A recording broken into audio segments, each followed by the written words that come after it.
All right, we are back. Good morning, good afternoon, or good evening, depending on when you're joining us. Cosmic here, and yes, we are getting back to Chaos Zero Nightmare, but I've been gone for a little bit, so I figured I'd just kind of give an update of everything that's been going on. You'll notice we are in the actual display mode instead of just having CZN right up front, because I do want to get... Is she seriously going to be 999 before this even ends? Anyways, we got some updates to share. I hope everyone has been enjoying the new character. I apologize that I've been just super busy. So before we actually get into the game itself today, I just kind of want to talk about what's going on, because some people might have saw my YouTube post, Twitter, you're in the community, what have you. So for those that don't know, oops, wrong one, wherever it went. There we go. Whoop. Get that out of here. So yeah, for those that don't know, I play Grand Blue Fantasy, and it is something that I play quite a bit. And the main event called Guild War, or Unite and Fight, is an event that happens every 2-ish months, 2 to 3, depending on like holidays or how they have it. And there are 6 elements in the game. They rotate between the elements, and my main element is water. Well, that's what the Guild War was this time, and it's literally going on for like another 5 minutes before this session closes, so I'm kind of running that off to the side as well. But very long story short is I did very well in prelims in like the first couple days that I thought I would be... Oop, there it goes. I thought I would be like good for getting top 2K, because there is a achievement for if you get top 2K, and this is globally, by the way, because Japan and all that stuff shares the same server, you get a special title.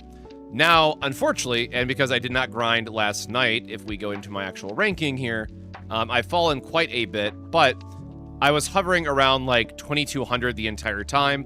I'll probably drop to like 20K, but like the next trophy level is top 50K, which I missed out last time because I didn't know about it. And the last Water Guild War was January 2025, so a little more than a year ago at this point. Because again, 6 elements every 2 to 3 months. You can do the math from there.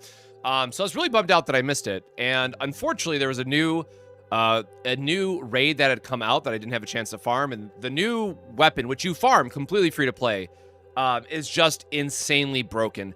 So there are actually free to play players who are beating my score, who is a very heavily paid, invested water main. Like, the new free to play weapon is just literally that broken. And because I've been just so busy with this channel and all that stuff, I just didn't have a chance to look at previous Guild Wars. So if I would have looked at other Guild Wars, I just would not have even bothered trying, because it's just so good. But yeah, unfortunately, this is where we ended. And for those that like, just to give more context to why I've been so busy and why I haven't been able to do other stuff is, because Guild War is open on, the Japan server, and that's the main focus of it, the actual time for Guild War to play is 6 p.m. my time until 11 a.m. the next day. So quite literally what I was doing was work, sleep for like 2 hours if I could after work, and then stay up for 8, or I guess that's 17 hours for Guild War, sleep 1 hour, and then go to work. And I did that for 3 days straight. So when I tell you that I did literally nothing but Guild War, work, and sleep, that is what I did. Now, oh god, now my days are blurring together. I forget if this was yesterday or the day before, but I ended up like calculating out all the math and like grinding out like, okay, if I get X amount of honors per minute and all that stuff, like how close am I going to get? And unfortunately, I had realized that even if I kept up with it during day 3, so this right now is day 3, so 6 p.m. last night, I did all the math that it's like, oh, even if I have like my best team possible, and even if I am a robot where like I literally do not even take like a bathroom break for 17 hours straight, I would still be under the top 2K trophy. I would have come in at like 3,000, I think, is like what my estimate would be based on the other, like how high I've seen other people getting their ranking up. But the kind of like cool part about this is like a bunch of the other people I follow on Twitter, or I know there's like other content creators that play Grand Blue Fantasy. I was winning. So it was cool that I was ahead of so many people. Cause again, I was like top 3K, top 2K, top 3K range for most of it. I tweeted out all my scores and all that stuff, but yeah, it is an experience. So again, and I want to confirm that like this number right here, 11,220, That means I've cleared this boss 11,000 times in 3 days or whatever it's been now. So, I mean, just the sheer amount of clicking and, yeah, it was a lot. Yeah, insanity is like the nice way of putting it. Scores all in one server, gonna have a hard time competing with unemployed bros. Yeah, again, I think just because Japan has like heavily favored time, if you're in like the West, a lot of people just literally take a week off work or make a holiday of it because it is one of those things where, quite honestly, you are grinding like 17 hours straight a day, 18 if you can make it. Or no, because 6 to 11 is 17. Yeah, 6 to 11 is 17 straight. So I was grinding 16 hours because I did sleep or like take an hour break between that and work because I couldn't do it anyway. I could not do that all the way through. But yeah, so it's a lot. And again, this session, the session actually just ended. I probably should have refreshed that. Okay, so this battle's not going to count for the clear, but if we go back, you can see now it just ended. You can see the times here. Again, they're in JST and all that stuff. So yeah, my total honors is getting close to 12 billion. This score, keep in mind, top 2K is estimated to be like 46 billion.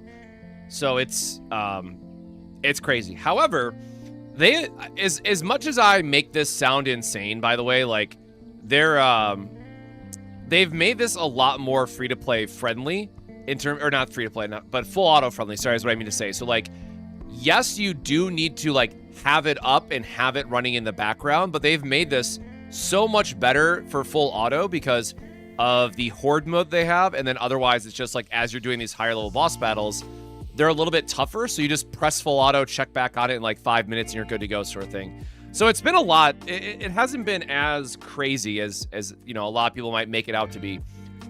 Now again, for free-to-play players, this is the best event in the game because of the loot that you get from it.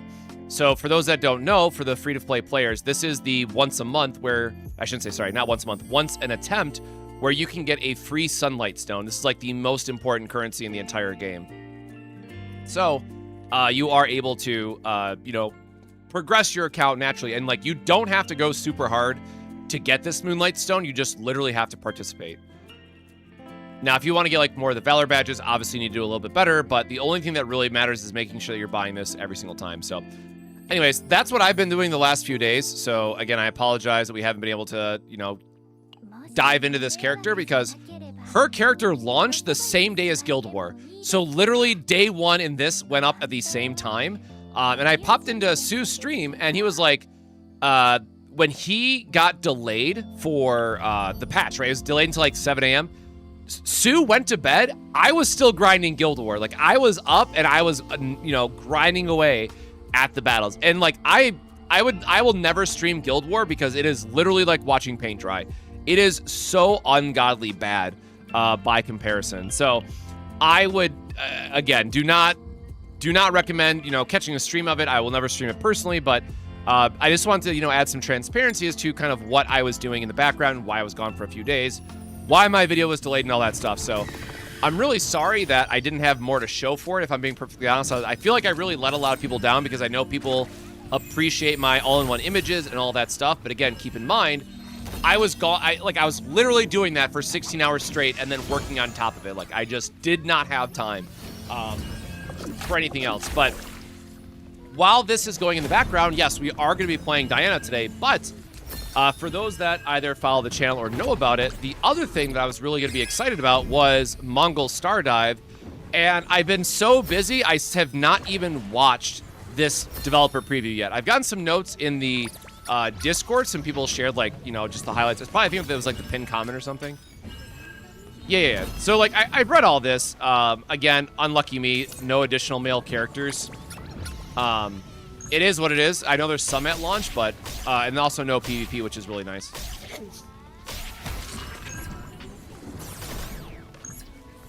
Hey, Comatose, good time to join the stream, but yeah, we're going to watch this and give my thoughts in real time. Now, we're not going to watch the full hour-long video because that'd be insane, but definitely going to try to skip around. Yes, thank you. The official live stream was a lot of fun, and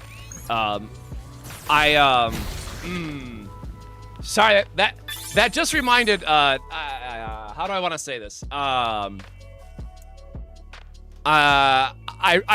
really hope people enjoyed all the really great questions that were asked, and might have been from more one person than others. So hopefully, you know, if I get invited back, I'll definitely make sure to write more questions and more feedback for everybody as well. So I was upset that here's a better way to say it. I was upset that I didn't get to ask all of my questions, but other creators got to ask my questions for me.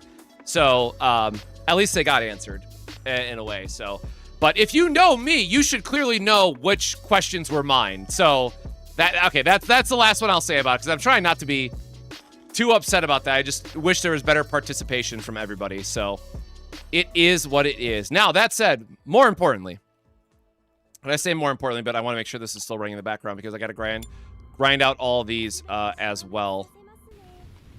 Let me just mute this really quickly. Whoop. Oh, let's not actually mute it. Let's just do the button.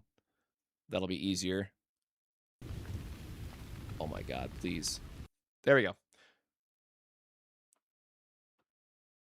Diana has been fun. She's making Renoa relevant again. So the problem is, this means I have to put Renoa into Resonance, right? So I can actually use her, because it's been a long time meme, but I have not used Renoa either. So I'm literally going to be learning so much about this character. And I will also say it's kind of the other reason, like, even if I wasn't doing Guild War, I probably would not have done my normal day one build and guide for Diana, because I have not used Renoa ever. Like, I have no baseline for what to expect for this character, because I have not really played hunters that are focused around bullets, right? Like, it's a completely different play style and team building and all that stuff. So I'm excited to play it today. Like I said, we're going to watch this and kind of catch up on Stardive, and then definitely be not getting into the CZN mines for a few hours, because there's a lot that I need to catch up on, just to be transparent about it.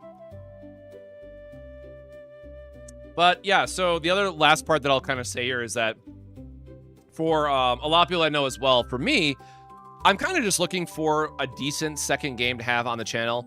I am going to check out the Enfield update when it drops. The character I've been waiting for is finally coming out. I think Enfield, though, if the story is a miss, I feel Enfield is going to be one of those things where it's like, if you can stick it out and if you wait like a year, I'm sure it's going to be a good game.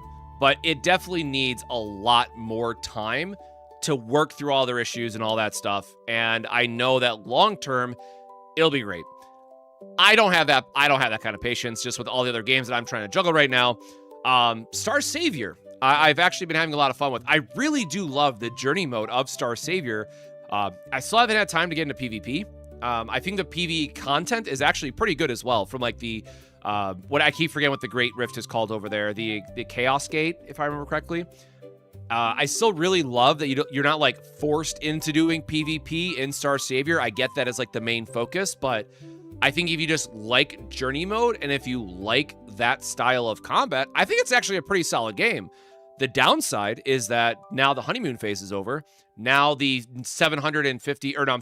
950 free pulls or whatever it is are gone.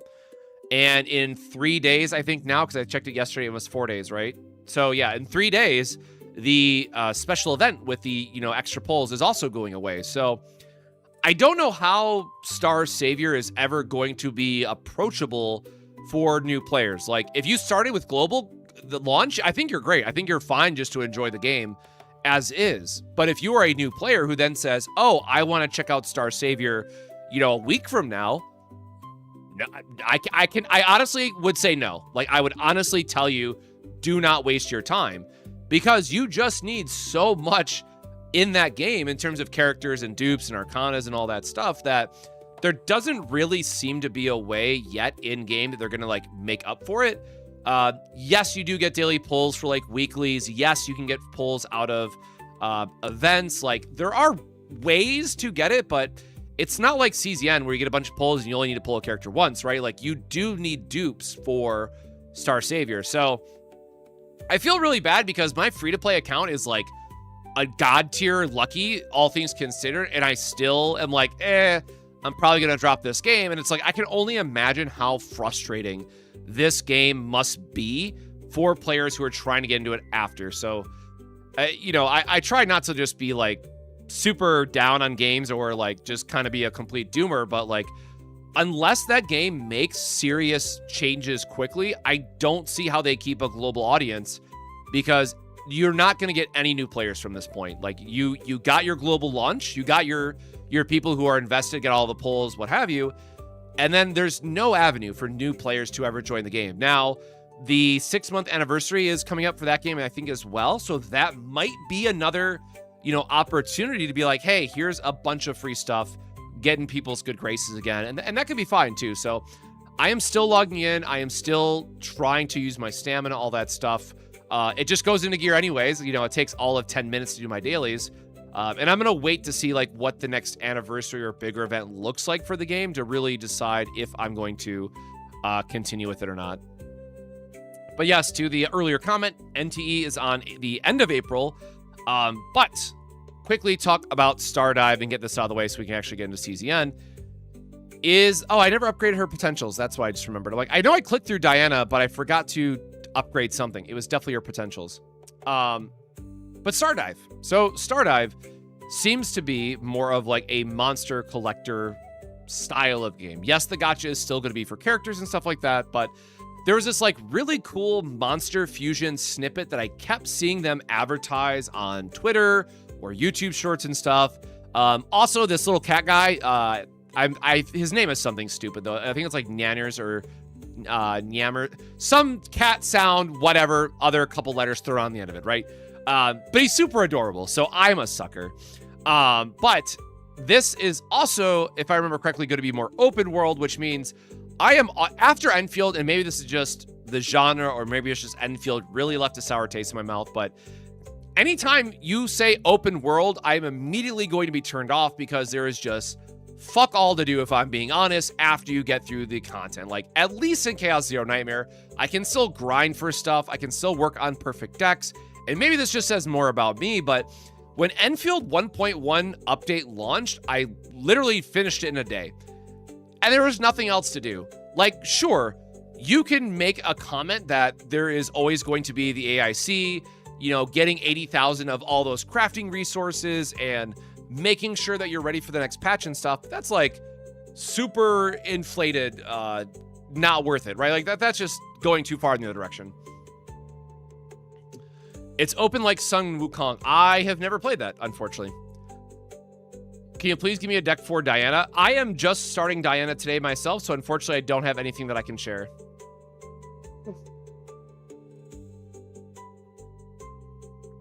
New games are still missing the side modes besides story, so players are left filling their thumbs after eating up their stamina for daily. Very true.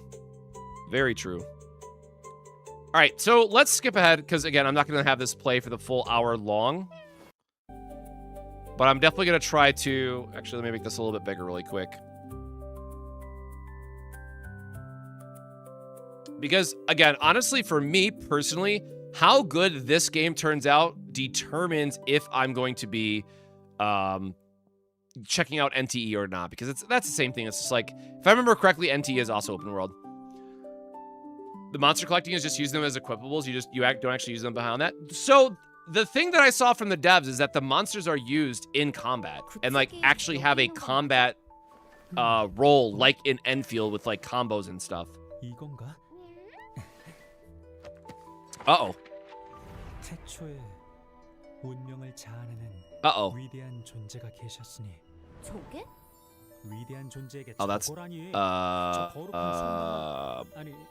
손끝에서 세계가 탄생하는 거라고. 그렇게 무너진 차원의 균형은 곧 세계의 상처가 되고 그 틈으로 이 형의 존재들이 태어났으니. Is there not an option for? 이건 몬스터의 탄생에 대한 이야기야. Oh, there it is. Like, where's the auto-translate option? I know it's not great, but at least it would give me something. 몬스터들과 함께 공존하는 세계. 내 이상향이지. All right, hold on. There we go. Rewind it real quick.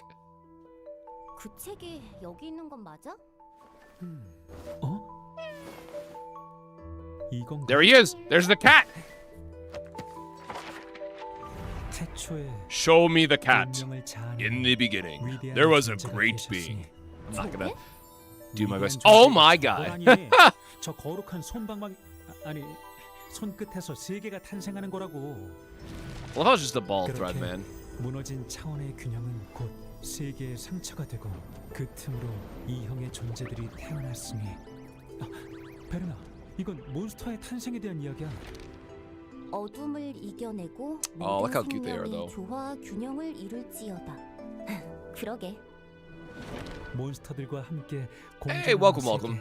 Yeah, we're catching up on the Stardive developer news really quick. Just gonna click around through it and then going to get into CZN. 어둠은 다시 내리리라. 운명을 거스른 자, 저항하는 자, 그리고 뒤바꿀 자. 혼돈 속에서 진실을 마주할지어다. 이것도 영 찝찝한 내용뿐이잖아. 왜? 그래도 Okay. 희망이 있단 말이야. Pretty generic. Gotta save the world. There's some cute monsters. 이제 Got 그만 it. 가자. 나 배고파. Boy, the boy. 아, 같이 가. Ah, he's just so rotund. 다이버즈 여러분들께 첫 라이브로 인사드리겠습니다. 몽개 스타다이브 개발자 라이브에 오신 Alright, this 다이버즈 might be a 여러분 very 환영합니다. 안녕하세요. 저는 게임캐스터 레나 김주희고요. 집중되는 캐릭터들이 되게 많이 있어요. 음. 근데 이 모든 Oh, is it just like a total? Okay, well, this might be way over. This might be over faster a lot more than I thought. Because again, I did not even. For some reason, I just assumed that there would be multiple languages supported, but with the subtitles. But oops, 진짜 준비 열심히 했습니다. 아 근데 잠깐만. 지금 우리 the same UI that we're all used to seeing. 갈 때 가더라도 알겠어요. 지금 캐릭터 보니까 Nianners. 정신이 바짝 드시죠. 네. 너무 신사적인 발음을 보이셔서 군침이 싹 도나 봐. 물을 흘려가지고.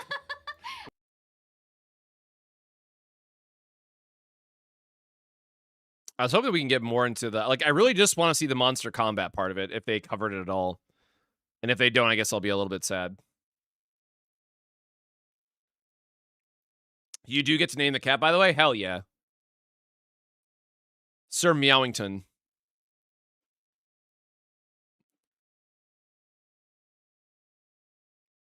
All right, come on now.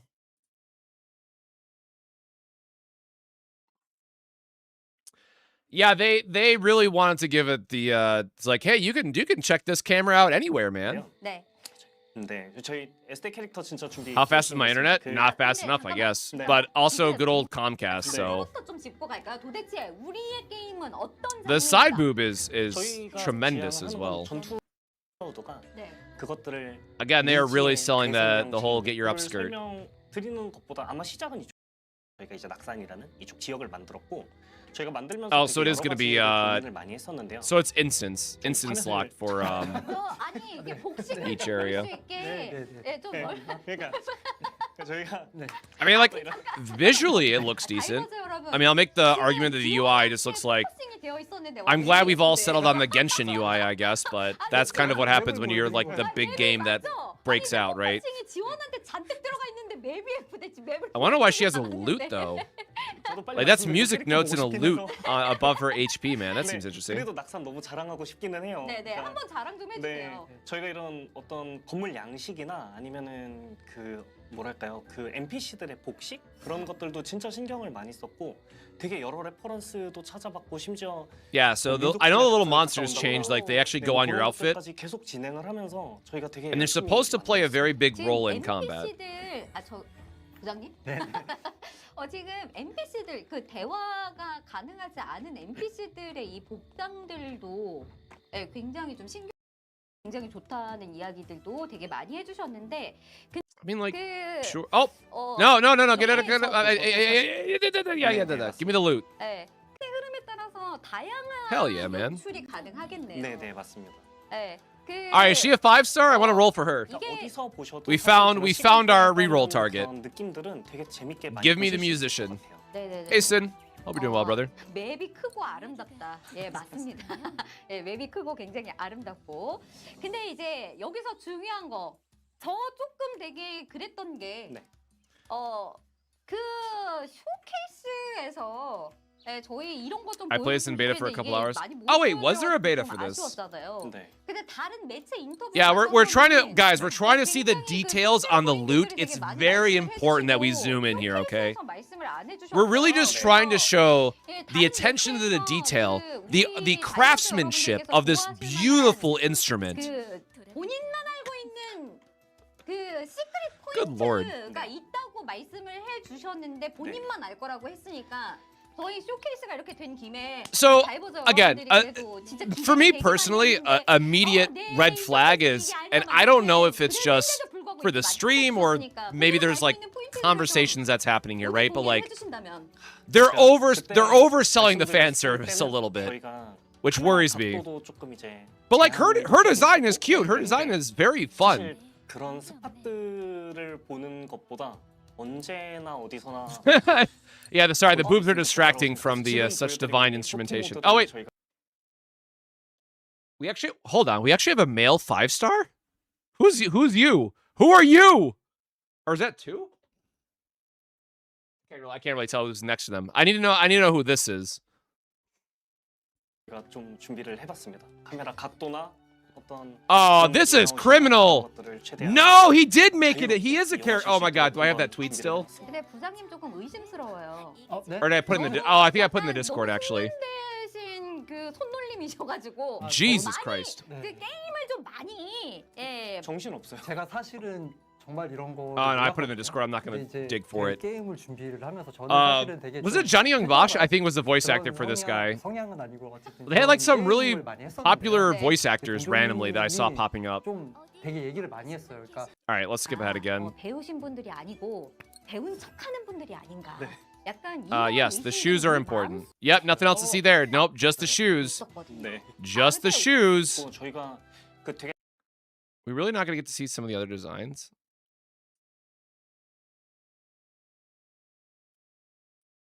Like there, I guess. 네. 그 아니 사실 네. 솔직히 우리 솔직하게 이야기하면은 Yes, this is another Korean gotcha, which someone put it together for me that apparently I keep finding the Korean gotchas. I swear to God, it's not intentional. 배우신 분들이 아니고 배운 척하는 분들이 아니고. Yeah, all right, we're not gonna get to show off the men on stream. I get it. Oh wait. 확실하게 네, 알 수 있었습니다. Who was that? 자, 네, 일단 네. 진정해 주세요. 네, 진정해 주시고 그리고 저희 지금 예쁜 모습들을 보여주셨는데 It was an NPC. I hate everything. 가능하다고 Never mind. My life is over.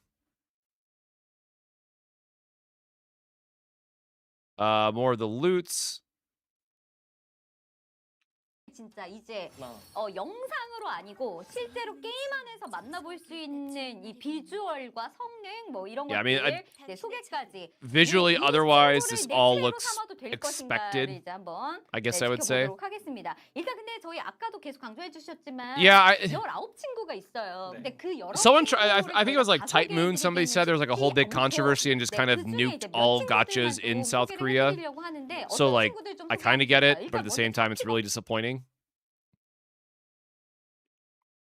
Oh, 키도 에스테가 되게 작습니다. 실제로 게임 내에서도 작은 편이고 이런 어떤 갯모해를 좀 주고 싶다라는 생각을 했었고. oh, no, 또 these 이제 just could be like 그러면서도 단순히 wallpapers and stuff. 메이크업만 끝나면 안 되다 보니 이제 검을 이제 빗자루 Project Moon, thank you. One of those moon things, right? Oh, she's cute. 그렇지만 당황하지 않고 바로 꺼낼 수 있다는 거. 야, 자꾸 쳐다보면 Give us the fox. 그쵸. 몰라요? 미나 그 원작에서도 되게 사랑 많이 받으셔서 네, 사랑을 되게 많이 받았어요. 그래서 저희가 이번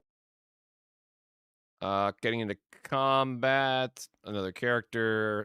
전체 화면 Banner 볼 information. 수는 없으니까 네 그거는 여러분들께서 직접 게임 안에서 이제 해 보시는데 20 업다운 이것만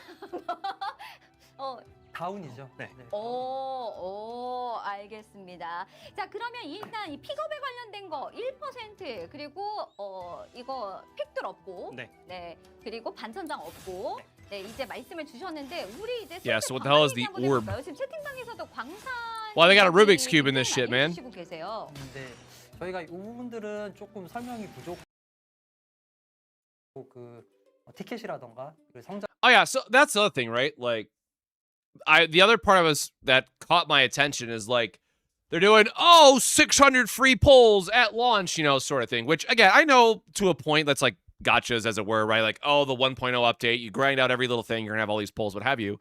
But as I've quickly been learning, across games, is that dupes matter more often when they have this style of approach to them. So, getting a bunch of free polls could be nice, but it does also kind of make me a bit nervous otherwise.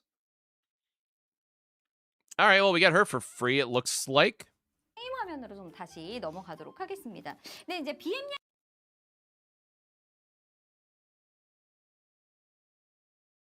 Oh, does it finally look like we're going to get into... 이거 굉장히 어려운 부분이 될 수 있거든요. I'm about to 그래서 pull out my phone just so I can Google Translate this shit myself, man. 네. 어디까지인가 이것도 되게 중요합니다.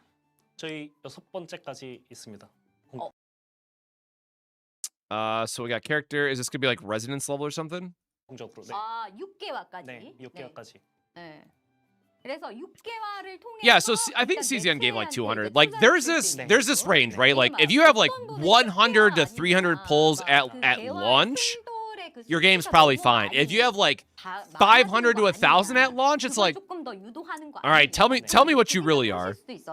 그래서 이것도 한번 살짝 짚어드리고 넘어가도록 하겠습니다. 어쨌든 명함이더라도 I really am about to. Okay, finally, I was like, this is why I was curious. Like, right? So you get these monsters, and they literally just go on your character. Hey, look at them, they're cute. Oh, that guy does not look as cute. Hold on. Why is Grandpa stuck in an orb? Hold on. Why is Grandpa in an orb, man? Like, I'm sure this is some kind of like rock golem or something, but like that deadass looks like somebody's grandpa. And then you have a cute little monster beneath it. What happened here? What happened in the design choices that we have? That is way too funny to me. Man, just like, oh shit, it happened again. I got stuck here. 사실 이것도 좀 짚고 넘어가야 될 것 I'm waiting for like the grandpa to be secretly the most OP of all of these two. Yeah, like here's a golem, there's a wolf. That makes sense. 앞으로의 이제 게임을 흘러감에 있어서 운영에 대한 이런 부분에 대한 질문들도 그리고 또 걱정이나 또 응원의 목소리도 이제 내주시고 계신데 앞으로의 스타 다이브는 어떤 식의 흐름을 가지고 갈 것이냐 이거를 되게 질문을 많이 Alright, can I just 해주셨어요. Google Translate this off my phone? 우리 다음 업데이트가 5월 중에 진행된다. 네네. 뭐 그런 말씀들을 I am in 해주셨는데 이게 Japanese, 5월 not 말에 Korean. 하는지 5월 초가 되는지 5월 중순이 되는지 우리는 너무 궁금해요. 왜냐면 데뷔하고 달려야 되니까요. 네네네. 그래서 이거 appearing when using replacement skill and when using ultimate skill. Character attack by 40%. 네. 그러니까 저희가 Totem 지금 duration? 생각을 하고 있는 것은 Grants character super 캐릭터의 armor. Interesting. 그 업데이트 주기는 So that was for this Oni guy. Ancient Goblins Club. When the ring is equipped, it appears according to the appearance conditions. Throw a totem towards you to deal elemental damage, then climb onto the totem to deal area damage. Grant me additional effects and launch enemies into the air. So this is the part that I was curious about, because the thing that I really do like about Enfield, and I will give Enfield credit on, is I really do love their combo system, is the way it exists, right? Because down the road, that'll give you many more opportunities to link certain characters together. Now, yes, it's always going to come back to elemental reactions. It's kind of what you do in these type of games. That is always going to be the limiting factor. But at least in Enfield, you had various ways to interact with it and leave open design for future characters to work with various teams.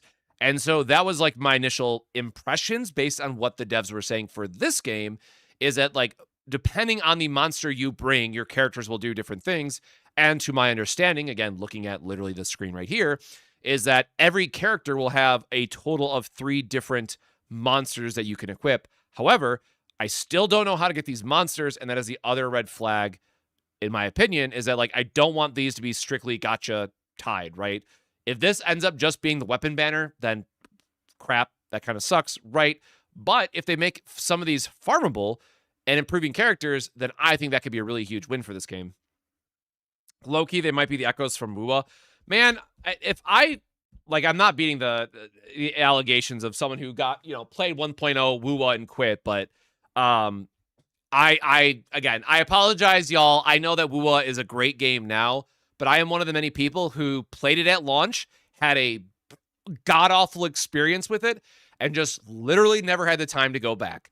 I totally accept that it is one of the best games out there right now, and a lot of people rant and rave about it and all that good stuff, but it is just one of those things that I would be overwhelmed trying to go back now. And God, do I even have my login information? I guess would be the other thing. So I will not talk bad about current state Wua. I will only ever say that my initial impressions with it were terrible, but I'm not going to slight the current version of the game because I don't know. And it would be very unfair to say something bad about the current state of the game.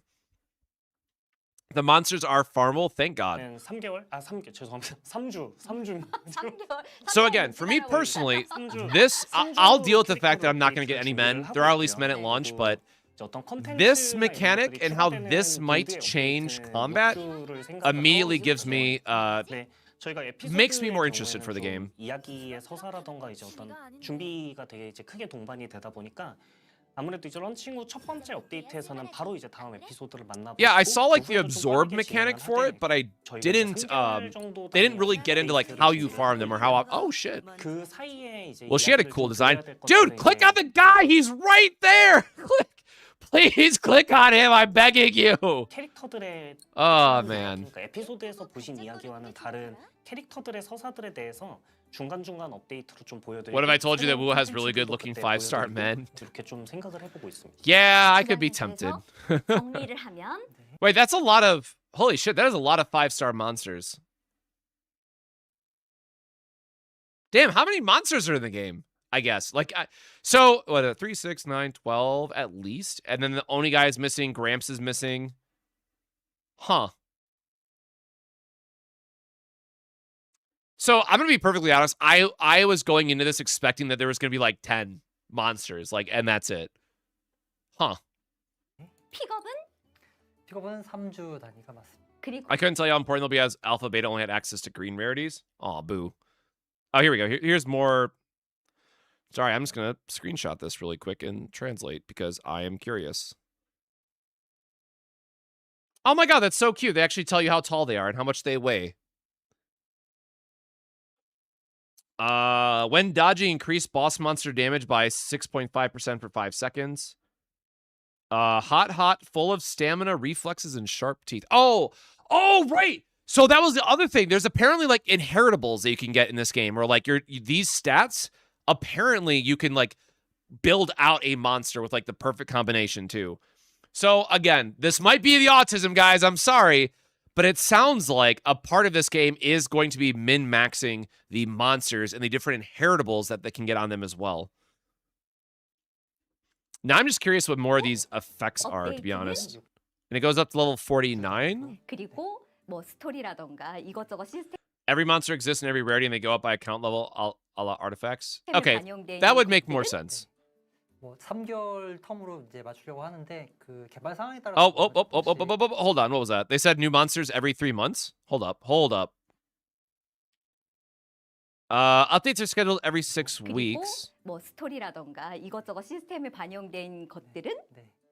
뭐 3개월 텀으로 이제 맞추려고 하는데 그 Story updates every 3 months, might develop slightly. 맞습니다. 네. Is 3 months not a long time? Hold on. How many weeks are in a month? Because what? Enfield is... No, Enfield is 9 weeks, right? 4, 8, 12. Oh, so I guess it's like 3 weeks. That's... Okay, so this might be a decent game to have on the side then. It's actually not... It's a little bit longer between updates. 이거 되게 궁금해하셨던 분들이 네. 되게 많이 있으셨거든요. 그래서 이거 굉장히 궁금했고 그리고 이것 말고도 사실 궁금한 것들이 되게 좀 많은데 There's quite a few other things I want to know about. 이제 지탑에서는 Oh, what the hell are these now? Oh, is this just the gearing set? Like, this is just artifacts, right? Helm, chest, boots, Yeah, sure, 할 whatever. 얘기가 많으니까 이제 다음으로 좀 넘어갑시다. 뭐 이렇게 말씀해 주셨는데 이거 짚고 넘어가야 됩니다. 우리 게임 지금 이 스토리 뭐 예쁜 캐릭터들 뭐 너무너무 다 좋은데 우리 엔드 컨텐츠 뭐예요? Oh, end content. 이거 되게 많이들 질문을 해주시고 네. 계십니다. Good question. Good question. Good question. 저희 엔드 컨텐츠라고 준비를 하고 있는 거는 I'm sure it's just gonna be an abyss, right? Like, let's be so honest. 네, 그래서 아마 Currently 첫 preparing 번째 some legendary monsters, so yes, it will probably seem like that, right? Wait, were those not legendary then? Did these gold ones not count as legendary? 업데이트에 바로 만나보실 'Cause so 수 있을 that's, 것 같고요. 그래서 the 열심히 other 준비를 하고 있고. Thing that they talked about is that they're not going to showcase whatever the legendary monsters are, and they want players to find them because there's going to be secret unlock conditions, whatever that means. 좀 일반적인 지금 이제 게임 내에서 확인하실 수 있는 몬스터와는 좀 다르게 이제 특별한 기능들도 좀 Unlike the current standard monsters you see in the game. Okay, so yes, those were all standard monsters. So legendary is going to be something on top. Yeah, so this is what I was curious about, right? So here's all the the actual standard guys. Like there's a good amount in here that they've added. It looks like. 약간 느낌이 좀 같이 전투를 해주는 듯한. 네. Oh no, the autism. Each one of these is going to be a different batch of monsters. Oh yeah, we're all nervous about this. I'm trying to ignore the little. Let's just like put our little hands over that logo. You know what I'm saying? Let's not worry about that. Let's just give it a free shot. 이런 것들은 좀. 저희 그런 부분들도 지금 계속 생각을 하고 있고요. 그러니까 가장 일반적인 몬스터들에 대한 그런 그 상호작용이나 액션들에 대한 것도. Okay, so there's a lot more monsters than I anticipated. 공유를 공개를 해드릴 수. Oh, yep. Here's the inheritable thing I was talking about too. 준비를 해보고 있는 게 있고 전설에서는 조금 더 특별한 거를 보여드릴 수 있을 것 같은데 그거는 조금 당장은 말씀드리기 어려울 것 같고 빠르게 좀 준비가 돼. Yeah, so like, I think the novelty in general, right? Like, let's talk about beyond the honeymoon phase, right? I think the novelty of this will definitely wear off once you collect everything. Because spoiler, it is a monster collector at the end of the day. But after you get your inheritables and you get your team set up, there's a meta that's going to form, what have you. The obvious next question then becomes like, okay, so what? Like, what are we doing after that? So they keep teasing these legendary monsters, but I'm not sure how much that's going to matter beyond like if you get your perfect combination of stuff. 제가 뭐 미리 조금 본 입장에서 말씀을 드리면 되게 일단은 귀엽고 이쁘게 나왔고요.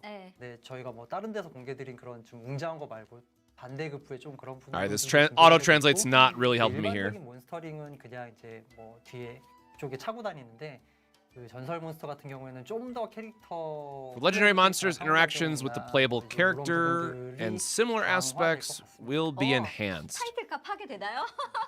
Yeah, again, a lot of this like really, 자, 그리고 지금 채팅 and I get they don't want to 제가 spoil it 주시를 하고 because they want to 있는데 keep some launch hype and 아무래도, all that, but PVP they keep going back to 관련된 this thing of like, 거, oh, 그리고 please look 뭔가 forward to the legendary 플레이 monsters. 존재하냐, 뭐 멀티 레이드, 뭐 길드 누군가들과 같이 좀 할 수 있나? All right. 이런 이야기. I was hoping they would get more into that, and then yeah, PvP, we already know that's not happening.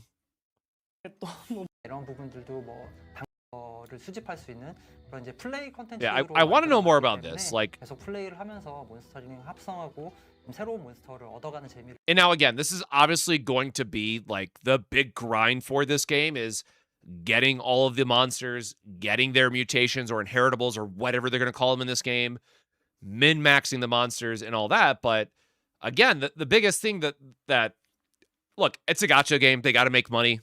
They're going to monetize it, right? But the thing that like still that I'm stuck on is that this feels like a very obvious red flag that like at some point they're going to monetize this where it's like, oh, you can only get this legendary monster through the gacha. And I think that like just will immediately kill the game. Well, for me, but for a lot of people, because let the gacha be focused on the characters and let the actual like grind and min-maxing and the monster collecting part just be the open world.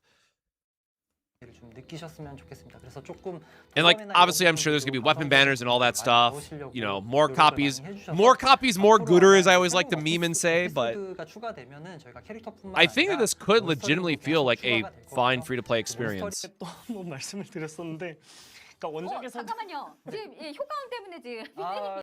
Yeah, artifact sets. I'm assuming this is just gonna have like the standard crit rate, crit damage, attack, HP, defense. Oh, what the hell is that actually? Hold on. That does not look like crit rate. Oh, no, I'm dumb. The one beneath is crit damage. Yeah, that makes sense. Stamina backup, ice, wind, earth resistance. Oh, resistances. I guess it is an elemental game. Set effect being applied. 2 set increase. Increases wind attribute damage by 10% for 5 seconds when using a special skill. Increase wind. The 4th set is increased wind attribute damage by 10% for 5 seconds upon critical hit. So crit win set, got it. Pretty straightforward. 저도 좀 이제 보여드렸던 거. 진덱. 파밍을 한다거나 퀘스트를 진행을 할 때 그 뛰어가는. All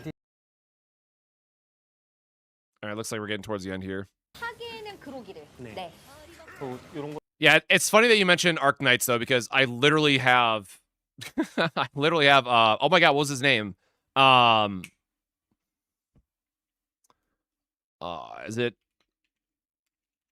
I want to say it was Wang, right? Yeah, I have him as my.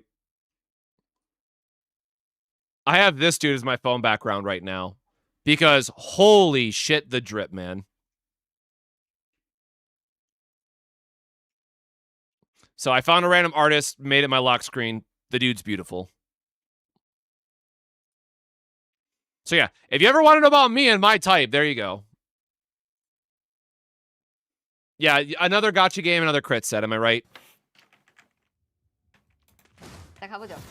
사업부장이 못 깰 것 같은데. All right, let's just check out combat. Then we're gonna dive into CZN. 네. My bad. Spent a little bit longer on this than I expected to, but 일단 좀 설명을 해주시죠. 그냥 저희가 이렇게 교체를 하면 Oh, there's a 해주는 게. look at his aura farming ass on the totem, bro. This was the monster ring that we were talking about.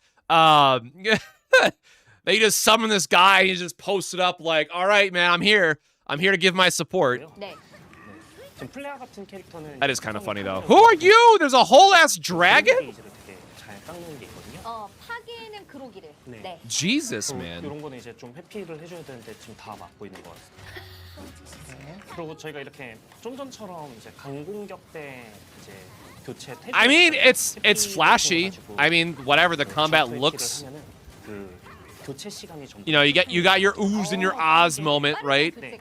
필드에 3명이 계속 남아 있을 수 있게 좀 운영을 하실 수가 있거든요. 그래서 그게 되게 I'm in love with the fact that there's just a dragon blasting the boss's ass, though. 3개의 캐릭터가 동시에 온 필드에 존재하면서 계속 공격을 하는. 그거를 좀 중요하게 생각을 하고 있고. 네. 요 경우에는 이제. Yeah, I mean, it seems fine. I was really hoping we get to see more of the monsters, but I have a feeling that they're gonna save a lot of that. Yeah, weekly bosses, yada yada yada. Don't care. 그렇죠. Who in the Jean d'Arc looking ass, man? All right.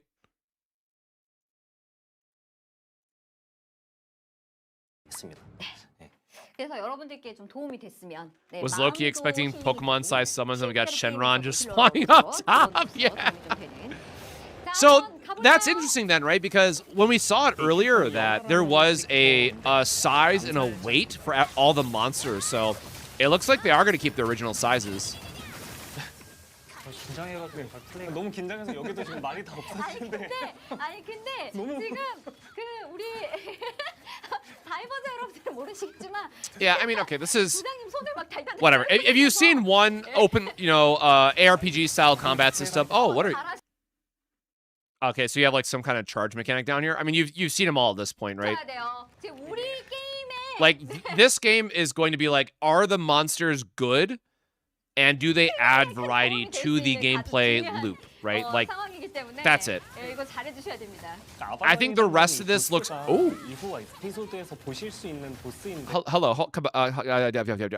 Big Hammer Wife? Hold on. Go back. Pause. Go back. Oh, I thought this was that not a spear?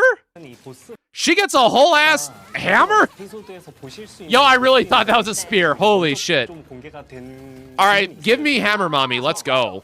네, 설명이나 이런 것들을 지금 제가 공략을 Wait, no, that is a spear. Wait, is that not the same character or is that somebody else? 그냥 여러분 보고 Oh, it's a spear and a hammer. 느껴주시고 네, 이 부분은 Alright, cool. 네, 좋겠습니다. 네. 이거 강제 이거 예정된 것도 아닌데 갑자기 Yeah, get his ass, Nanners. Eat him. 되어버렸는데 이게 또 생방의 묘미 아니겠어요?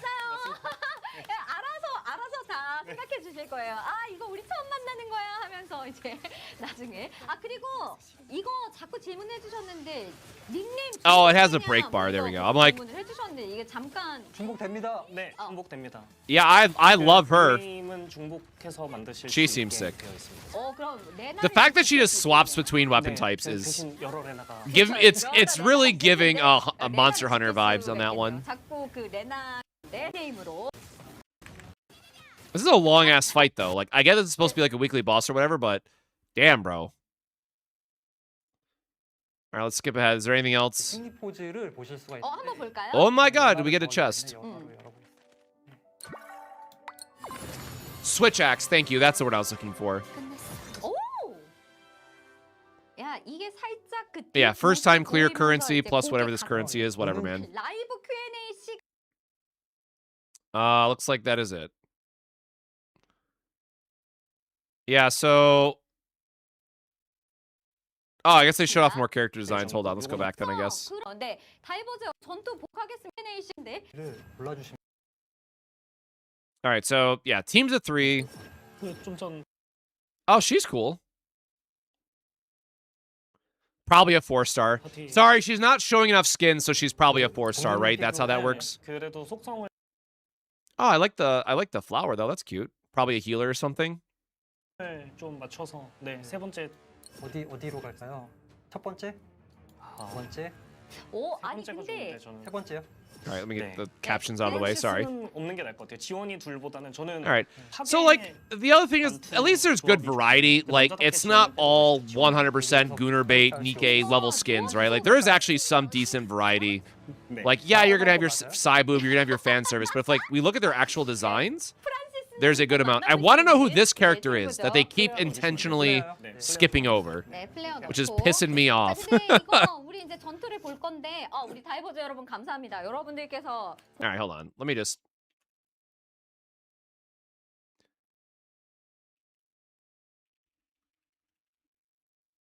Where's the top 2K? God, that's insane.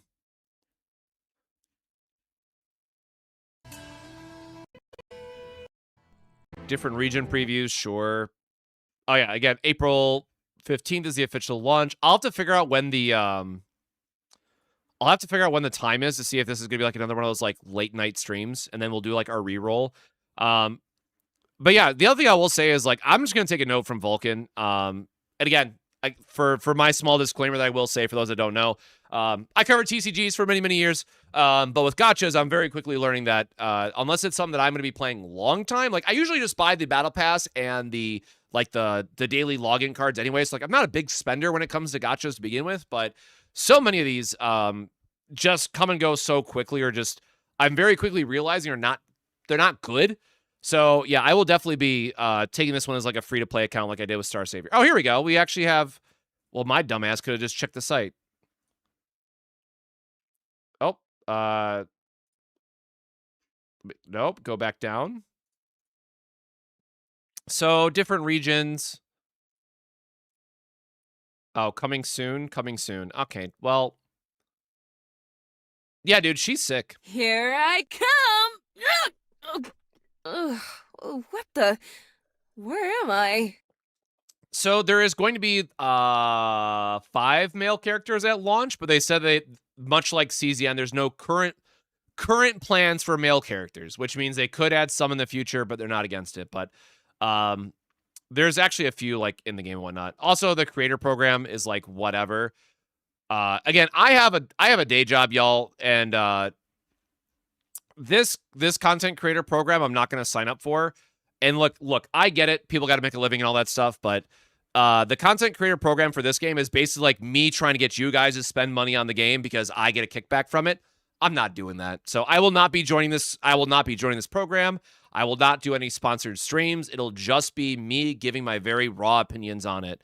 And if it's worth playing or not. So I saw this and like there was a, you have to do a sponsored video to get selected or to get a chance to be selected for the creator application program. So I'm like, no, all of this is just like, I'm not interested of kind of what they're putting down for this one. In the future, we might do stuff, but at least at launch, you know, not a fan. Going to catch some monsters? Of course I'm coming with. But let me go back down because like they had, where's my guy? Yeah, like look, this guy, man, absolutely sick design. Now that I know that he's actually a playable character too. I think we confirmed that he's a 4-star now, which bums me out a little bit. Yeah, it was Johnny. Feral instincts doesn't mean throwing caution to the wind. How could they do my boy Johnny feel like it. this and not That make him a primal drive 5-star will lead you character, straight to man? death. Never forget that. Come on.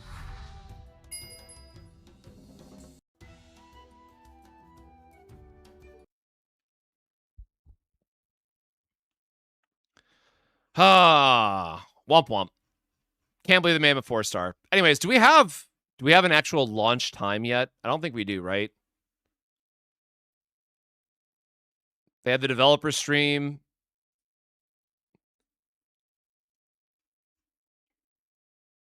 Get special rewards. I mean, I'll sign up later. Oh, that's what are you doing there? Hold on.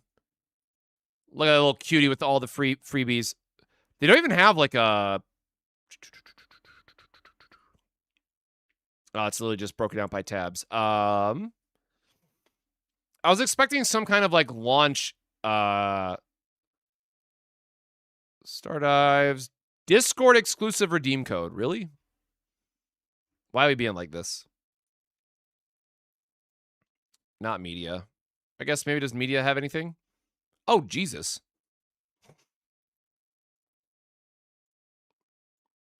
All right, I'm gonna give them some credit. They got some really nice artwork though.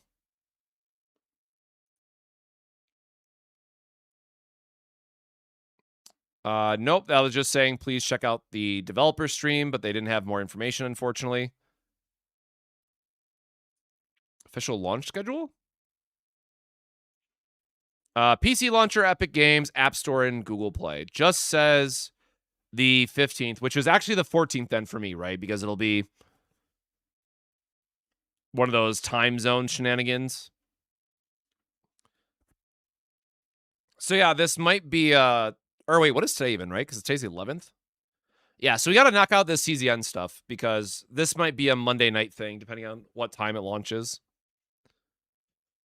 So we'll look forward to this. So yeah, kind of I will say looks good enough, but I'm really curious to see what we get for the monsters because I think long term the monsters is going to be what makes or break it for me.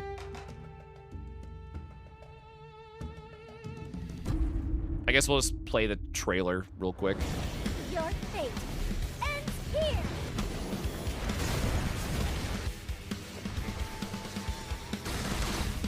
She's got a gun!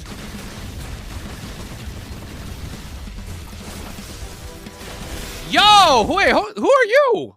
I did not see this. Man, he's got to be another 4-star, right? Son of a bitch. Oh, we got the Star Savior look at my ass animation. Love that, love that.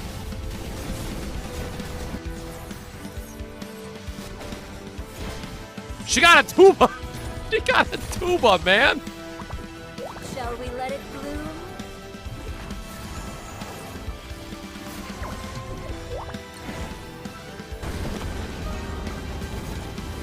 Yeah, and again, more of like the monster designs.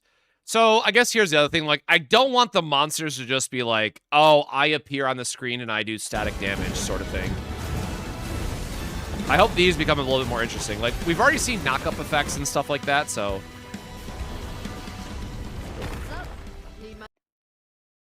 Gabby? Oh, Earth and then, okay, so there's going to be element and then there's going to be the type.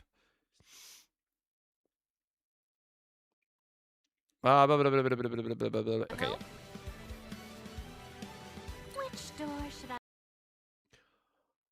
Why do we go from okay, that was a jump in character design. Ice melee. Magical keymaker. I open next. I love me a pretty shiny bauble. Oh, I guess we could have just watched the trailer to see some more of the effects. Shiny bauble. I'm sorry, that says Golden Fist Dude. That's a great name. I'm sorry. Switch skill, appearance, grants super armor, and then you rank them up. Sure. We got a Gold Digger Mole. Crit rate against knockdown targets. Sure. Moon Shadow Lupe. Monster must be equipped. If it's equipped, it appears that it quickly charges powerful. Ice. Bonus effect. Damage based on character's attack, 200%. Sure. Oh, bonus effect is freeze. Oh, I just realized this is a PS2 controller. Wait, did I say it was going to be on play?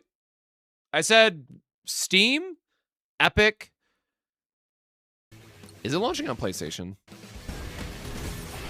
I mean, I know there's controller support on PC and stuff, but...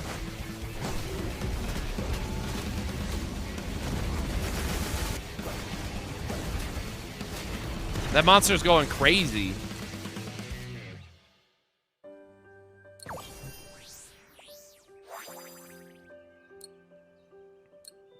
Yeah, and so here's the inheritable stuff with the mutations that I was talking about that will probably make this, like, the replay factor of it.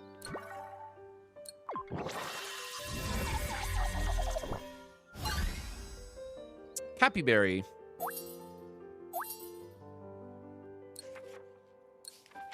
Angry ass slime. I love how that mushroom had a goatee for no reason.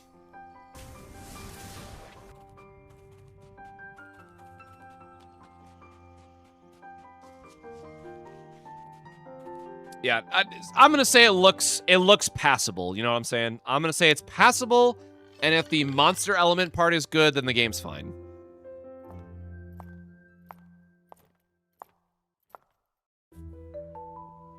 Okay, so that was the male MC version.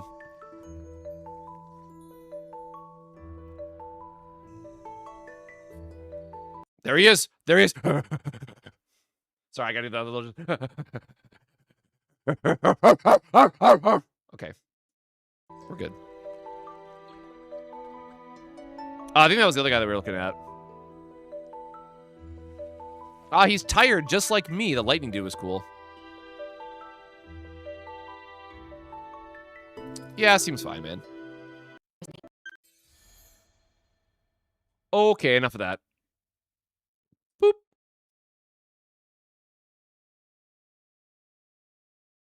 Let's get this. Let's fix this. Wrong button on that one.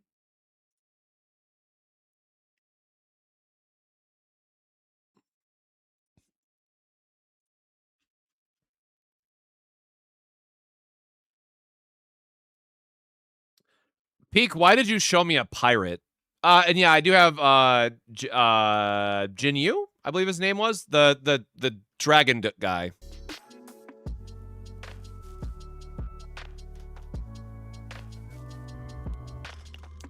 Okay, so oh, I guess we have some more stamina to spend. Hold on. Let me just dump this really quick.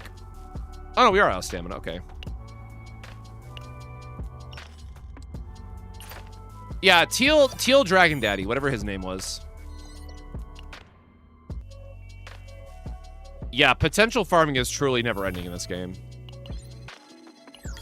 Oh yeah, the new battle pass. I need to buy the new battle pass. I will do that offline though. All right. Speaking of, I totally forgot. Okay, yeah, I knew I forgot something with her.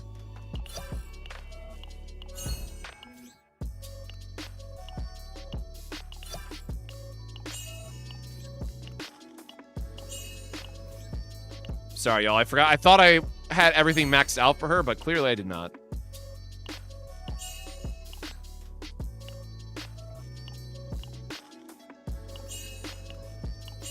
No, I have not looked too much in Arknights, all things considered. Persona engraving might be worse than Season 1 copy event. Ooh.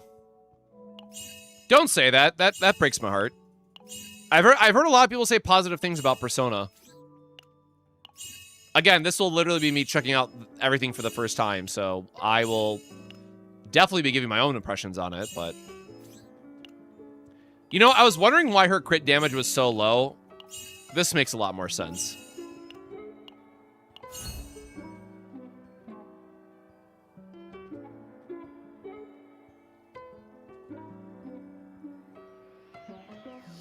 For every 5% critical chance above 10. So we gotta get 40%. So she needs 50% crit for her extra damage.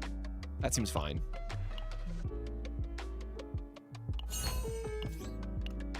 This shit right here, though, man. The fact how expensive this is for months for boss units, this is the one that I'm like, I'm a little... It hurts. It hurts. I need to do my boss events, too, before I forget. Okay, there we go. 55 and 200. That is definitely a lot more respectable of stats. And yeah, I literally do not know what I'm going to do for the sets yet, so I just have some, like, generic attack and crit damage, because, spoiler, it's good. Check your mail, there are some weekly mats. I did get those, thankfully.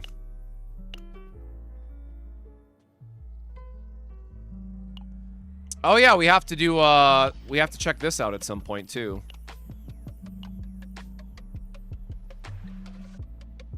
Which is gonna require us to get her up, so... Oh, before I forget, where is it?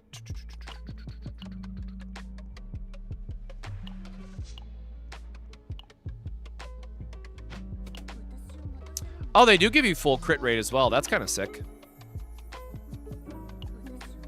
Oh, and they give you the divine chance. Okay. Well, that's a little bit better, I guess.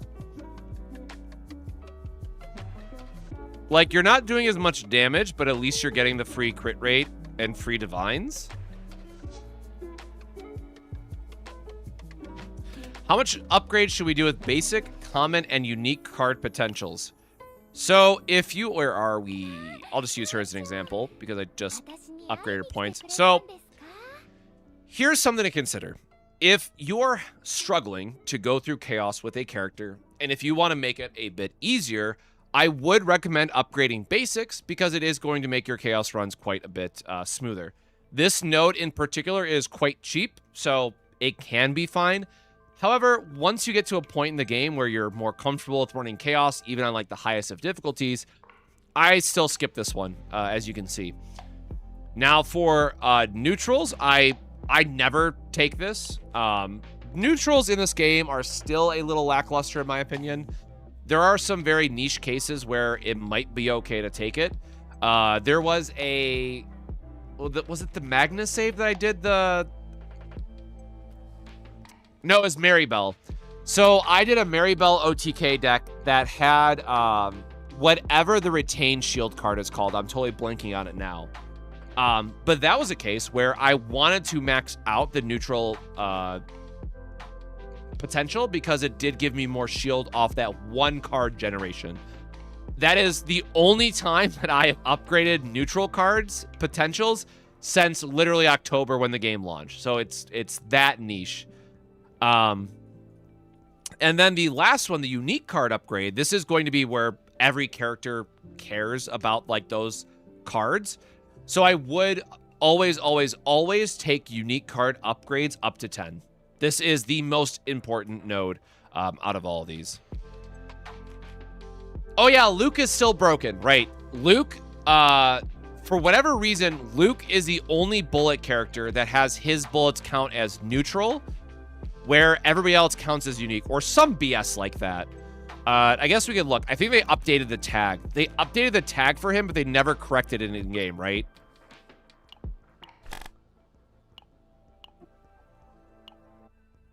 Sorry, common. So if you can see up here, for whatever reason, his stuff counts as common cards. But then, if I remember correctly, yeah. And then if you go to him, these are all unique cards instead. So, like, and I think Renoa is unique as well, right? Just to show, like, how broken this is. I shouldn't even say broken, just inconsistent. You can still get the damage, which is the important part. Holy shit, am I going blind? Does she not count as, like, a higher level when sync... Oh, there, she's at the very top. Yep, and there you go. Renoa, Dirge Bullet, unique. You can use a scroll wheel in game now? Oh, shit, really? Oh, hell yeah, thank you. Oh, thank God. Yeah, that is a lot better to use. I'm, like, still wanting to drag it, though. Like, it's just, it's so... I've played hundreds of hours at this point.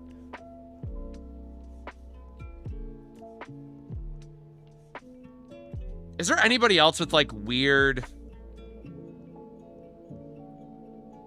I don't think there's anybody else with weird potential BS, right? Oh, in, like, Chizuru. You always want to get her potential if you're building her basic attack spam.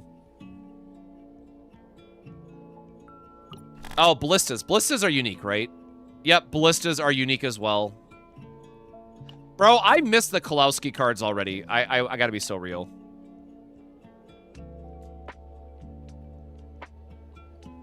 Her Swifty should be unique, right?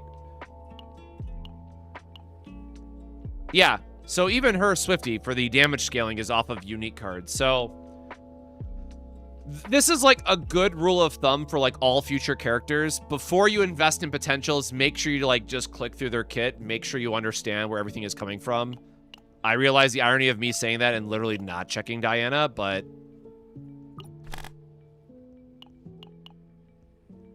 yeah, counts as unique. Counts as unique. Oh, yes, good call. Mei Lin's another one because of her basic attack spam. Yeah. We remember you, somewhat. Rita basics if you're going. Yes, I did build out a...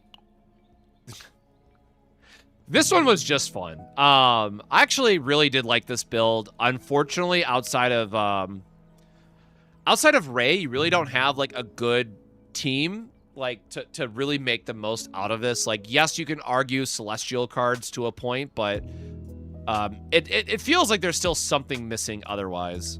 But like, sure, Kalipe's great, right? This was a lot of fun to put together that I need to like go back and re-optimize quite a bit. Okay, so I'm gonna be so real. I've been so locked in on the Grand Blue Fantasy train, I honestly forgot what other events are even in game now.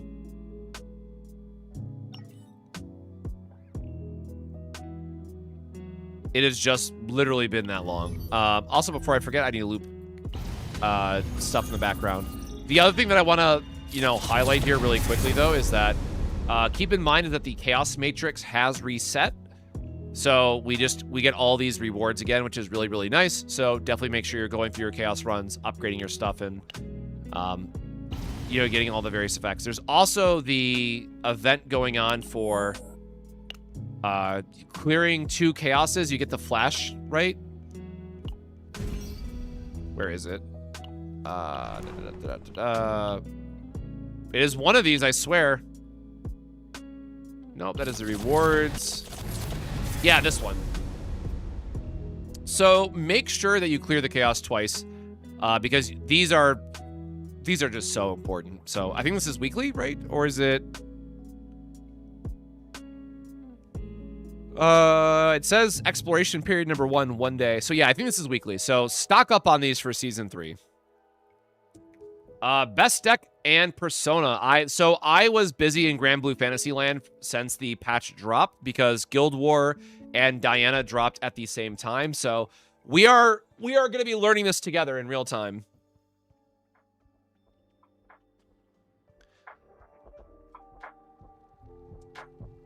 So, Tenebra, or however you pronounce her name, like, I know that she's a huge deal for Epic 7, but, like, I don't have any strong feelings towards Epic 7, so, like, really cool for Epic 7 players, but like at this point, just I wanna see new characters. Like I will always be excited for new characters in this game, period.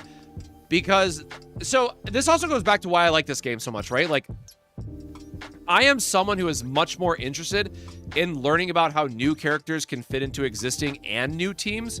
And I think Chaos Zero has always done a great job at, other than 9, I guess you would say, like introducing these new characters that can fill multiple roles and fit on multiple teams. Or you know what? I'll even say 9 because 9 had the counterattack build, right? So even if you didn't want like the all-in smash build for 9, you could do like the 1-card deck for 9 that then worked with Felipe and Magna, right? So like, as much as I want to shit on 9, even 9 had it.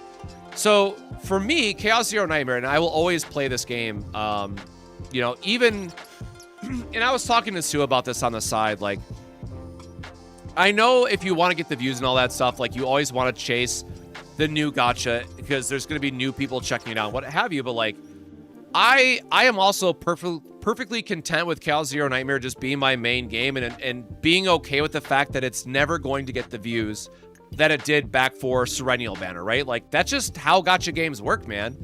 But, like, I truly do love this game. I love what the devs are cooking up. Now, I will say, if we get to Season 3 and the corruption mode sucks, yeah, that's going to be a major red flag for me and my tone might shift for the game. But at least for where we all are right now, I think the devs are doing a lot of really good things for the game, at least with my experience in the gacha space.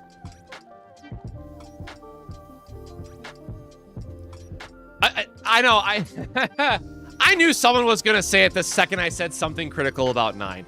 I do not hate 9 that much. I am just critical of certain characters. That's all. If there is something to be critical about in the design, like, to make things fair, Typhera, I think her creation and destruction epiphanies are very lackluster. I think there's a lot of things to not like about Typhera as well, but at the same time, I can also recognize that Typhera was the best character of Season 2 by a significant margin. Like, not even remotely close, Typhera was the best character. However, there are still things that I do not like about her kit, and I will be critical of. Just like I will say, to your point, yes, 9 is a very good carry in Chaos if you need one for the order element, but she's very lackluster and boring otherwise.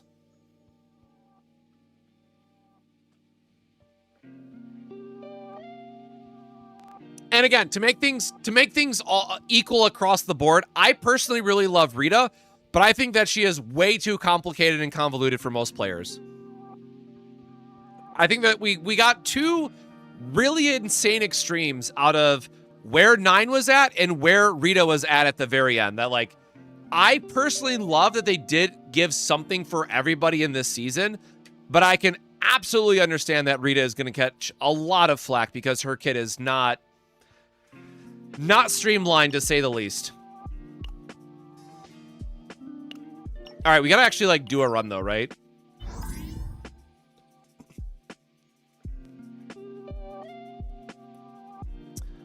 Oh, yeah, right. We don't have any... There's no special chaos, right? There's no event otherwise going on. It's literally just the... It's just this, isn't it?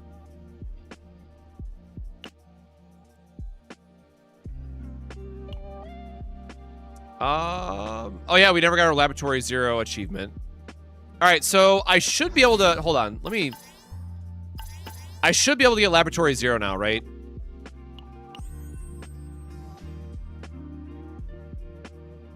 Oh, no, because you still have to get the... Oh, right, no, because it's Season 3 early.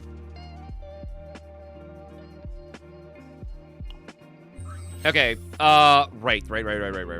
Yeah, okay, so we can't get Laboratory 0 because it's going to be still... Wait, or can we? Because it's a Chaos preview, not a Chaos itself. Okay, well, we don't want that, I guess. We'll just re-roll our oracles, I guess.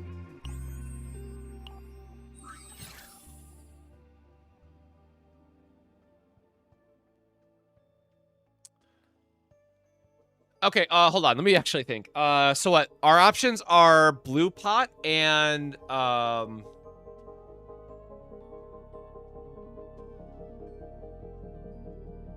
is City of Mist the subtype mutant? What is the subtype for mutant? The other planet. I think it's City of Mists.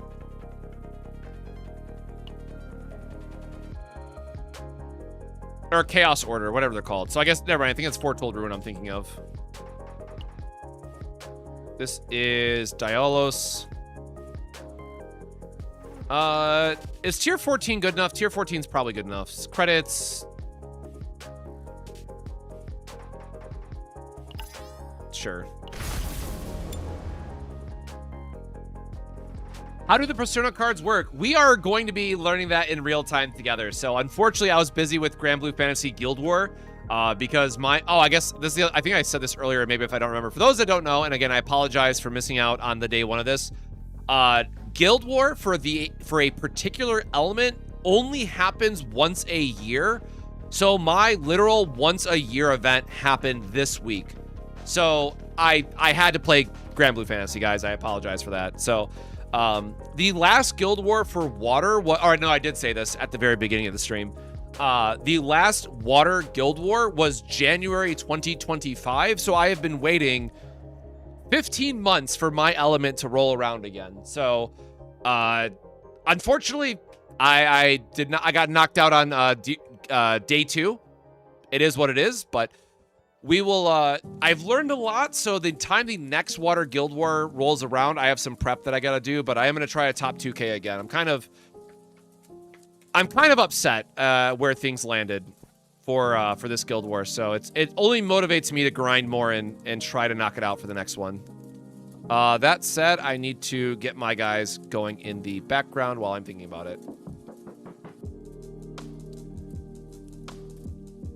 Yeah, so I have to finish farming my bullets, and I have to do the last raid in Grand Blue Fantasy with Versusia.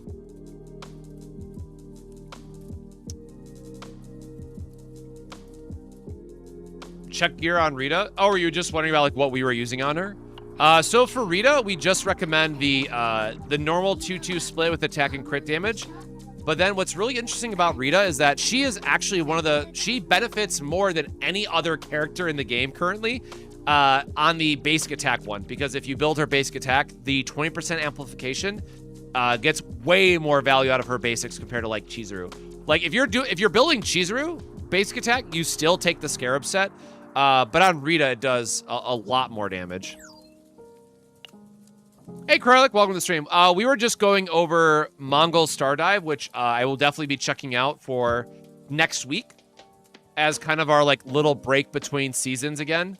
But we'll see what next week brings. But okay, so hold on. Who do I even want to use? So again, full transparency for those that don't know, like once we get hold on, where's my slides? Because not everyone has probably seen this yet, so. For those that don't know, what I normally do for character launches, where is my sources? There we go. So, for new character launches, I always usually do my theory crafting and I do like my notes and all that stuff for character launches so that like day one, I already have a team build, a deck planned out, like I'll min-max how many copies is correct, all that stuff.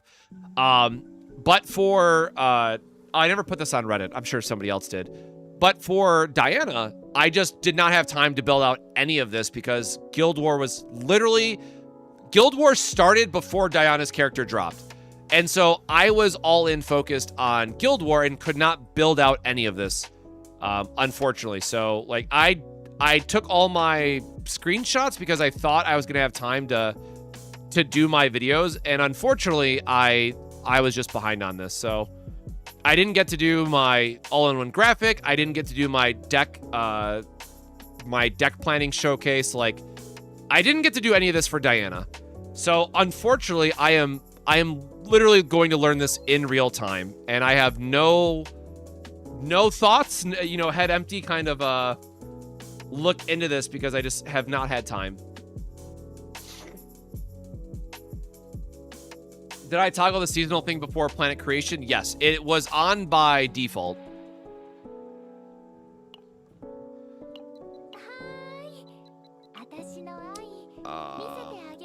Where is Nia? Yeah, Nia is like as far as I got with it.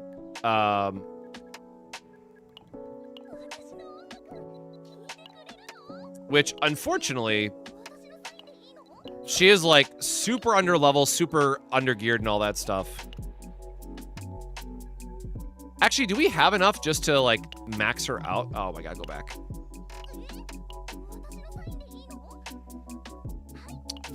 Yeah, you know what? I am going to just do this anyways. I'm gonna refarm shit later anyways. You know what I'm saying? There we go.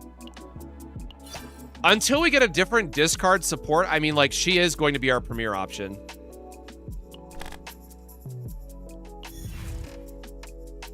Oh, when did I get a, I don't know when I got that. Oh, actually, wait, hold on. I have not used her since the new save data rules.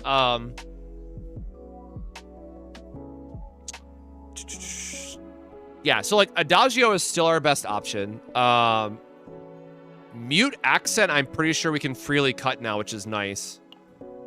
I guess probably G-Chord, then.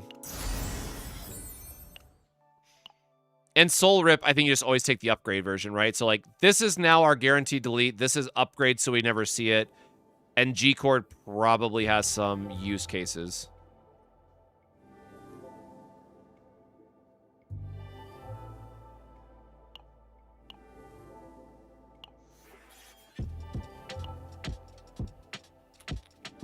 Dang.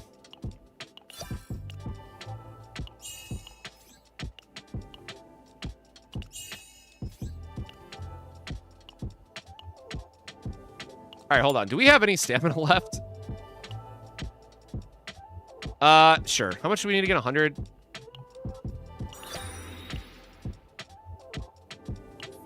All right, hold on. We'll just auto this really quickly.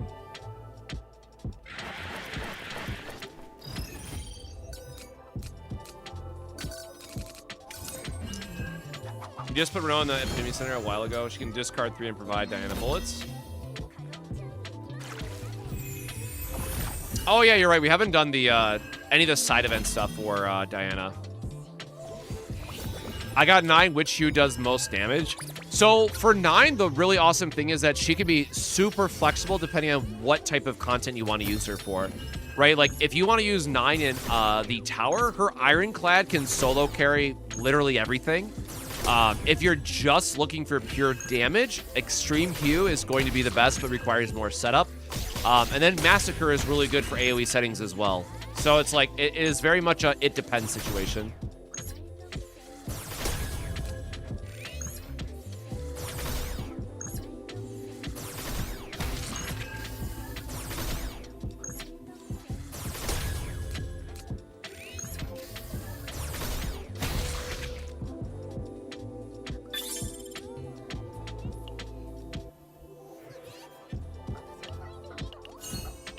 Okay, I should have spent more stamina on that instead of burning out my mats. All right, you know what? Good enough. We'll come back to this. We'll try to.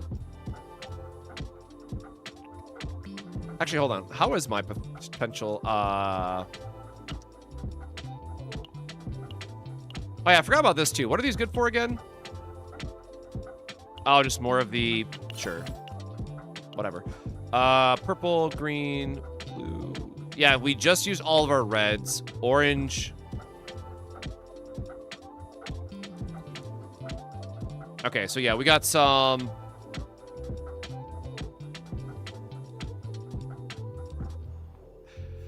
Yeah, we really are just forever stuck in the potential farming hell, aren't we? That is just the name of the game. Okay, so shop.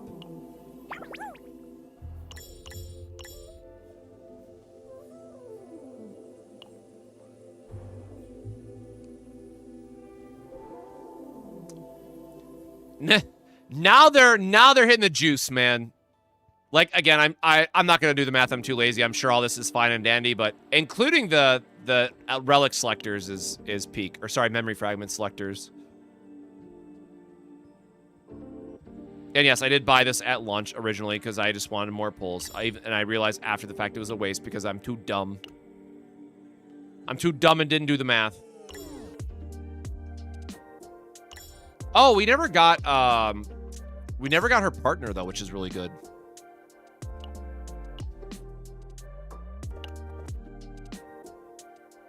Yeah, we are slowly but surely bleeding out this shop, man.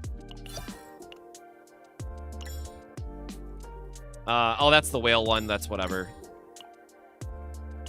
New month. Gotta buy these while I'm thinking about it. Rest in peace.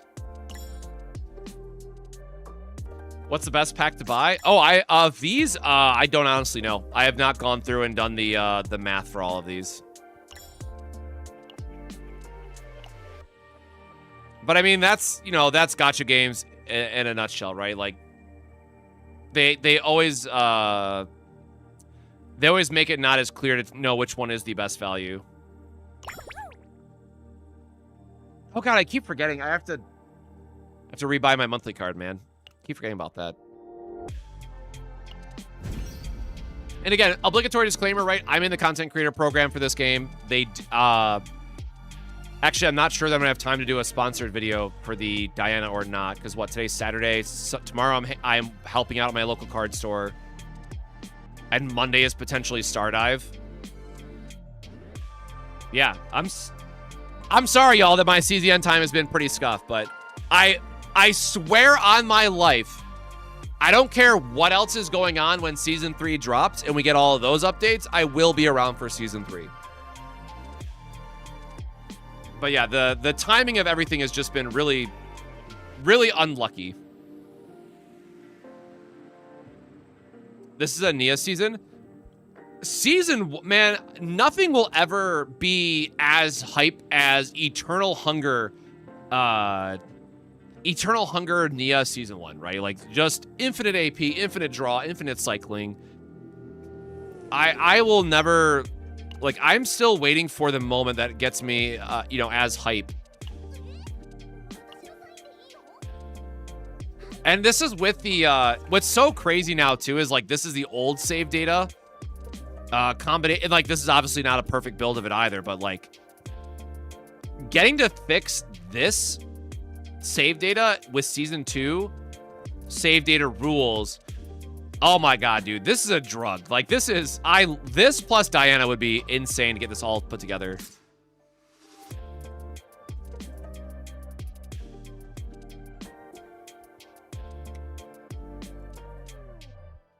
Is it worth it to pull Diana if I've already finished the current event? If Cosmic got the LD sponsorship? So, I've been reached out by multiple of those top-up companies, and again, I am very blessed that I have a full-time job. I'm very comfortable with my current income and all that stuff, but like every time I see one of those top-up emails come across and they're like, yo, dog, let us slide into one of them videos. We'll give you like $10. Like, it's not $10, but I'm just making a number to really meme on them. Like, I don't feel good about any of that stuff, like, right? Like, I'm not here to tell you guys, like, oh, you gotta spend money on this game, all that stuff. Like, no, that's not where I'm at. I'm sure I could have gotten the bag and all that stuff on a few of them, but, like, I don't know, it never sits right with me. And it might just be because, like, I've never used those top-up sites.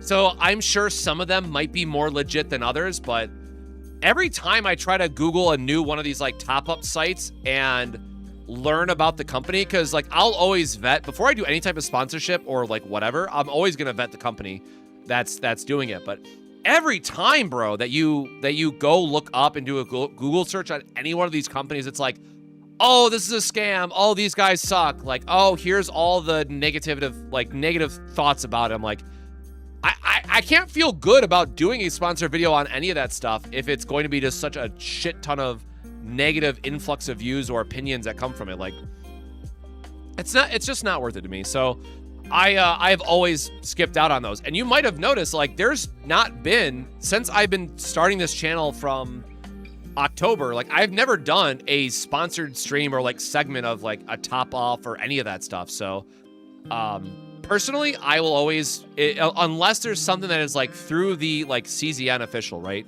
I'm always just going to stick with what I got. Like, it's not worth, like $100 is not worth it to me.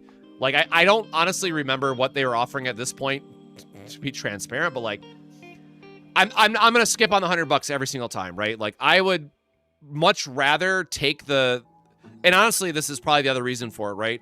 I am personally just gonna start taking the Vulcan approach instead. Like, I would rather view games from the free-to-play lens, because yes, gacha games are inherently predatory, but I also think that that shouldn't let us ignore if there is actually a good game out there to say like, oh, it's a gacha game, so I'm never going to play it, right? I think that mentality of it is just a bit short-sighted. Like, yeah, CZN is a gacha game, but I think there's actually a lot to love about this game and how they approach the character balancing and all that stuff. So like, CZN, even though it's a gacha, I'm always going to be like, yes, I think anybody either coming from the TCG side, which again is my previous background, or gachas in general should check out this game.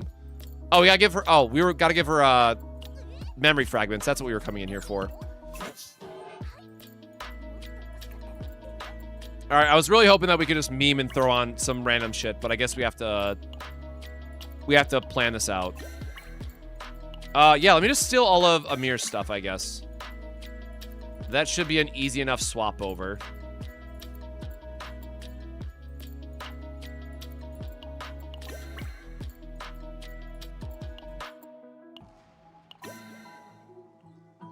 Maybe it's not going to be an easy enough swap over. Sure, health. Obviously, we want this defense, but I couldn't care at this point. Ooh, I don't know that we have a chalice for this, actually. We need... Oh, we need Scarab set. Scarab.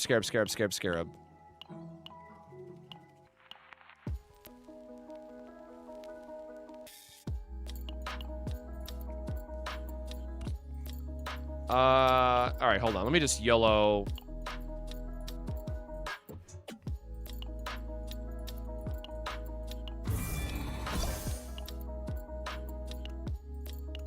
I don't know why I'm trying to RNG the one with the biggest stat pool, but, you know.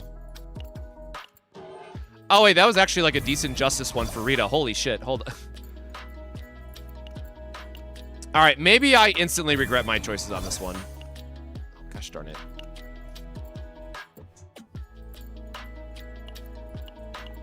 Oh, nope, there we go. Perfect. Never didn't have it.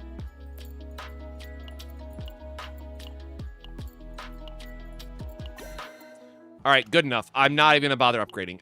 Partner. We already have one of our Nyxes. Which one's the heal one again? Yep, we'll take Orlea's because this just makes Chaos running a lot easier. So I'll always recommend running Alyssa for your teams because she has this at end of battle recover 6%. Very nice just for making Chaos runs not as abysmal. We're out of points for that. We got our partner. We got her memory fragments. Good. Okay. Who the hell is going to be our third? I mean, it's literally anybody for the third one, right?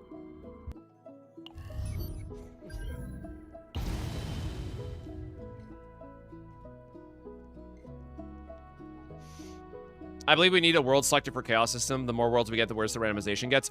100% agree. That is one of the key pieces of feedback that I've also pushed back to the devs. Because, right, it's going to get to a point where when we started with the game, Chaos Manifestation was good because you could literally just select this and, you know, go about it. So I really want them to recreate this part of the game. Like, I get why Zero System is important, but, like, let Zero System overlap on Chaos Manifestation instead of letting this be its completely own system. Because this is just going to continuously feel worse over time. Yeah, we're going to use Renoa, I think, long-term, but in terms of, like, getting through a Chaos run, right? Who is going to be our other main part? And this one being Justice, I guess we could take Rita, right? I don't know if I want to think that much right now. I lied. It might be Haru. We don't have Neglect, right? This is Haru's Chaos. Hold on. Does she still have all of her gear? I was using her for testing the... Yep, see, no. I need a... I was testing her other... Oh, wait, no. Who's her 4-star again? Sorry, this one. 2 cost or higher? Yeah.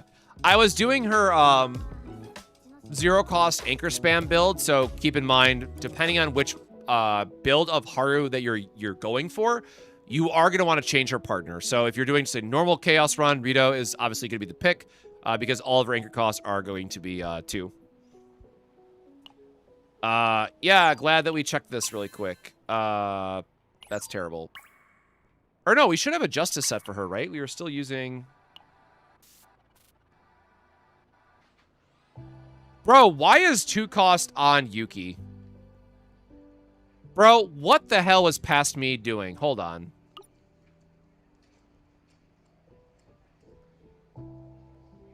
Oh, her retain card. Right. Hold on. Her new epiphany we were testing, right? Yeah, okay. By the way, this still sucks. Never mind. All right, okay. We know where we're at. I remember now. So we just want to steal everything from Yuki, and we can finally...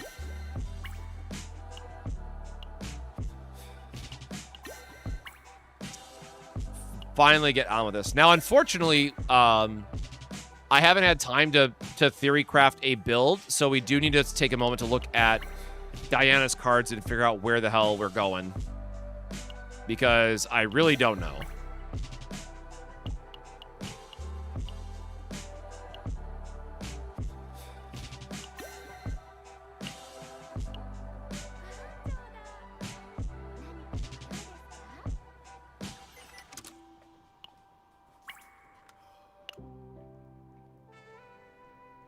Yeah, plus to crit chance. Yeah. So it'd be 71. Why is my crit damage low?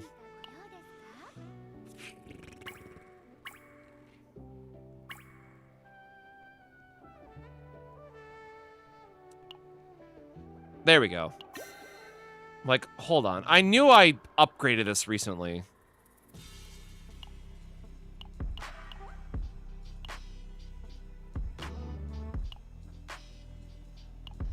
Wait, which slot? Was that not slot 4? Am I losing my mind? Oh, there it is. There we go. I had a older... Yes. Okay, that looks like what I remember her stats being.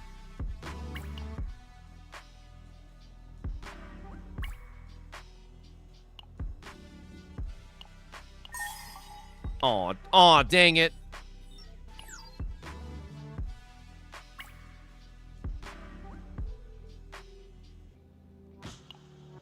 That was locked from forever ago. We can get rid of that now. Okay. So, let us theory craft.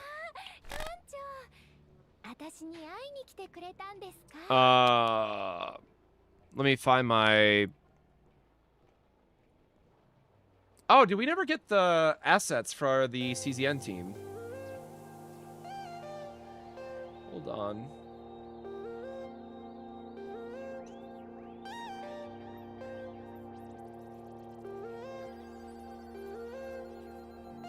Oh, we never got Diana artwork. Oh, damn. Okay, well, I can't make my... All right, well, I can't make my image then. All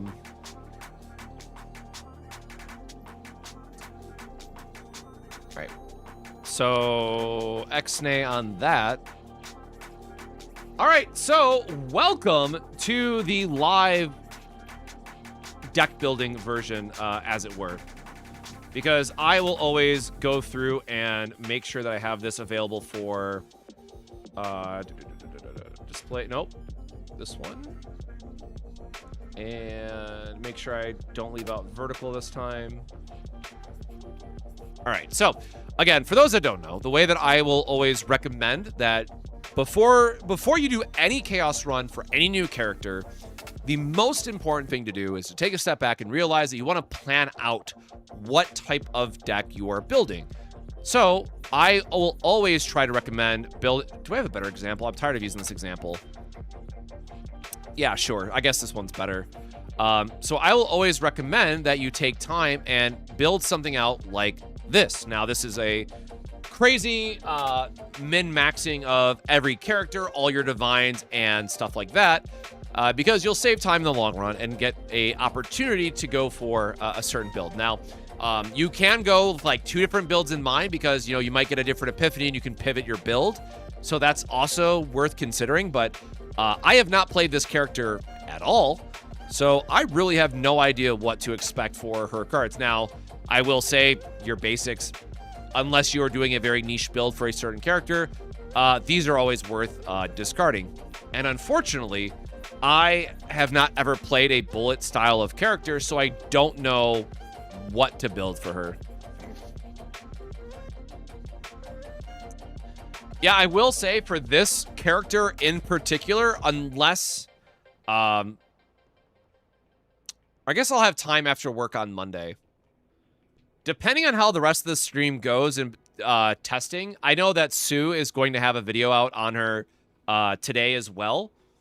So I might just be too far behind, you know, to make my own video on her with the Stardive coming out. But again, I do apologize. Losing the time with Grand Blue Fantasy Guild War has really kind of put me behind on everything else. And with Stardive coming out, this Stardive is a game that I've been waiting for a while, so we might just be back at full speed, I guess I will say, for Season 3.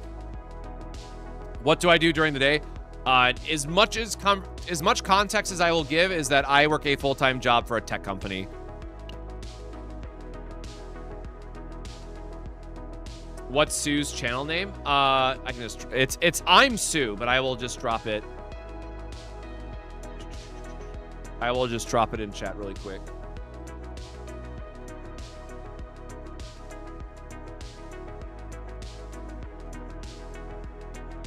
Oh, someone had early access to Stardive?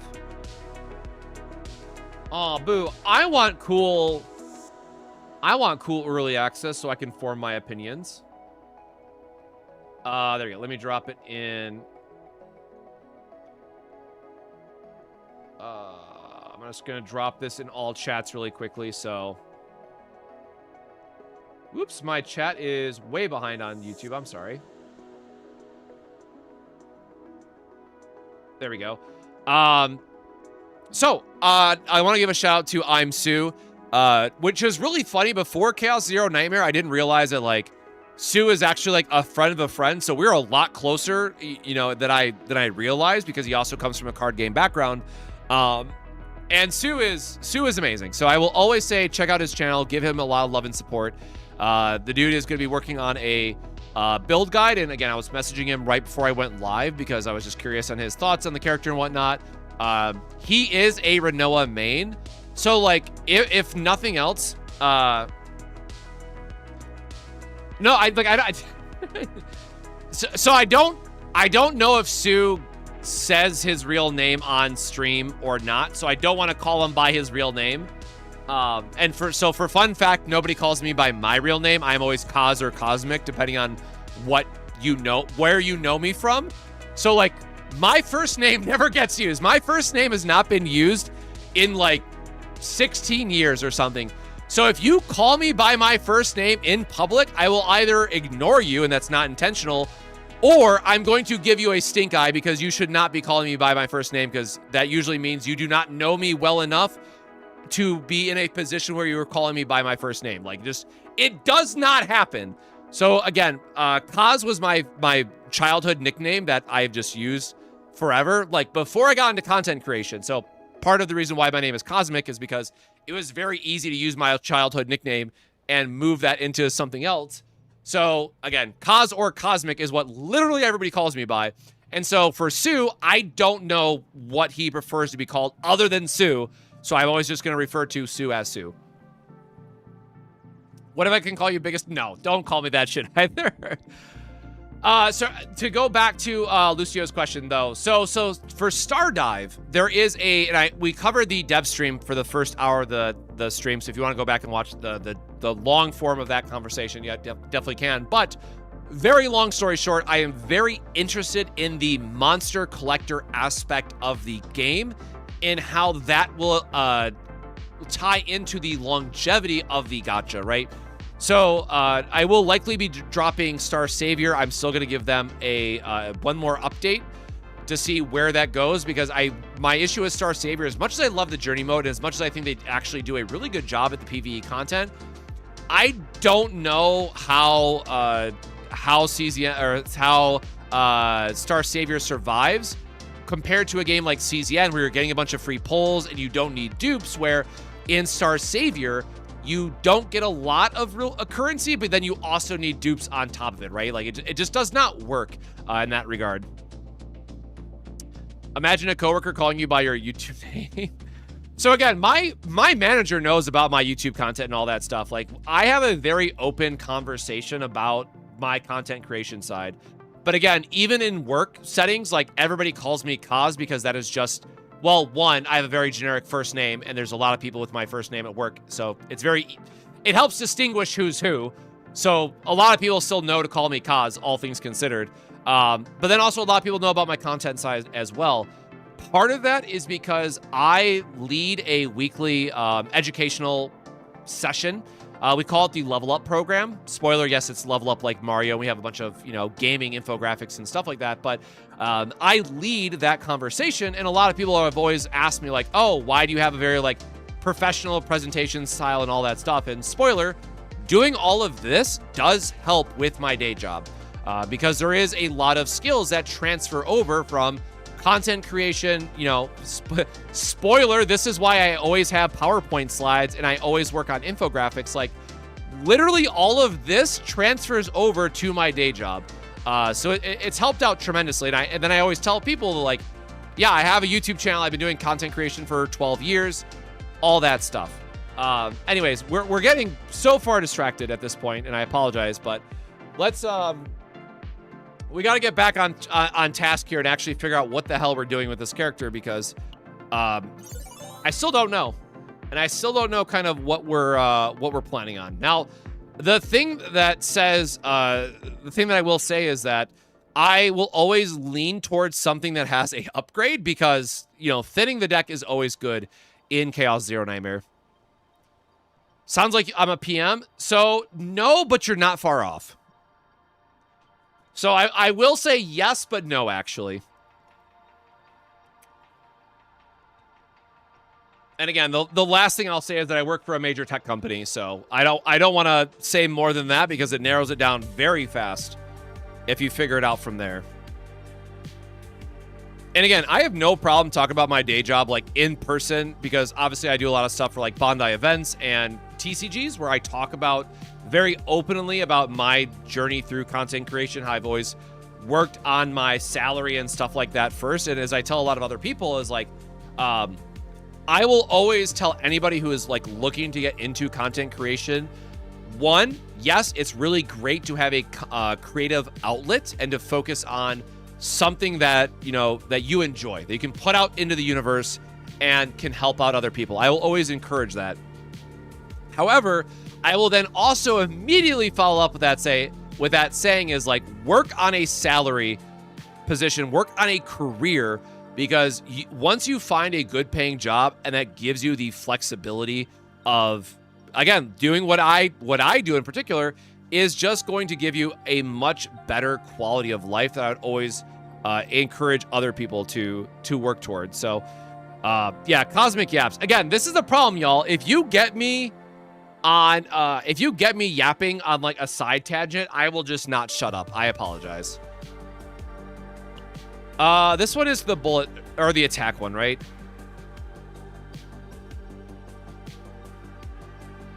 If 5 or less are owned, create one more.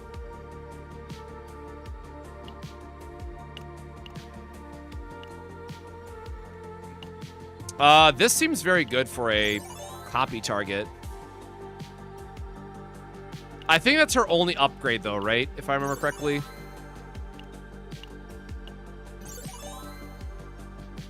Oh, and this one?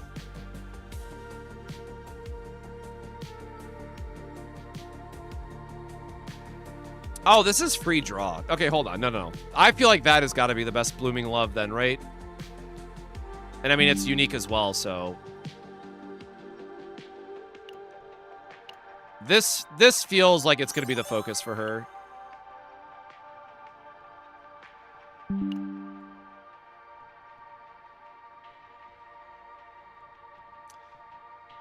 Yeah, the whole discarding part of her mechanic is like the real savior, which again leads me to believe that there's going to be a lot more discard support either in season 3 and or a 5-star version of Nia coming soon.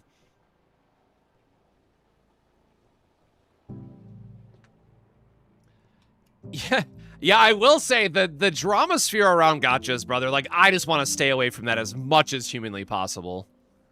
There is we don't need to get into it, right? Of course, I'm sure everyone knows what I'm referencing, but let me just stay in my happy little corner. Let me work on my infographics and stuff, man, and I'll be happy.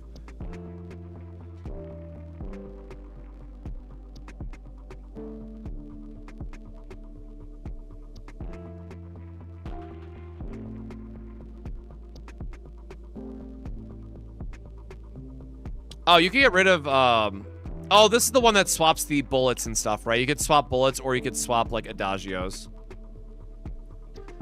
I feel like getting the discard outlet is important. So I feel like this one works.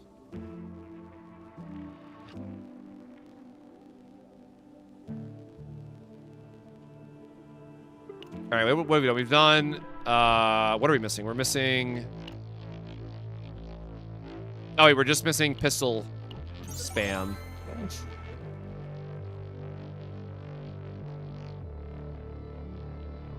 Yeah, that's what I'm getting at, Tatiki. So, again, I apologize to everyone that, like, all the Renoa slander that I had up to this point, you know, is coming back to bite me. Because I just never got to use her, because, again, for me personally... Sue was like the go-to Renoa main, hundreds of hours on her. So like, I never really felt the need to build her out because if someone would ask me my opinion of Renoa, I would always have an inferior opinion compared to Sue, who like had done the work. So it always became a meme that like I was like Renoa #1 hater because I never used her. But the truth was, I would just always pass off the opinion and say like, hey, I will not be able to have as much, you know, time and testing with her and all that stuff. Like, just go check out Sue. A lot of people recommend removing liberated feelings unless you plan on running a bullet deck. Oh, the, her ultimate, right? Yeah. This one still feels really odd to me, because, like, this seems like a very strong damage amp if you have bullets, or just... you know, terrible luck with it. Like, it's just cut it. Yeah, so I can definitely see that. Who would I team with if I don't have Renoa? That is definitely something I'm trying to figure out. Getting Renoa's partner the other day was a sign for you. Yeah, it definitely felt like more of a curse than anything.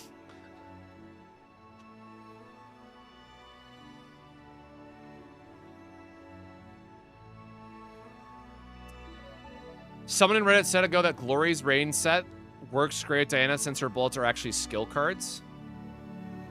But it's only a 15%, right? Isn't it? Aren't her bullets like the other bullets that deal low damage? 144. I do not remember what the math breakpoint is, by the way. I'm assuming that morale is still better. Like, I think that the multiplicative effects are like 250 plus or something.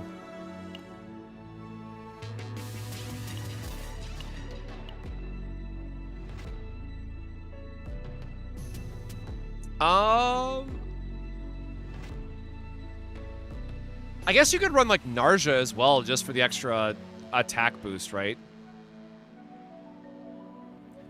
Yeah, I think as Tatiki had said, like, this might just be a we gotta run it sort of thing.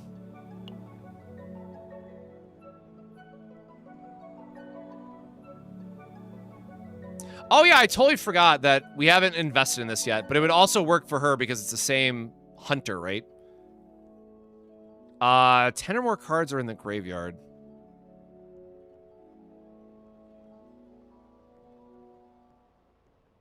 Wait.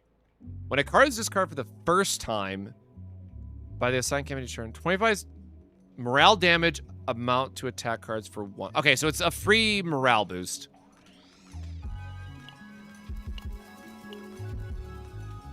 I'm just sad because, like, you get the draw too often. Like, Yuri was such an insane partner. Oh, holy shit, we are... I gotta clean up my...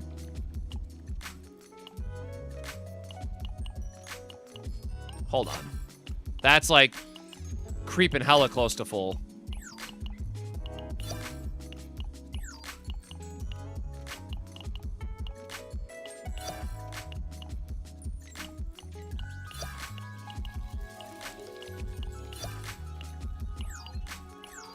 Just goes to show how long it's been. Has Sue released a Renoa deck for Diana? No, I did hear from Sue today that he, because I talked to him right before stream, that his Diana guide is going to be out today.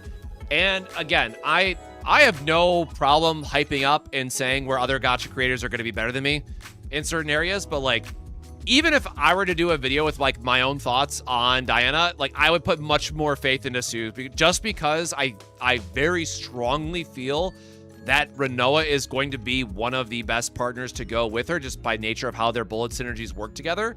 And Sue is just that guy when it comes to Renoa knowledge and bullet knowledge in this case. So like, I just cannot compete with like the amount of information sharing and knowledge dumping that he's going to be able to do in his video.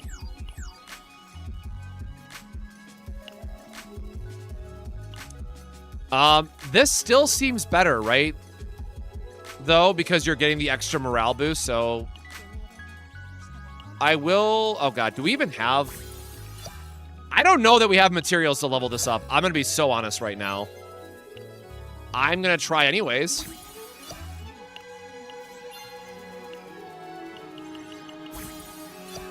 I don't know why I have so much hunter material. Maybe I did pre-farm this and I forgot already.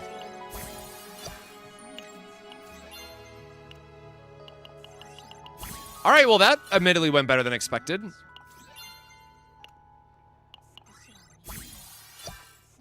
So again, even when I haven't been streaming CZN, like, I'm still playing every day, pre-farming, spending my stamina, so maybe not terribly surprising that we got quite a bit of stuff. So they also buffed the stats, right? So here we go. 155 for a 5-star. Do I have another... I don't know, I just not have a 4-star by comparison, I guess. I guess the other hunters sucked. 89 for a 3-star. Okay, so that is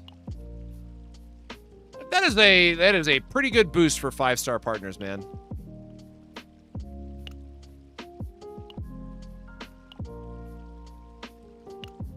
Okay, we got that, and okay. I think we're good. We just literally need to play and figure this out. Oh yeah, I guess we can get more memory fragments because we got to use our tickets anyway. So yeah, we're going to use Haru for the babysitting, but we're going to see what epiphanies that we get for her and kind of build it from there. I'm out of coffee. Oh shoot, I'm sorry. Let me go back to my, hold on.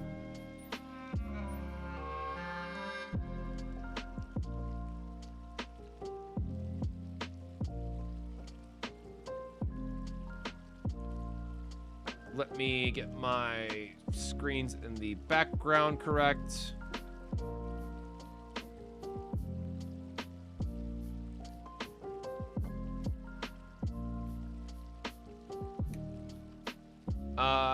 Cool. There we go. Do they buff the stats, or have they also made the stats now count for the percent the fragments give?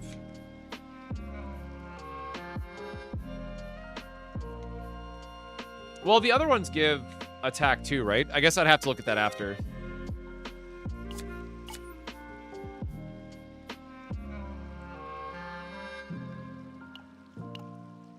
Again, freely remove her basics because I know that's what we're going to do. So you're not using the discard epiphany Haru has?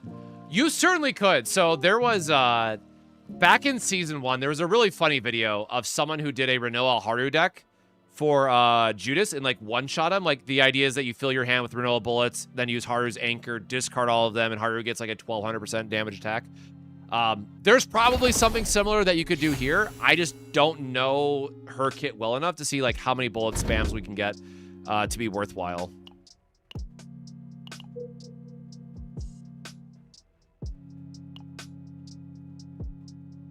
Oh, right. Yeah. I'm like, what's the... Right, so we got to start looking for these as well.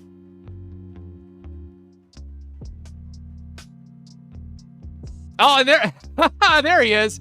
So Sue's now in chat. Brother, I hope you were here for like the last half hour of me just glazing you nonstop, by the way. I swear I did not message him on the side or anything. This is just hilarious timing. Hey, welcome, Sue. Welcome. No, so I was just saying, how, because a lot of people were asking me on like, you know, my infographics and stuff like that, and like my build guide video, and all that stuff. So I will just say that I was hyping up your video that's dropping later today because I feel very confident that you will be someone who can speak to Renoa and Diana being together as like a very good partner, and just, you know, more about that combination than I would be able to put out. So chat, back me up that I'm being honest here, so that Sue, like, I mean, I'm sure Sue believes me, but I want chat to back me up on how serious I was being about this. But yeah, so again, I've been super busy on the Grand Blue Fantasy side. Like, I was doing 18-hour days of grinding, so this is literally my first look at Diana, looking at the new content and all that stuff. So I can finally breathe again now that I've got knocked out of Guild War and Grand Blue Fantasy. But also, I was on like 8 hours of sleep over 4 days, and last night was the first night that I actually got to sleep more than 2 hours. So I am happy that I can finally return and check this stuff out. So we will see where it takes us. Holy speed up, Batman.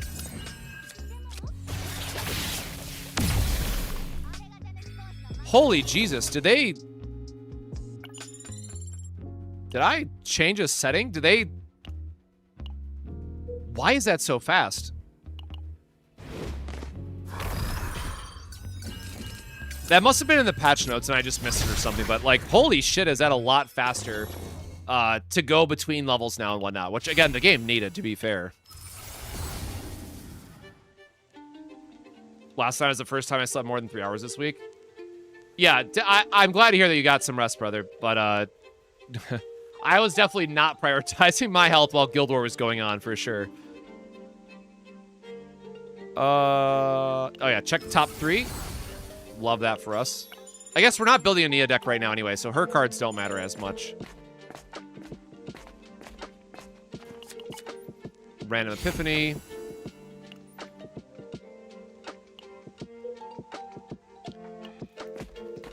Yeah. Chaos Zero Nightmare is still my favorite gacha to play currently. Like, there might not always be content to do, because, like, again, like any other gacha, they're all live services, right? At the end of it all. So I am limited by how much I get to play per season, but it's still my favorite game to play currently.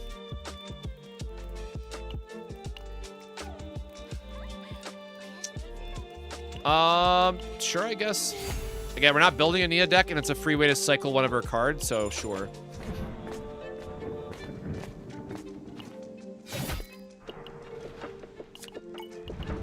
Wait, we're allowed to feel decently rested? That's been an option this entire time.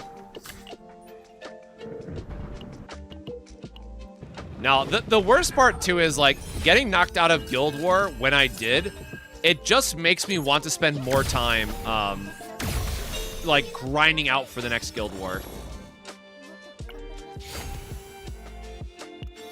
So, I was kind of joking with my crew about this, but I'm also, like, somewhat serious. So, again, I've kind of decided that I'm not going to do as much on the TCG side as kind of initially planned. I just want to spend more time on this channel instead. But that also means that there might be a once-a-week Grand Blue Fantasy stream, just because I need the extra time to grind out that game and, like, do high-level raids and all that stuff. We'll see if I commit to that. That wouldn't be until, like a May thing at this point now, but We'll see. All right, so what do we got?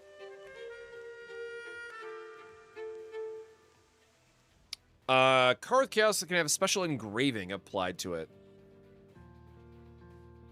What is Shockwave? When a target inflicted with this effect is attacked through a card, 300% fixed damage to all other targets. Bro, am I stupid? That is new, right? That's interesting. Oh, but it's a unique reroll. Yeah, I have no idea what to. I have no idea what to expect from these, so I'm gonna be like learning this on the fly. So I definitely think it's gonna take us a few times to figure out what we want for a card. I also need to find a t-shirt shop to print my #1 Tenebria hater shit. Wait, no, hold on. I thought, unironically, Sue, I thought you enjoyed Tenebria. Am I misremembering? Hold on, is there other lore then for this? All I remember is that she's from Epic 7. Shockwave is new. It might be a teaser for an upcoming character.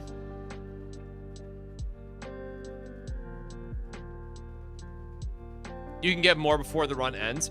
Yeah, like, I want to find one that, like, fits with her character more. Like, I'm curious to see what kind of, like, bullet support that might be generated. So, I do like the idea of Shockwave giving you AoE for the other characters, right? Like, this could be super helpful for doing your daily farms, right? Like, this could be a really great option if you want to decrease the time of your stamina spending stuff. So, like, this is kind of fun.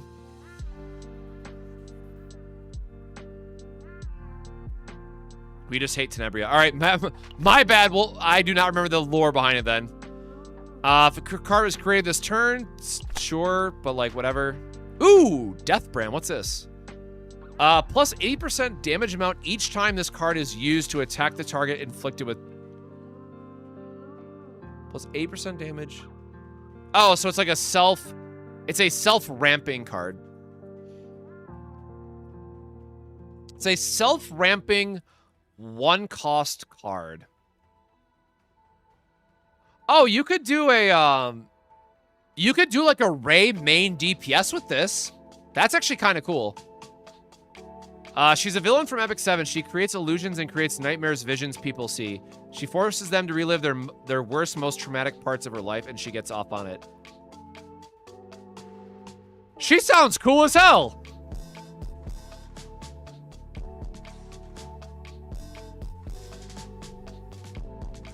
Oh, then removed all of her memories and made her a loyal, obedient slave. Ah.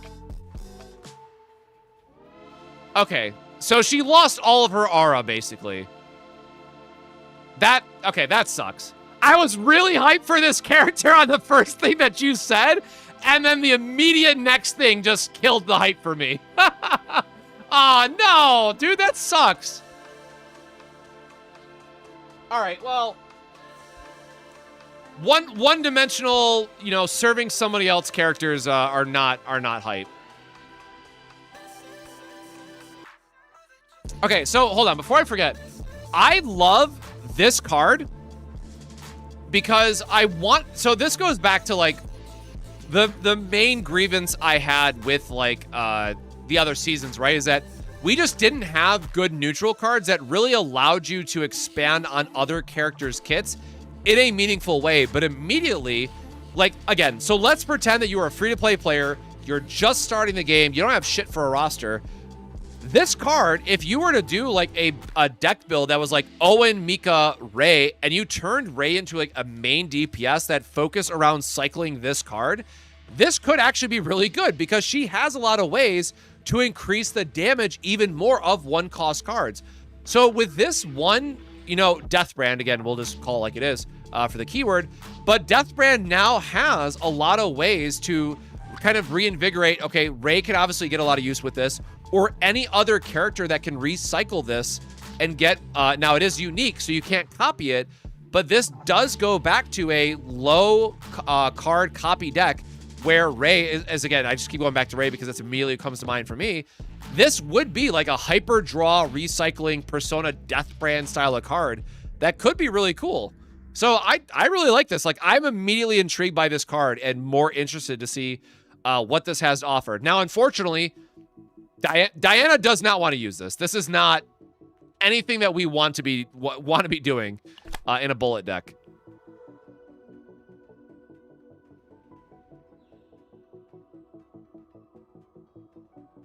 Interesting. Plus 30% damage amount to all bullet cards in hand until used. Wait, so does this, because you discard and then trigger bullet, hold on. You discard then trigger bullets, right? So this does not work with Renoa. Has anyone tested this one yet? I'm actually really curious now. Because this is either really good for Luke, and it's fine, right? Or if this could also work with like Diana's own stuff, then it could be really cool.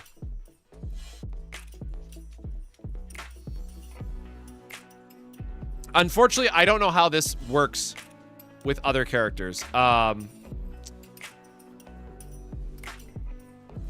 So we don't want to take a card for Diana yet, unfortunately. And this has exhaust 5.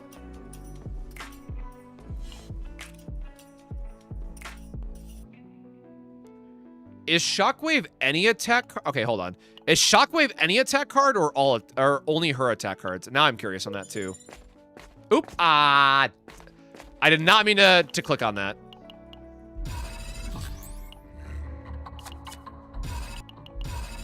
All right, we'll just speed run the rest of these. Oh, there you go. We can just get another shot here at some cards.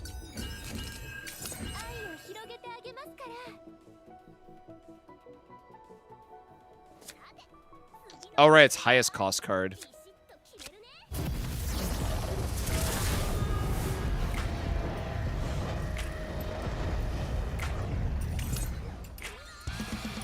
Whatever. I'm gonna take the extra healing here just because we might actually need it for the run.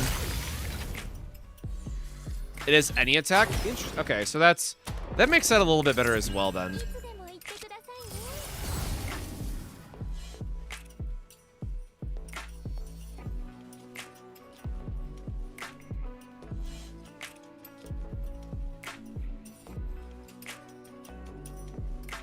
I always forget the naming. So this changes... No, it changes the skill into the attack. Sure, just because it has retain, man.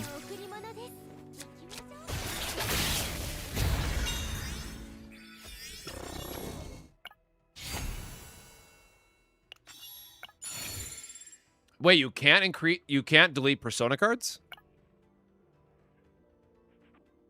That's the bullets one again. Shockwave. Oh, actually.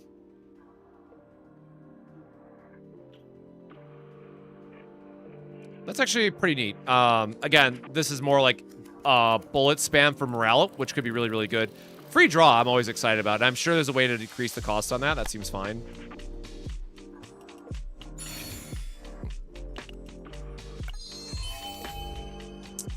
Ooh, here we go. So this is actually... Oh, right, because they're also going to be class-specific. Oh, is there... Ooh. Is there anything in-game that says which engravings we have? I didn't check the codex, but... Or the, Yeah, it's called the codex in this game, right? The one that has all the stuff saved.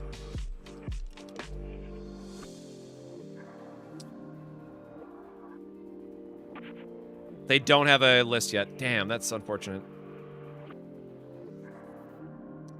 The persona cards work for everybody. I'm already like, I'm already theory crafting like a few other ones. Like, Persona, so again, the main reason why I kind of poo-pooed on Season 2, right, is that all the focus of Season 2 was for a set number of characters. And this immediately feels like they kind of addressed that major elephant in the room that I'm already seeing ways to work for multiple characters, multiple builds, either attack or defense focus. Like, this is giving me a lot of hope for season 3. Now, again, this is going to be the RNG of, like, I could see now Personas being a major RNG reset. So, like, this is a callback to, like, season 1 mutant sample looping, right? Because, like, if you don't get the right Persona base for your character, you immediately quit. So, I think this will have that side of it, which could be a little bit annoying, but overall, I'm still going to rank this as a net positive. Like, to me, personally, this is a massive improvement over Season 2. And the fact that you can skip some of these, too, it's like, you know, whatever, but, or hers don't matter, so I'm just going to take it to take it.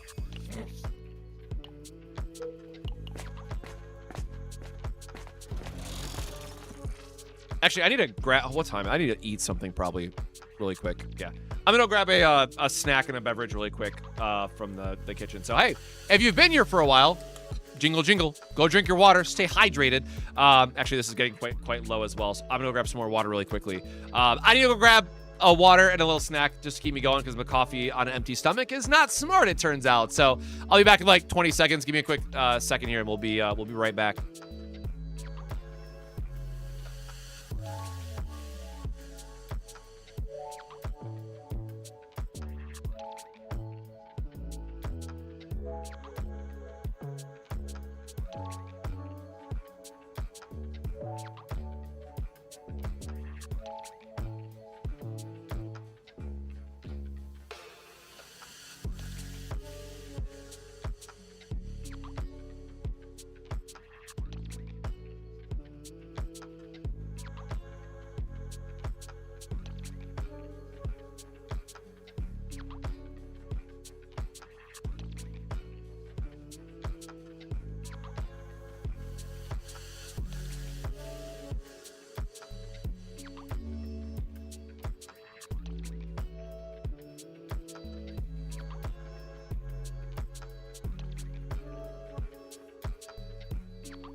Was where we're in another 9 situation? No, yeah, it's exactly the opposite. Like, there's much more flexibility in this, like, seasonal preview than what we've had in Season 2. One of my grievances with this season is the pathing will force you to skip a lot of the question marks for Persona stages. True. At the same time, I feel like we skipped a lot of combat stages in the last season, so it's like one extreme to the other for that end of it.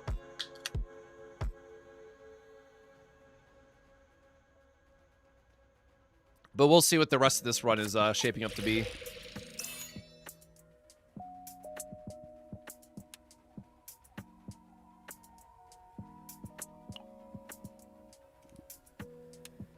Am I just I don't remember there being gear stuff too, but that's cool.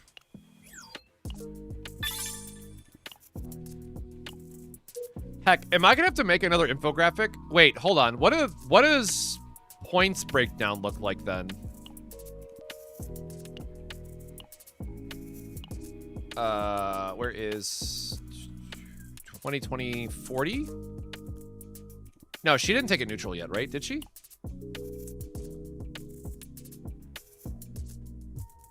Oh, but I removed a card. Yeah. So I removed a card.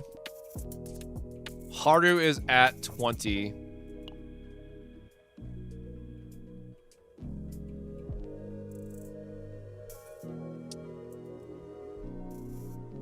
Those are the extra engravings to activate the Persona stuff.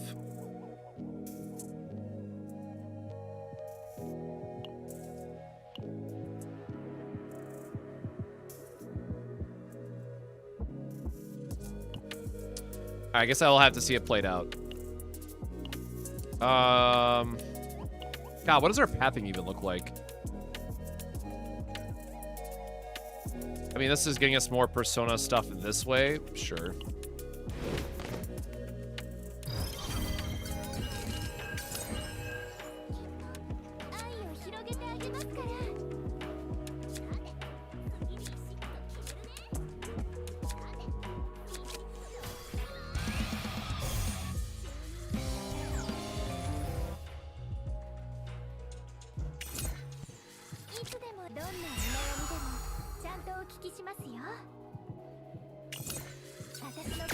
So I guess I didn't have anything to draw there, but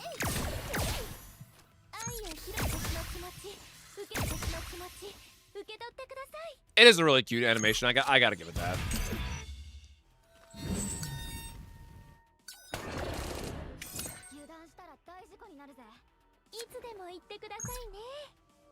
Man, it's just not doing as much damage as I would have hoped for. Increased damage amount by 3% for each different bullet card, right? So it's not gonna do a lot anyways, but that doesn't have the discard effect. That does not have the discard effect either.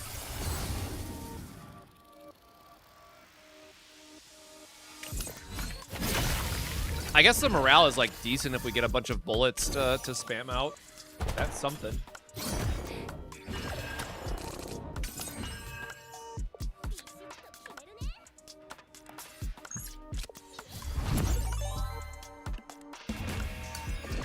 I guess we got Shockwave, but we can't test it because there's nothing else that's nearby.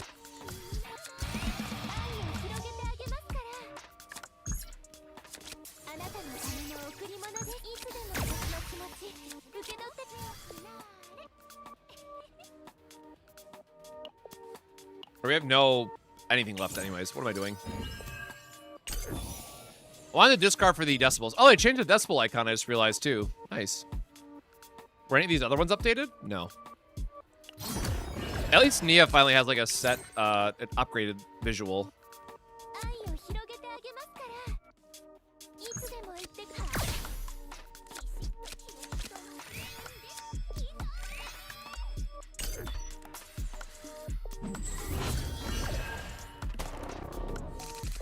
And Miki, we asked about that earlier, but there's nothing that seems to be in-game at least.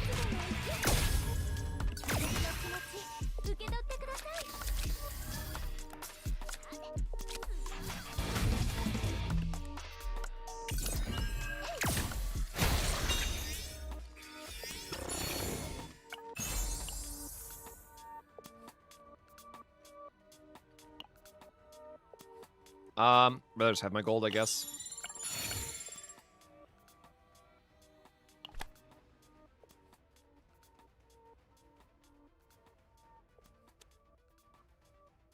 I guess I can always just skip it, right? As well. I mean, this feels like it's fine, too. It could be a good one. Shockwave again.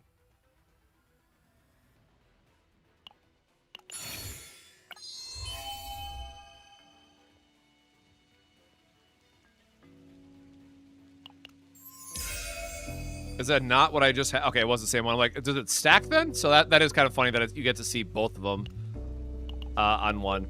Yeah, this is interesting. This is gonna have a lot more of like planning that you're gonna have to do for this one.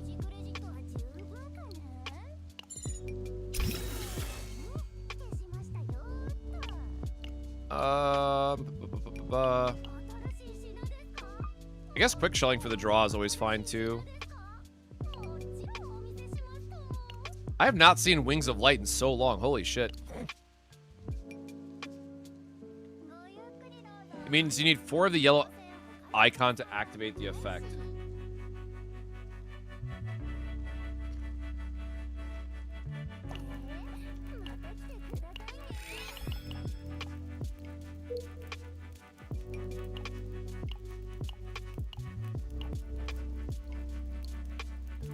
I guess the question I have then is that how do I get more of them?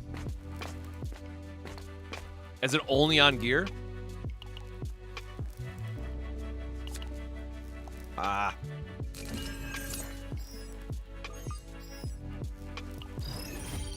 Yes, I want to attack because I want to pull it out anyways.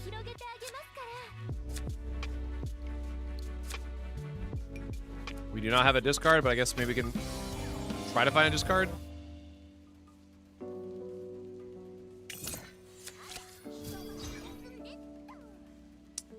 Discard 1 random card of this unit.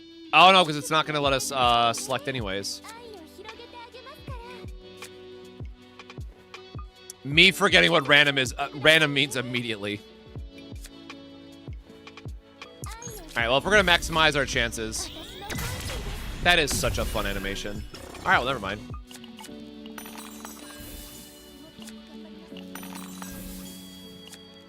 Get more yellow engravings and still add Lux engravings.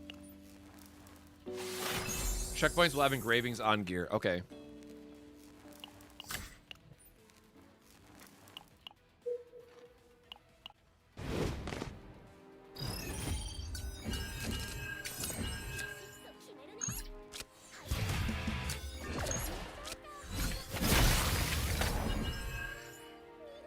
That is pretty cool, though. I really like the idea of Shockwave.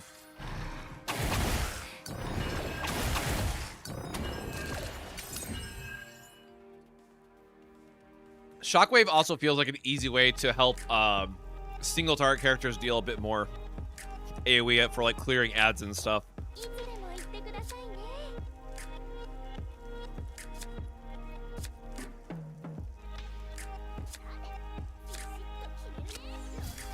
Oh god damn it! I needed to use attack first again. Yeah, unfortunately, this is gonna be me like trial and error and making sure that I'm following everything with the character as I learn it in real time. And then these still can discard the other ones, right? Yeah.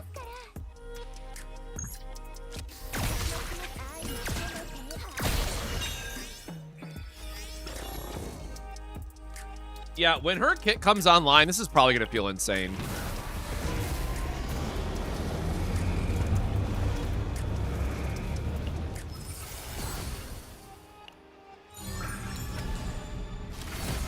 They can keep buffing Yuki and we will all be happy, trust me.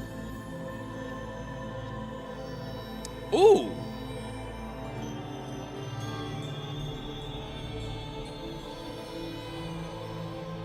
Oh, that seems, I mean, it's a draw, so it's probably like we're not getting the value out of it, but damn, that still seems insane.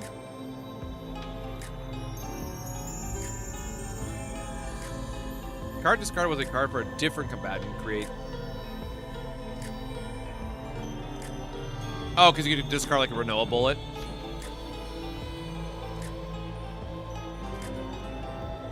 For each discard, okay, so you have to discard 2 cards, you draw 1 card.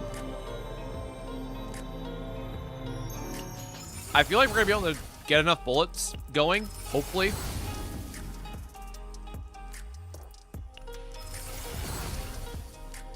I love my adagios, please and thank you.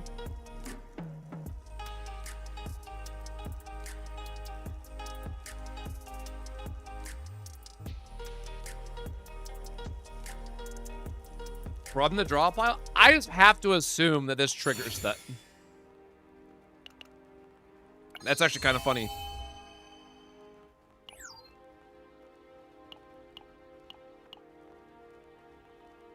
For each Umbra engraving.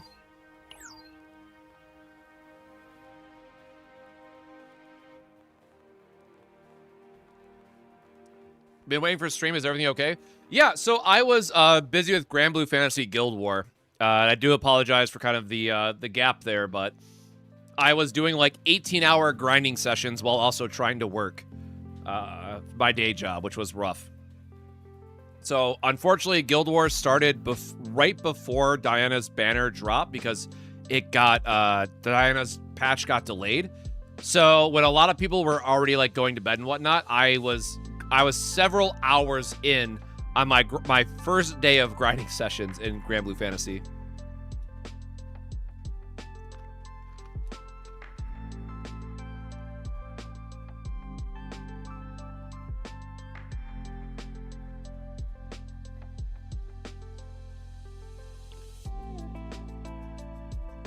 You trigger that divine, you can do a deck that applies Quietus on all cards, create all bullets, and you discard them, triggering Quietus, giving you the one like 900 extra turns. Why is discard all bullets, trigger Quietus, and draw 1 not value? No, the other one's only a draw 1, discard 1, right? I was going for the higher draw potential, unless I like misread that first card.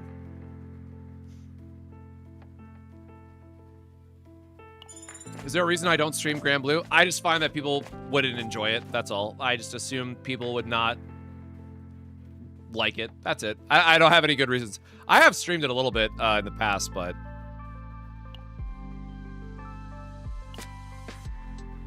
I feel like we do not need money here.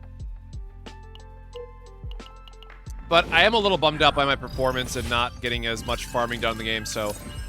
in the future, I might actually add a stream day for Grand Blue Fantasy just because there's content I need to farm in Grand Blue Fantasy, and Unfortunately, like between streaming and working and also trying to do videos, like I don't have a lot of other like non-work or content, you know, time for myself. So I have been slacking on Grand Blue, and that's kind of on me.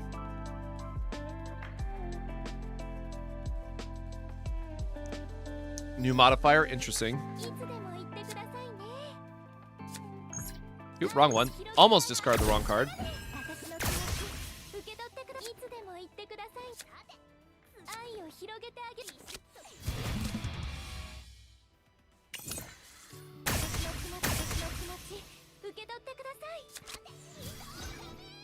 All right, yeah, I can definitely see where a complete Nia deck is going to go crazy with this. Ah, whatever. It has its Epiphany, so let's see what we get. Activate Resonance inflicted by... Oh, so that's like the stacking one. For the next 5 haste attack cards used, we're not... Oh, the one she creates have haste, doesn't it? 3 Resonance. If this card is discarded, activate Resonance inflicted by 5 more times.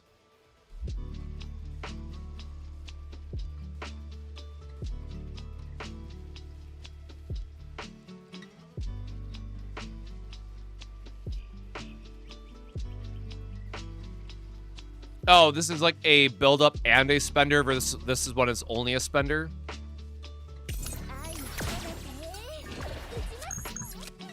Alright, I was really hoping that guy would die there. We do not have a lot of cards in the graveyard yet, so we're not going to use that partner skill. Actually, I have not seen this partner skill yet either, so I guess we might as well use it while we can.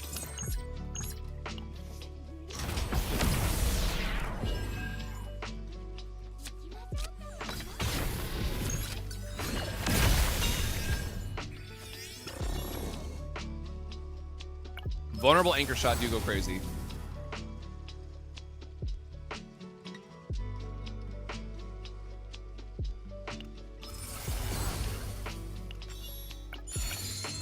More free discard stuff because why not?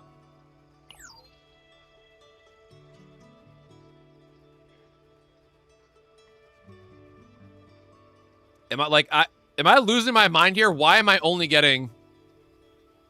Bro? That's like 3... That's a 3 in the same now? Alright, we'll skip that, I guess. We are playing Chaos Zero Nightmare.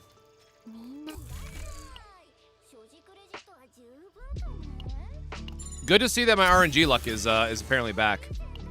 Ooh, wait, no, that's the wrong one.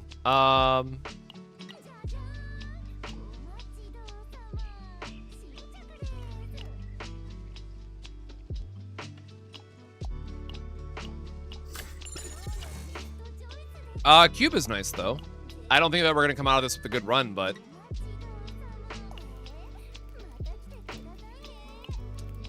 do we have anything we want to meditate, I guess?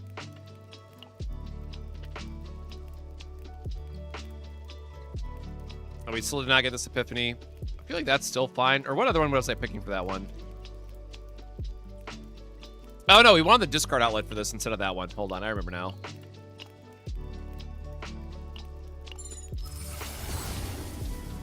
I guess we can also YOLO these into a Divine, too, right?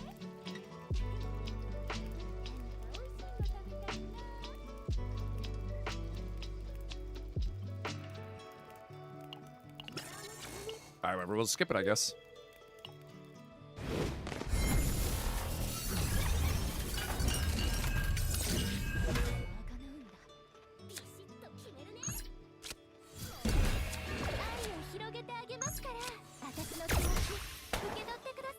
Yeah, see, exactly. I was like, this is where Shockwave is going to be really nice, because now I can just go all in on the boss and not care about it.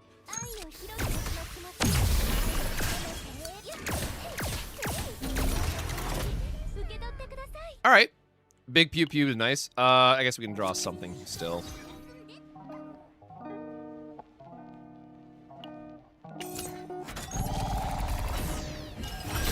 Sure, get our pulverized damage boost.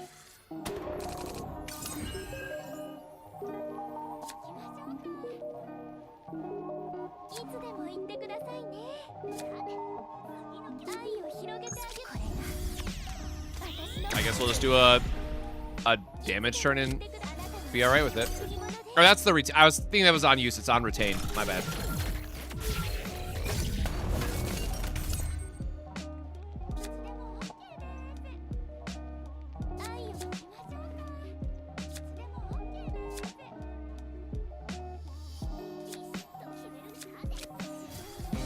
see what we can get off of our draw that's left. We don't have anything left in the draw pile, do we? No, we have nothing in the draw pile to actually activate off that. Which is funny because it discards itself, right? And then it would discard something else, but there's nothing else to discard. Unfortunately. I guess we'll get our vulnerable just because, and then...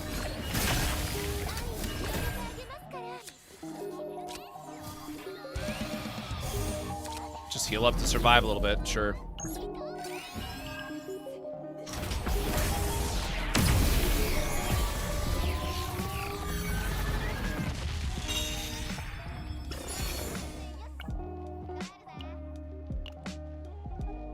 I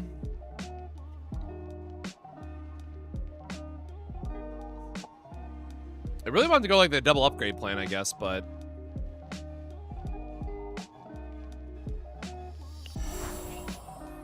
we'll just get her basic attack, I guess. It is an attack increase and agony is something, sure. And we do not want any of that set, so that's fine. Great. I'll throw us out really quickly.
Sure, extra healing.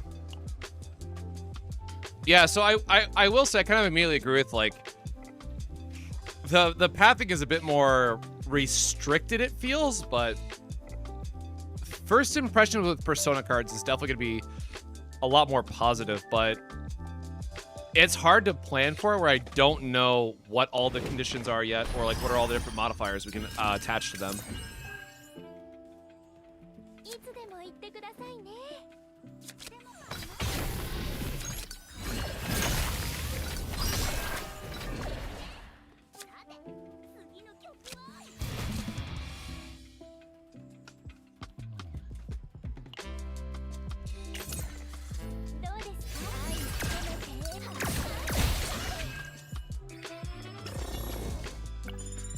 All right, that Persona card's pretty hilarious, actually.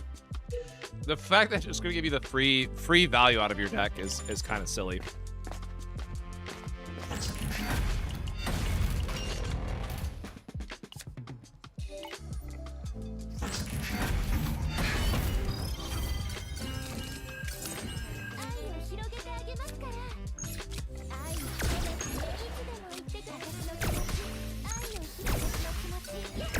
No discard, but that's okay.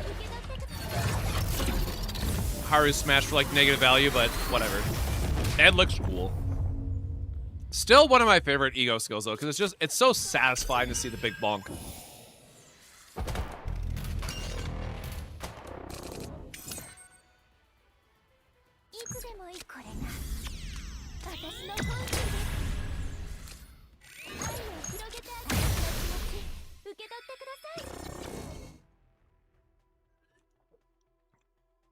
Yeah, that's kind of the thing I will see is like when does it impact our overall runs for if we get the copy event or not? Because I can see that being a rather big drawback.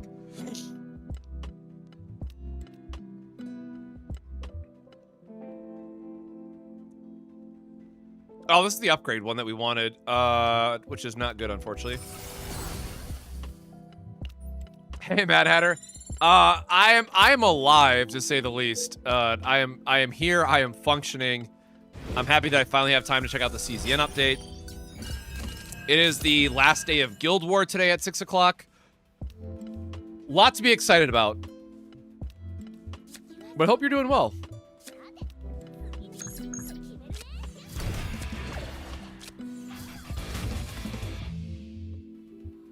And yeah, this definitely feels like it's going to be a an optimization thing, but you know, one challenge here is it better than Season 2 and how limiting Season 2 was? I will say, I think at least my first impressions are that this is a improvement from Season 2. Definitely not perfect, but I'm at least happy to see the game trending in the right direction, I think is where I'm going to settle on it.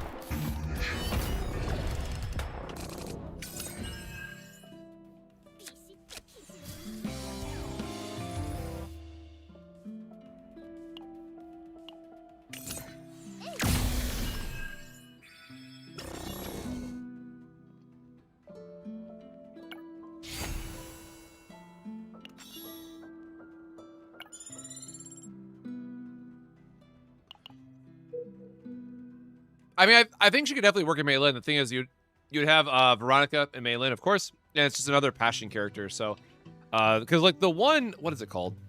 The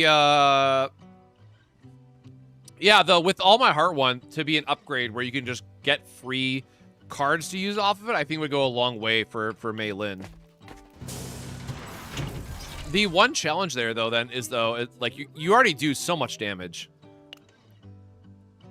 Like, yeah, Diana's helping you deal more, but like Mei Lin already has a way to hit absurd numbers that I don't think she's like absolutely needed by any means. Still love quick shelling, man. If there's one card that makes me always think about upgrading my neutral epiphanies, it's always gonna be quick shelling. The fact that it cycles itself and just free damage is quite nice. I don't even know what other piece we're looking for, if I'm being honest.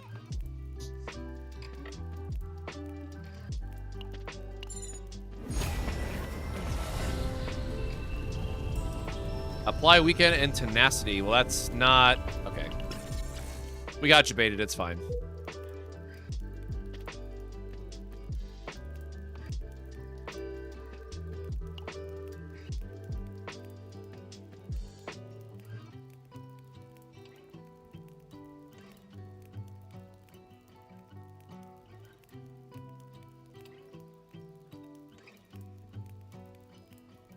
Yeah, I will say... For the copy events, I will always look for after the last checkpoint in whichever one has the most question mark nodes. So like this path and this path are both fine.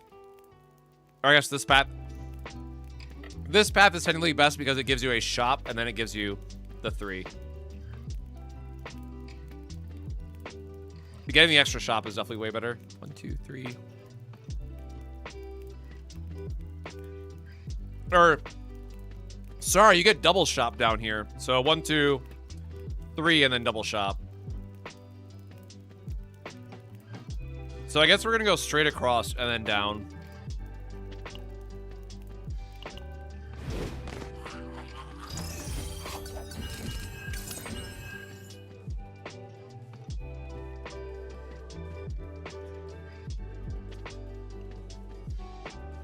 I did more than 10 runs and couldn't get a single copy of it in City of Mist. Oh. Yeah, that definitely does not feel good then.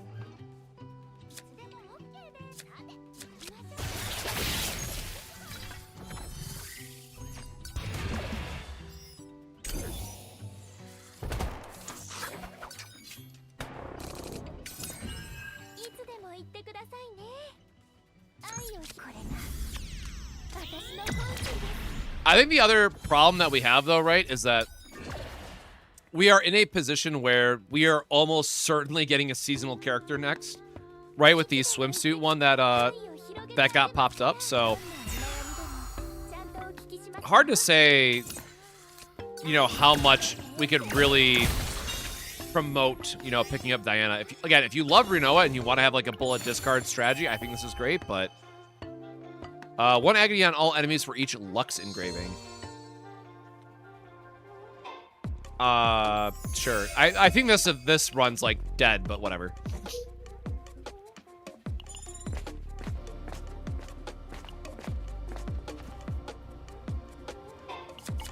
I do not remember what this event is, if I'm being so honest.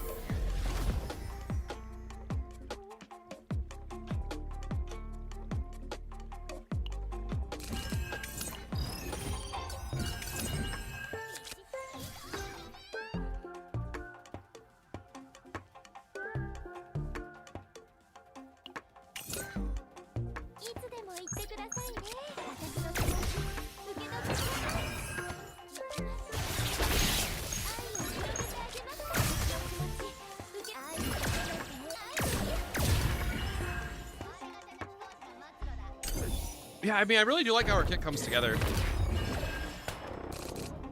I definitely lied. This is one that I would need to spend a lot more time testing on before I feel good about putting a video out. This is probably the, and this is probably just my own experience with like not having a lot of time with Renoa, but this one definitely feels like it's going to take a lot more effort to have a better guide or have better insight on.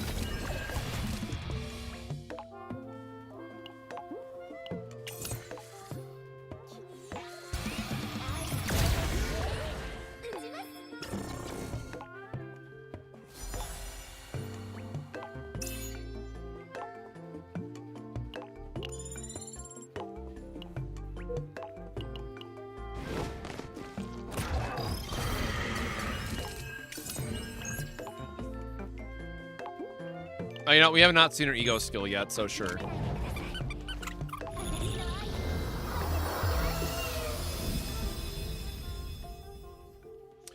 Yeah, I mean, it's very pretty. And we have 3 cards to discard perfectly.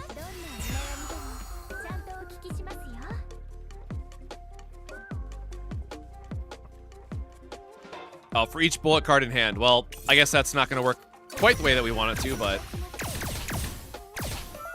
I guess the ideal there is that you would draw into more bullets, which is nice. Oh, my bad. We had a discard outlet.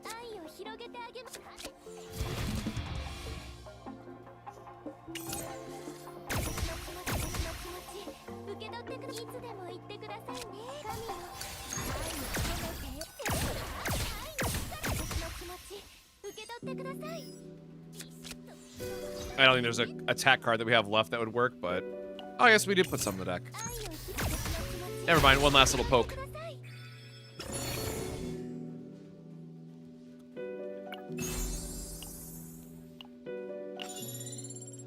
I was expecting Diana to be a bullet style like Luke.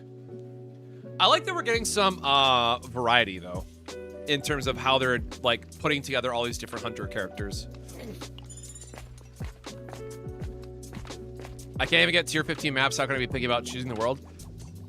I mean, so in a lot of cases, tier 14 is like more than good enough, right? Like, I get if you want to be like hyper min-maxing and like going the distance. Like, yeah, sure, the extra bit of points can certainly help if you're trying to really go for something insane. But I have found more times than not, like even just a tier 14 and then Nightmare tier 15 is just a very comfy spot. And even like, you know, 13 into Nightmare 14 with 160 then has been fine. I have also been one to try to go all in on the finding the max amount of points. And unless you're doing like a quad divine style of build, it's just not worth it.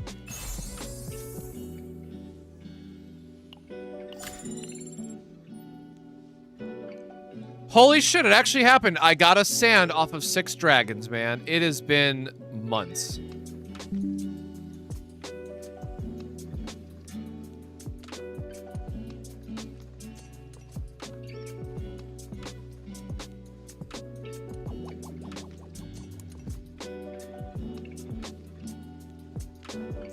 I actually got a sand. Hell yeah.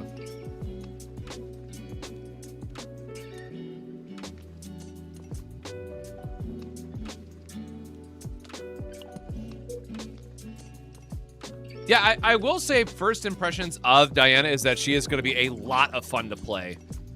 I think once people like, get in the right groove of it, it won't be, like, as hard to play as Rita. But I think this is another one of those characters, like, going through Chaos is just not going to be fun with her. But her complete deck is probably just bonkers to play. Seriously, just gonna give me another... Oh, and so there's the... Well, damn.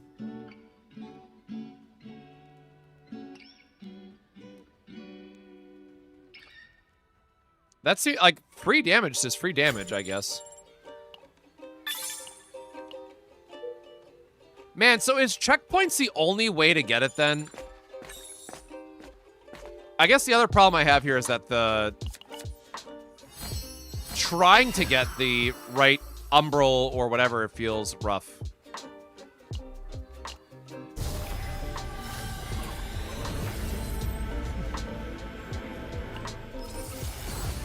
Yeah, we love the free AP. Thank you.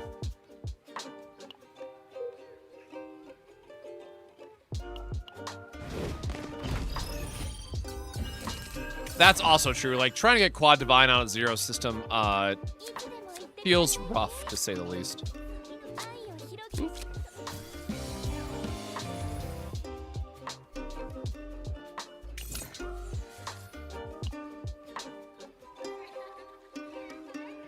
I guess we have both guns that we could draw. Oh no, they have to be... I keep forgetting they have to be exhaust. It's not just bullet types. Oh my god, it's gonna take me forever to get the to get that card right.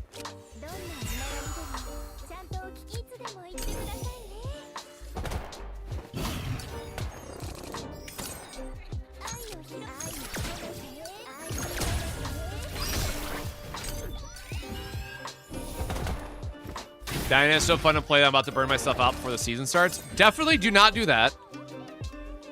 Very strongly recommend to, you know, enjoy playing it a little bit, but not to go too crazy with it.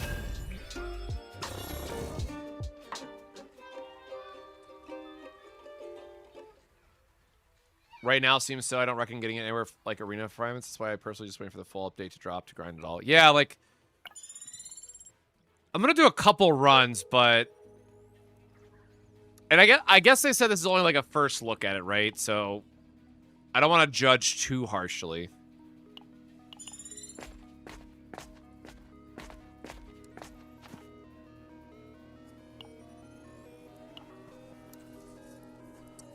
Oh, sure, I guess I've not gotten the 5-star version of this.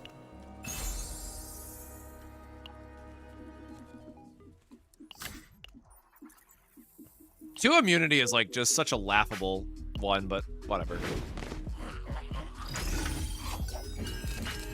Yeah, I think there's definitely gonna be times where it's like you want Persona and other times you just don't care in the slightest.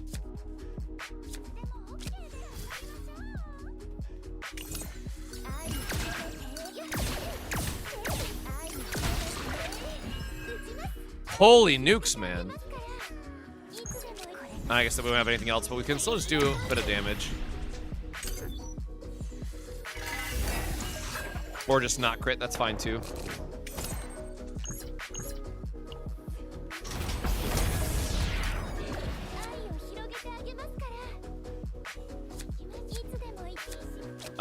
Do we even have a discard outlet to combo with that? No.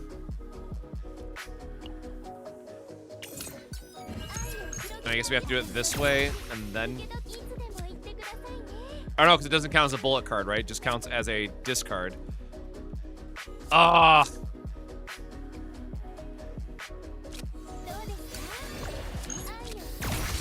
Oh, he was dying to the other thing anyways. Oops.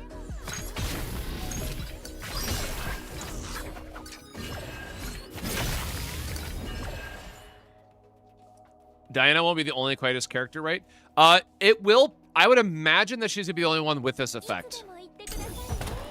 It's just she will likely get another... We will likely see some type of discard outlet in the next season, I would imagine. That's not just Nia. Or no, it's the other one.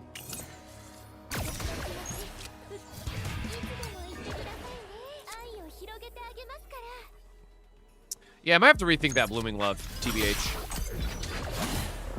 Like, again, in a full deck, it's probably fine, but right now it feels bad when I just don't have the extra generation for it to matter.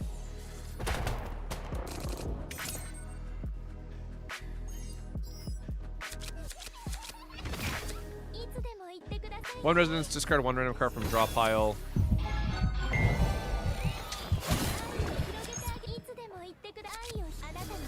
I mean, I guess the whole point is like just cycle these, right? Once you get multiple in hand.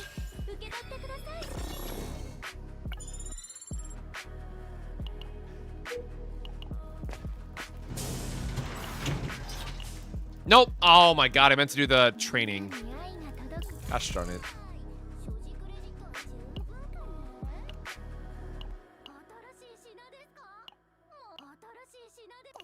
Yeah, they might need to give more ways to actually get the blessing.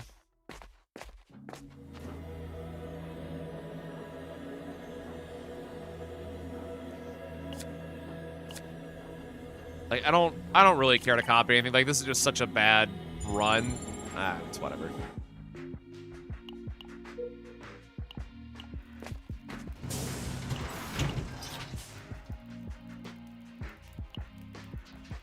No, it's this one.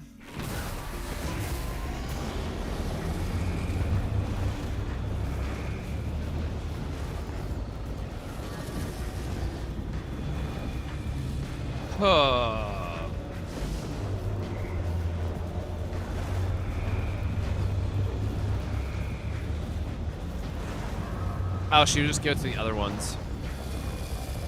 Yeah, like this would be really cool if you want to do like the Haru anchor shenanigans and don't have Renoa. Like that's the best side of it, I guess.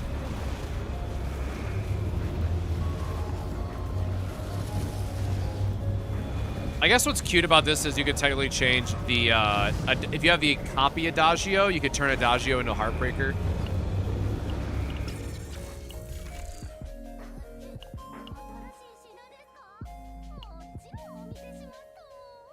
Oh, they made it where you can just get the blue items now. Well, that's interesting. Okay, yeah, I just want to finish this run. I think this is like a we've learned a little bit. We just need to start over.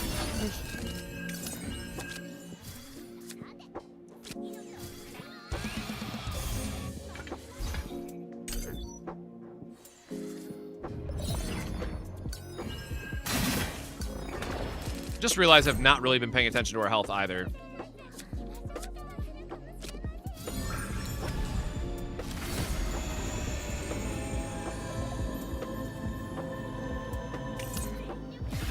I would rather just get my 1 AP here, I'm pretty sure.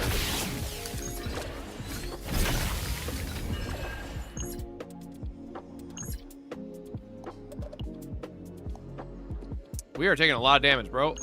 Damn.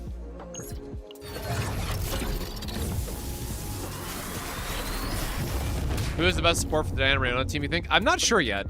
Definitely a to-be-determined type of moment.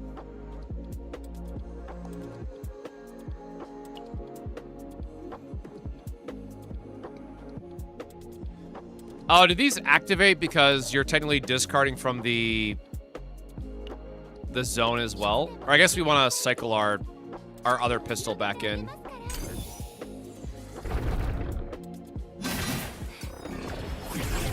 If we can live that long. Probably can't live that long.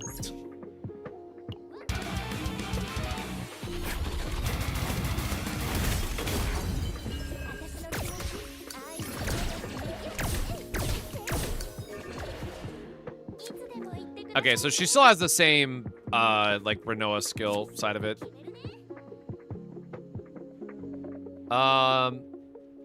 Shockwave helps, but I still don't think we're able to do enough damage here. We can force a shuffle.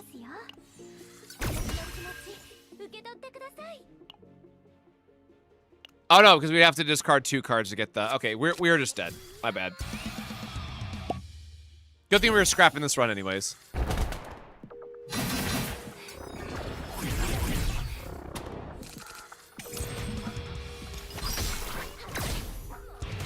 Oh, now we get the extra attack off of them. I guess this is funny because we can technically... Okay, hold on. There's maybe a world.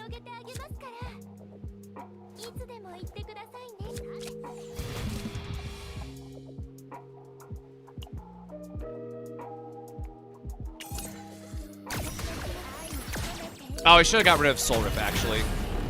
Because now this buys us a turn. I don't think we were able to do enough, like, the 8,000 damage, but... I guess we didn't need the heal anyways, now that I think about it.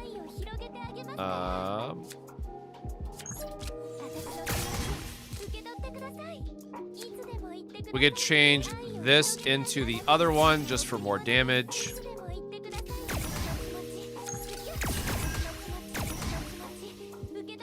But I think that's about it. We're not going to be able to cycle through again. And we're not going to have her attack cards. Yep, I was just going to say, this is what I was worried about. Like, we're going to draw a bunch of Haru cards. Not having, like, Nyx is hurting. So we couldn't Nyx our way, like, out of this hand.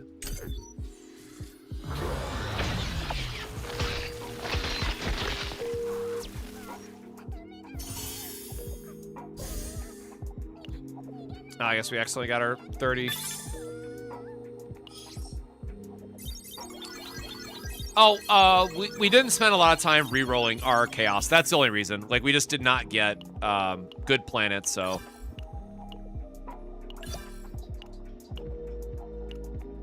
Yeah, it was definitely still winnable if we would have had, like, a Nyx to shuffle or something. Or just not draw all of Haru cards.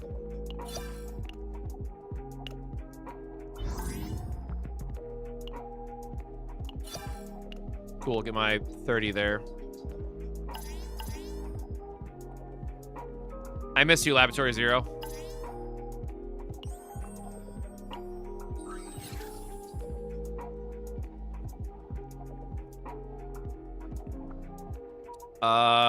Neglect is kind of funny. Oh, wait, this is, cannot obtain save data, so never mind.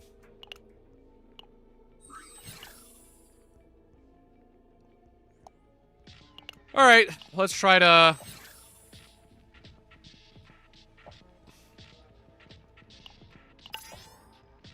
Can I turn off gods, I guess? Like...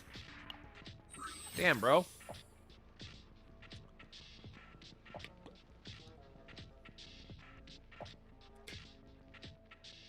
Yeah, we've talked about this a lot in the past, but, like, if nothing else, this is one of the major reasons why I don't really play preseason. It just creates so much extra friction to try to farm certain chaoses that you just waste a lot of resources. Now, the free rerolls is nice, but I'm, not even that interested in this blue pot. Like, I'm going to do it just for the sake of doing runs and make sure we actually do some testing on stream today, but... there's a lot of re-rolling now with the god runs as well that you just waste time.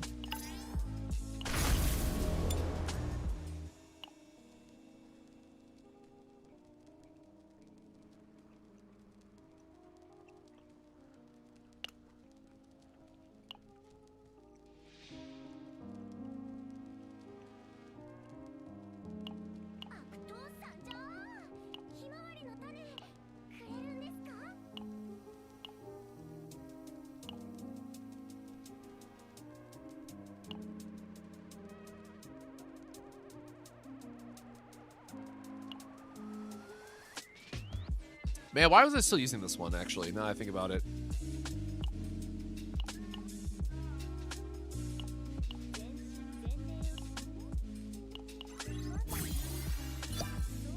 All right, let's get our stats up.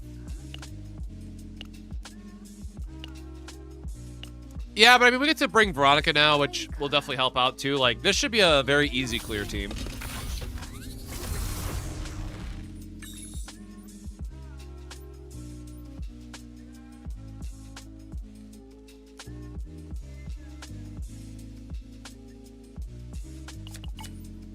Sure, double free removal, man. Whatever. really not too interested in trying to like hyper min max this. I really just want to like figure out what we want to take on here. Actually, what time is it? 2 o'clock. We will run a Seiya-thon in the background.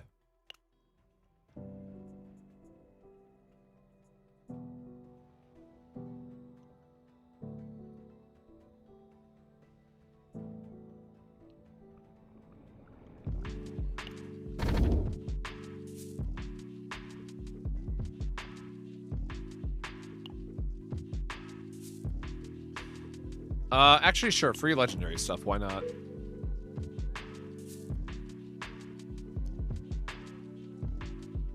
Yeah, again, I'm still going to be a big fan of them trying to update it in a meaningful way for the next season. Alpha Dio, thank you so much for the follow. But again, you know, from first impressions, I will say, like, I'm looking forward to Season 3. I'm looking forward to the half anniversary event. Like, I definitely think there's a lot to be looking forward to in this update.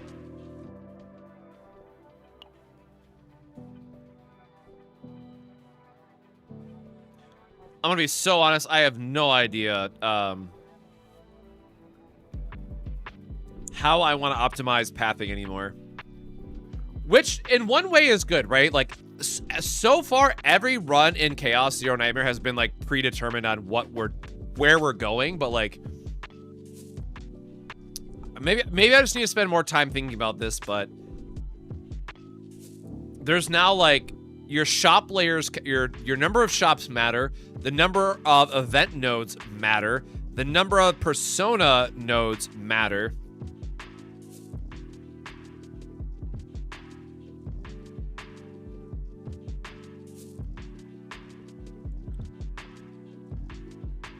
I'm so torn. Like, I want to complain that I have too many choices now, but at the same time, it's better still than what it was.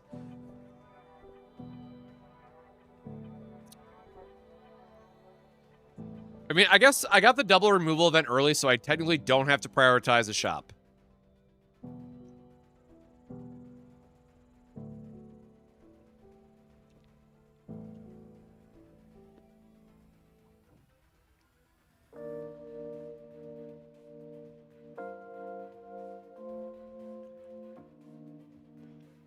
I guess technically you have to care about elites too, but... All right, man. I am going to say that I don't have time to stress about this and think about it too much, so... I think we are just going to YOLO it instead. Yeah, whatever. Steak too juicy, lobster buttery, yeah.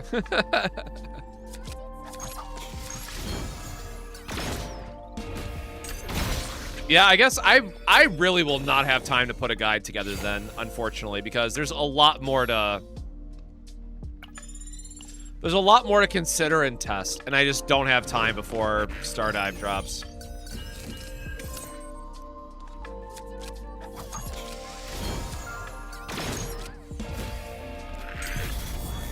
Yeah, I definitely think, like, it is a good thing. It's just, we didn't have the luxury of choice previously, right? So now I'm like, oh, shit, I actually have to sit down and think about this with a little bit more intent.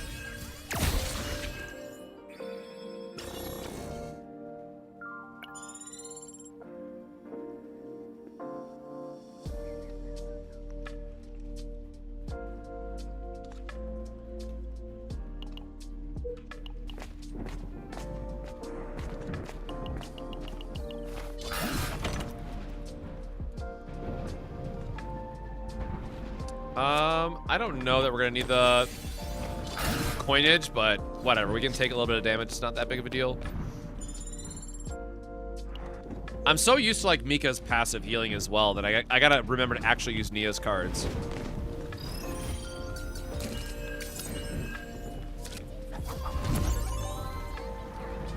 Sir Kolowski.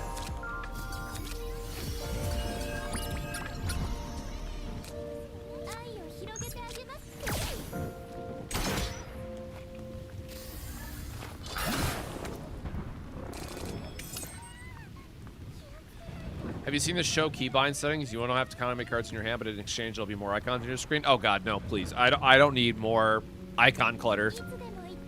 But I had not seen it yet, no.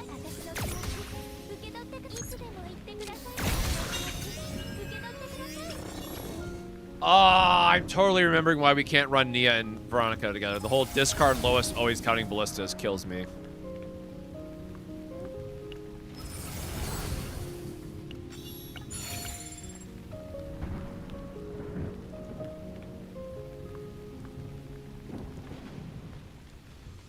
Man, I still like the discard option too. Like, yeah, I don't know what's gonna be correct on her yet, but like triple morale boost plus free value from discarding, like all of that seems very good.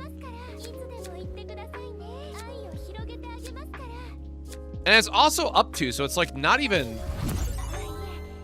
like hard limiting you for that.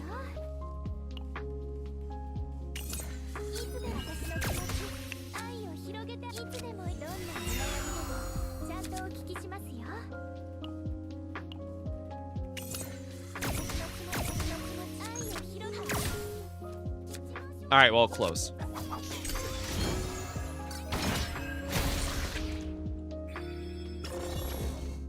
Yeah, no, y'all gotta know I'm a card player at the end of the day, so dragging the cards is always gonna be the choice for me.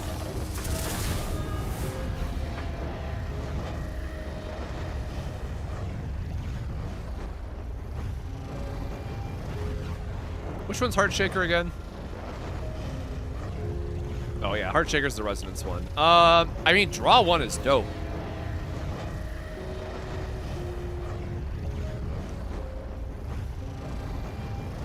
Oh wait, this is for any cards discarded, actually. Hold up. That's actually really sick then. Yeah, I really like that. The fact that it counts any cards is really nice.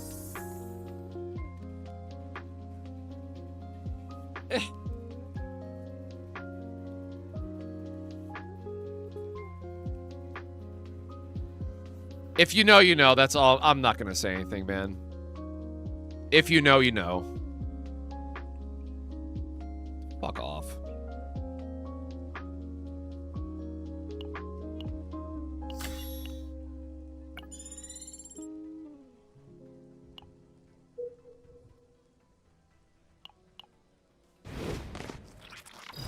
Nuts.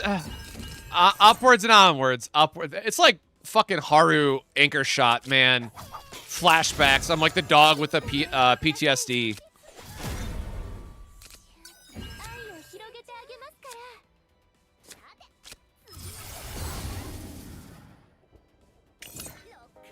There we go. Dedicated heal card, at least for her.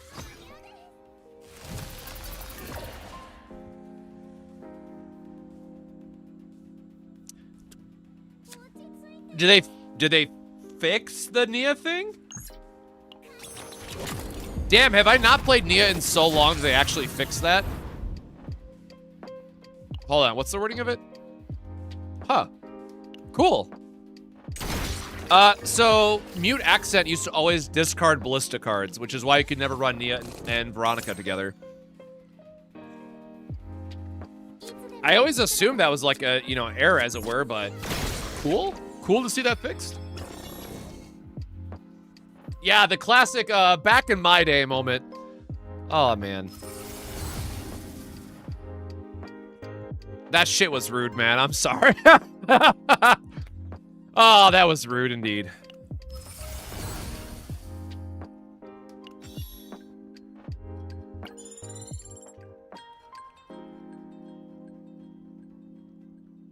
This is why I recommended bringing Arwen if you're running Nia Sustain because of how tiny her heals are. Arwen?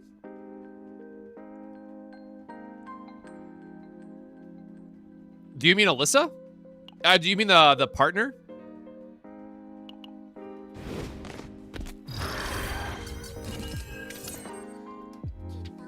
Nia's been training since season 1. She lost hunger, stepping up her game.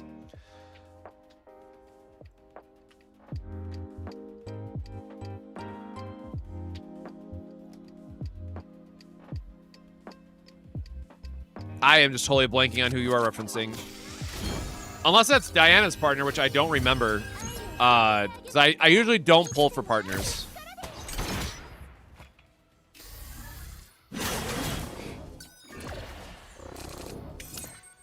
Diana's partner is Sophie. Yeah, okay, that sounds right. Yeah, I cannot explain what type of mental damage Guild War did to me this week, by the way. Like, just nothing exists. Oh, we don't actually have a proper discard outlet. Because we would have had to use that first. Oops.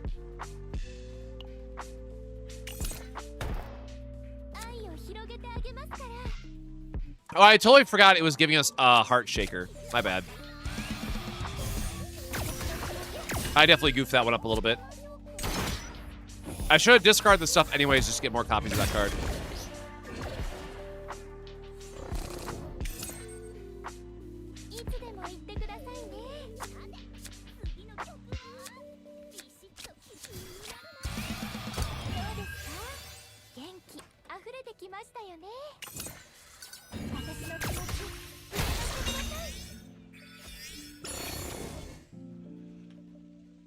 Arwen is a cheap for. My God, I am like totally blanking on her name. Like I know all the like the more standard partners, or at least I thought I did.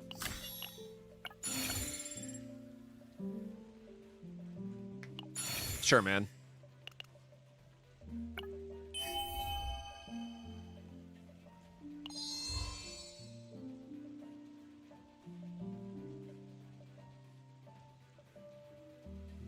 So I can discard the discard outlet? Huh? I guess if you have like if you open with like an adagio to review the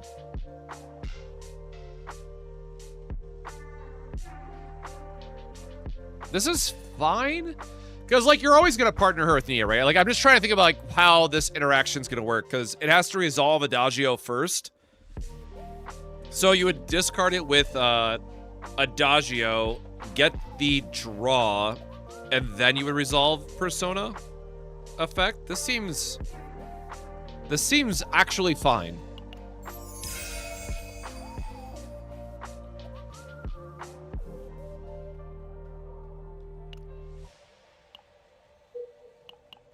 Yeah, exactly. It's like adding Quietus to it, but it's... I'm trying to remember, like, what other sequencing would matter for this one. But I think it is just a banking on... Oh, son of a gun. I clicked through that too fast. Oh, I actually got a sword off of Seiphon. Thanks, buddy.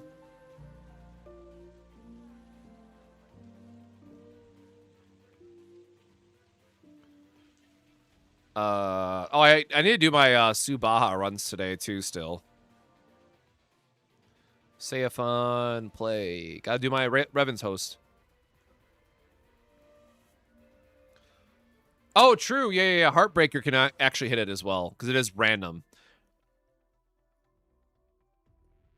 I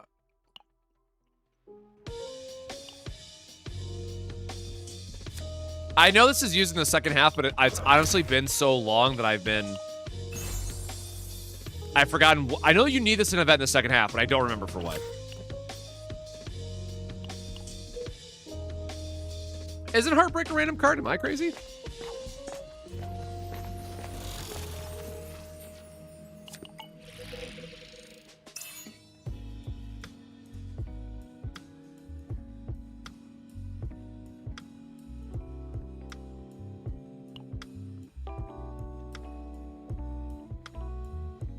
The bullets are all haste, right? Oh, I guess this is awkward too then, because like, how do you ever...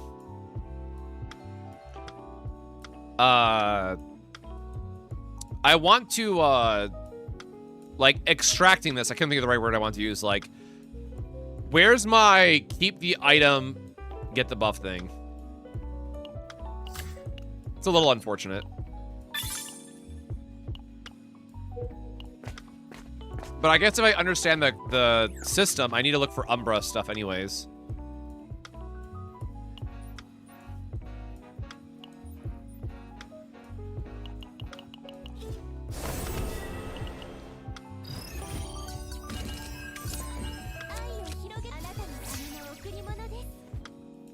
I will remember just to discard cards this time.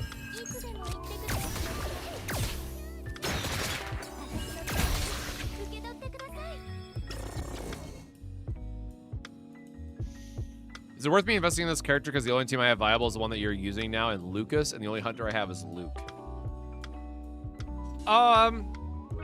Man, how do I feel about this character for a newer player? But you don't have Renoa.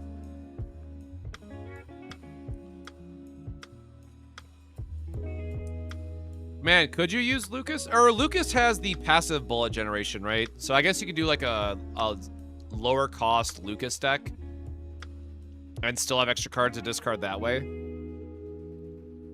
I would have to think about it. Like, if you don't have Renoa is definitely the best person with her in general right now, I feel, with how the extra bullet synergy works. But if you build a Nia and Diana team, I mean, you could literally just use Owen for the third character if you really wanted to, and have Owen play a support role, because Owen has a great advantage of being able to go down to like a 1-card deck. So it's effectively like you're only running 2 characters, right?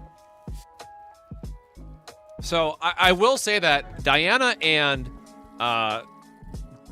Nia probably alone are enough of a good reason to do it. It just depends on if you like her playstyle or not.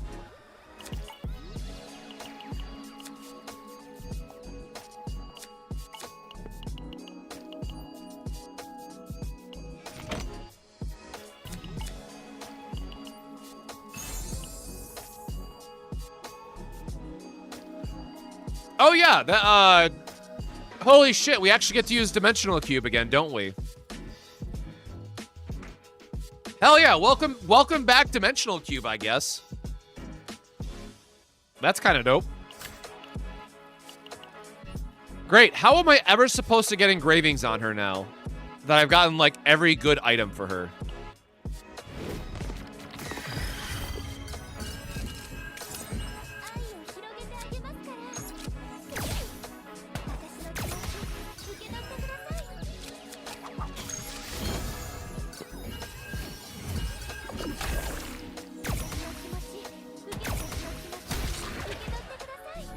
Yeah, the only main thing I'll say is that we are almost certainly coming up on a limited character that I know is...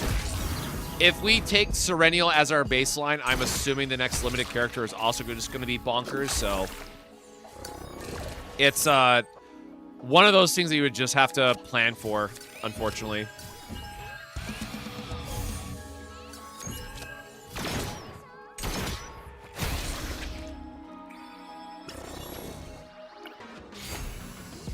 Can I please explain why Q Extreme is better than Flash for damage?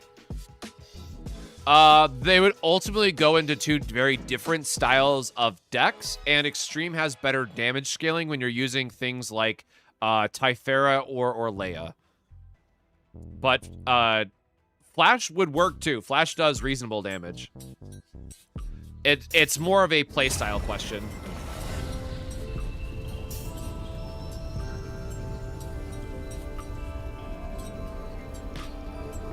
Yeah, again, I would definitely wait for the, I gotta remind myself. That was the 18th, right? Is the anniversary video?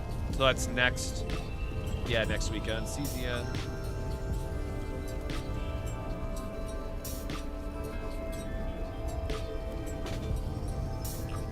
I guess that works out. So, I mean, we'll probably spend a couple days checking out Mongol Stardive, maybe do a couple videos, and then probably get back to CZN after that. Really depends on how much time investment Mongol Stardive is.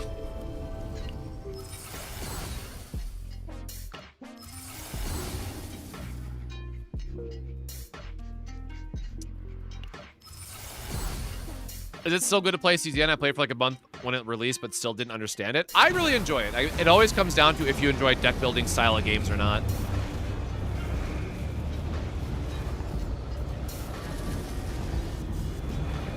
Ooh, I do love a draw 1 though.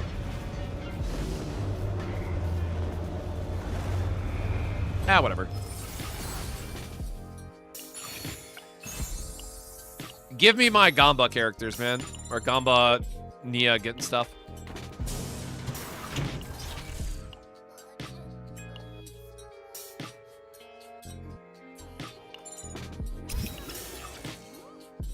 Yeah, exactly. That's the thing where it's like, we have to assume that Serennial is going to be insane, or the next Serennial is going to be insane. If I don't have Typhara or Leia, is it better to go for Flash? Yeah, probably. If you don't have any of the damage boosters for her, I would say Flash. I will also say Ironclad is very good, regardless of who the rest of your team is. Like, Ironclad solo carries by itself, because the amount of sustain that you get.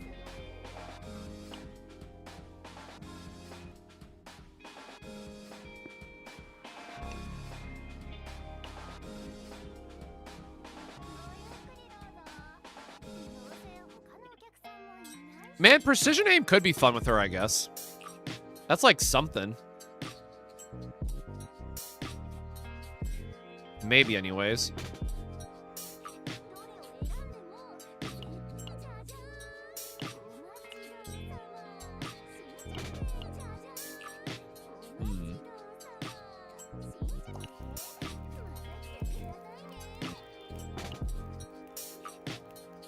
Do we need to meditate?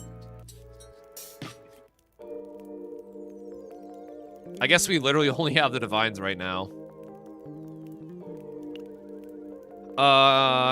Sure. Reduce our stress. That's fine.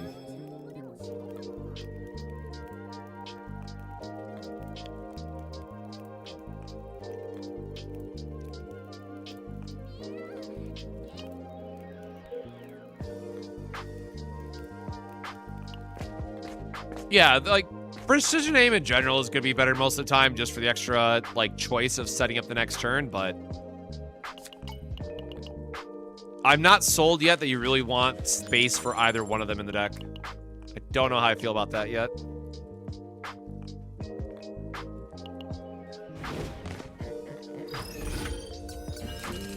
Oh, shit. I think I messed up my Siegfried host.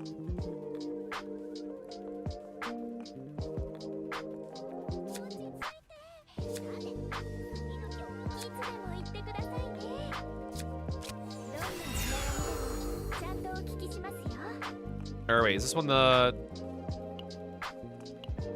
I mean, I guess they both have it, right? Sure, vulnerable triggers.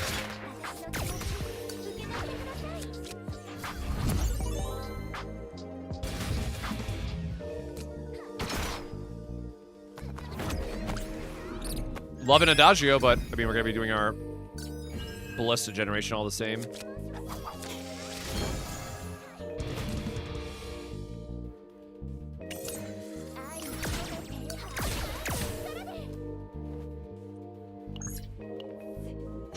Come on, crit. Easy. Again, good old Ballista always being there for me.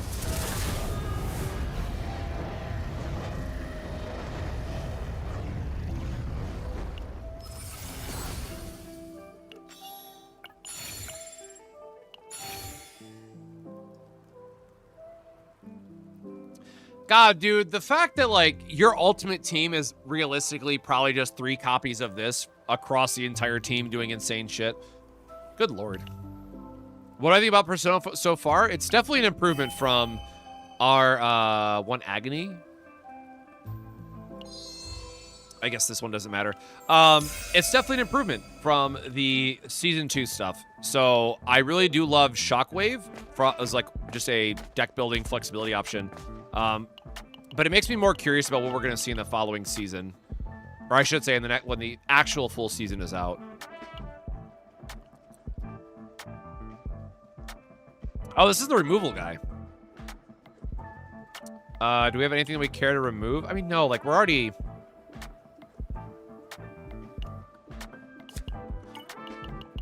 Alright, whatever. Show me some gear, I guess. But yeah, I think there is a small challenge yet of, like, making sure that you're getting the engravings, but there might be some changes that, you know, that are coming down the line, or there might be some improvements to it that are just not in the game yet. So it's hard to give it a full rating, but I will say, like, at face value, this is a massive improvement to Season 2, at least in my opinion. Season 2 is way too focused on certain characters, where I feel like this one has a lot more flexibility built into it.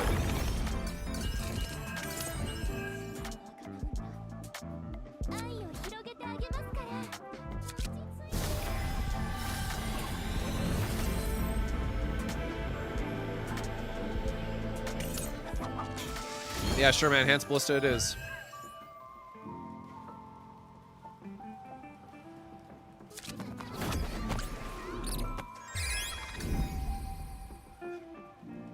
Yeah, I definitely feel like a lot of us were burned out, to say the least, about Season 2.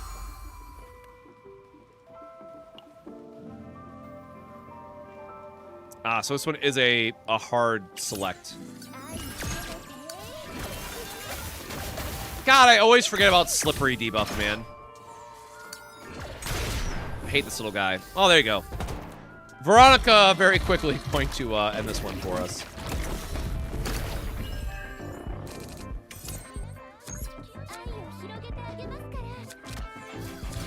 The unfortunate when you just like don't have the extra discard outlet.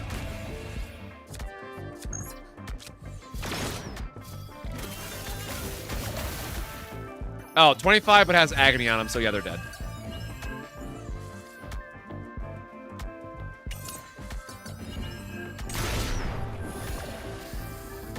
I do love how the boss managed to discard that. That was kind of funny.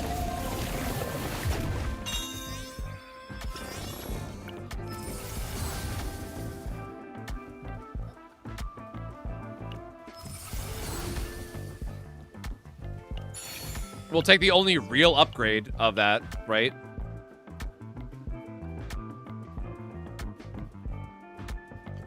I guess this is cool because we can get the Blooming Love. Or wait, Blooming Love's the one with the upgrade, right? With the extra creation. Yeah. Actually, you know what? This is kind of fun. Now we can get one of these to be the upgrade and one of them to be the other option. Or I guess we do actually want this on Nia for the heals.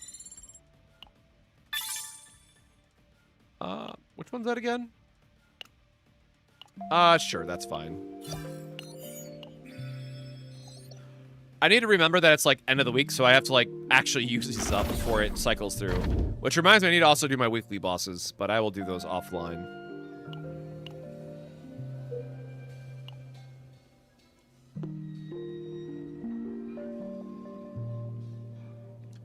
Don't really need meditation. We kind of just want to force our epiphanies at this point. And then hopefully finding a copy event after this. So we got 3, but 3 plus double shop. So we want to go down. Yeah, we want the bottom path for this one.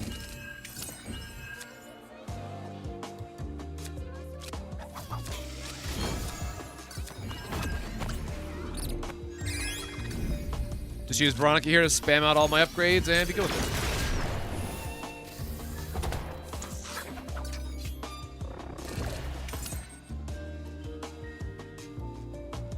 Yes, that's a very fair point. My other criticism is that like we just need to go down to two character banner seasons.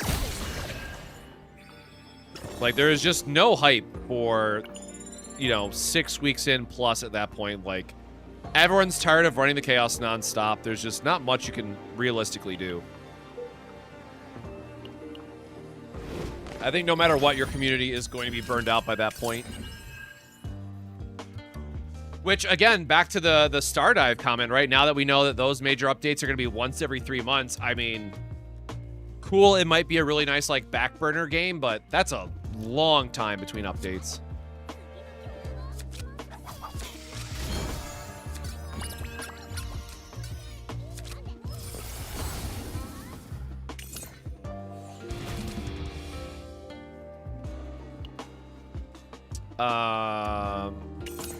Sure.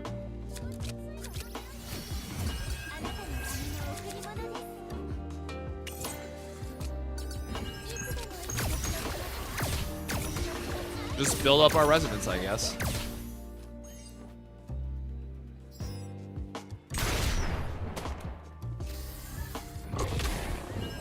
I love that we get like just a big shotgun blast every time, though.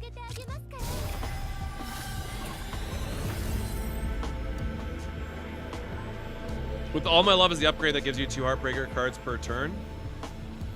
Or wait, did I just say the wrong one?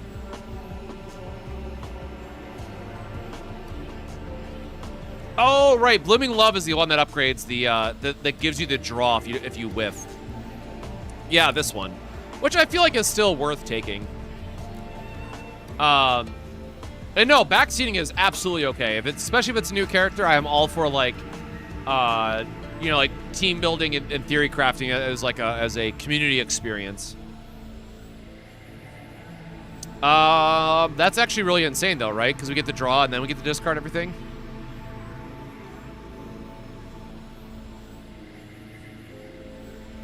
I don't know how we're doing on points at this point, but you know.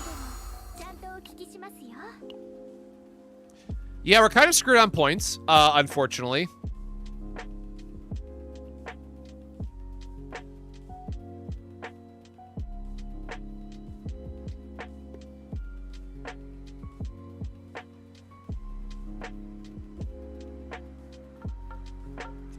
I think we are locked into a bullet only build though, I will say.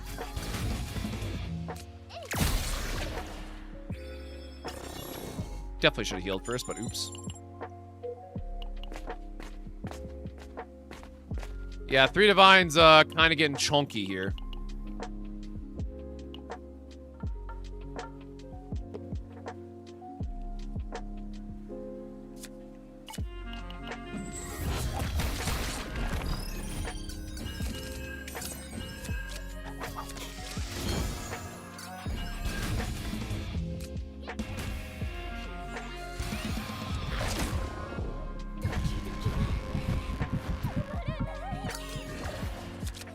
Breakdown timing, very a bit unfortunate.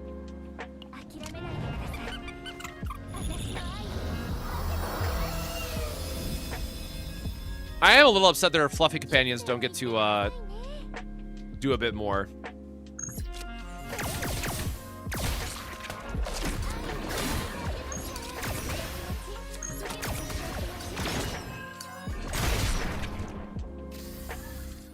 I swear every patch they change the sound effect on the ballistas, man.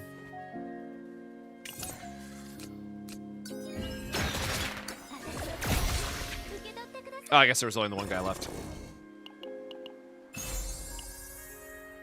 Cool, we got this while we're at it. So, does this just completely override it then? Okay, so you still get the engraving.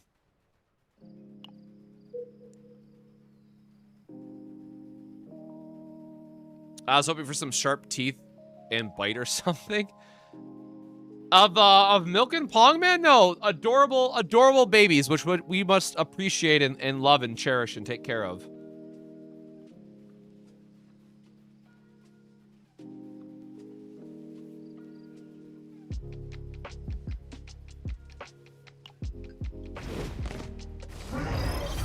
Man, nobody is joining the Siegfried run. I might be cooked on my other gacha.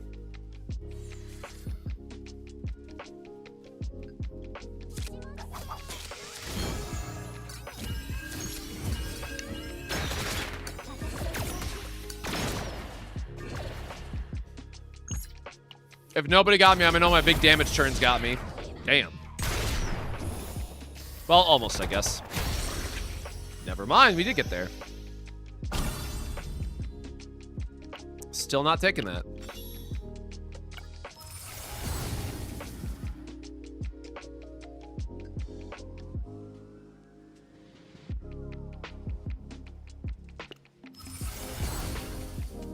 Yeah, I feel like this is still just a nice quality of life pickup, hopefully.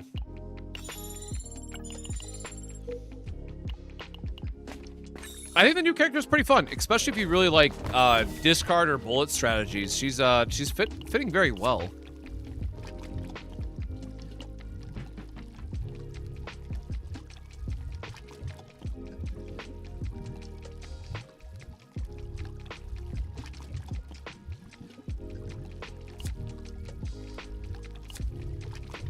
I guess we're already out of whatever.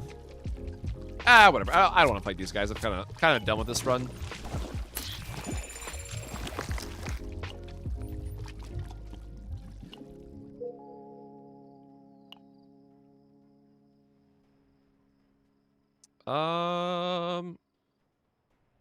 No, I said down for the shot. Or no, we already removed all of our cards, right? Hold on. What are we even missing then? Like, we don't have a lot of points. We don't have the engravings. Oops.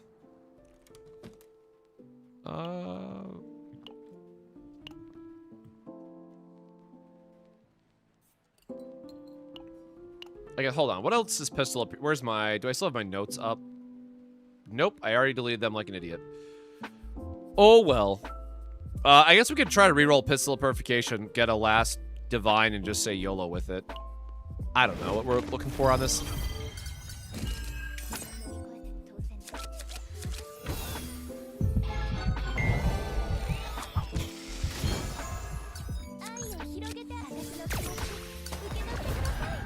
Lining up the vulnerables for the ballista is always fine.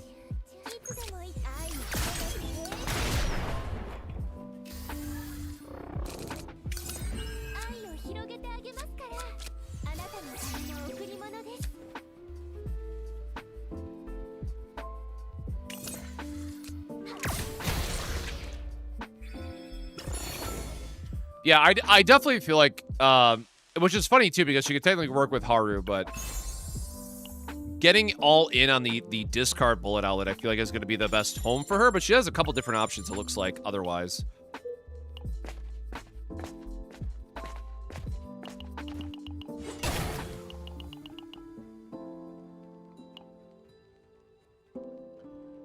Increase damage amount by 35% against enemies with 50% or max HP less. Or what do I have on her right now? Ah, the vulnerable. This is like more boss focused, I guess.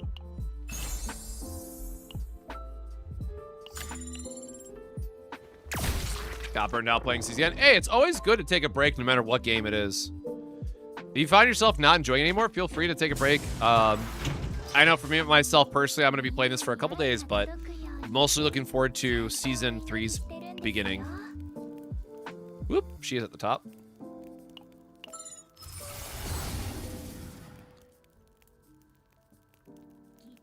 Just to draw one is funny.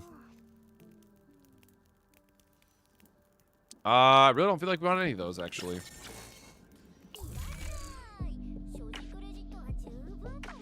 Oh, sick. Pistol with 100% any damage, 100% for each bullet discard. That would be sick. I'm assuming it counts all bullets and not just hers as well. So, like, Renault would get good value. All right, we have 13 minutes left on this Siegfried battle. Man, I am really hoping more people join this raid.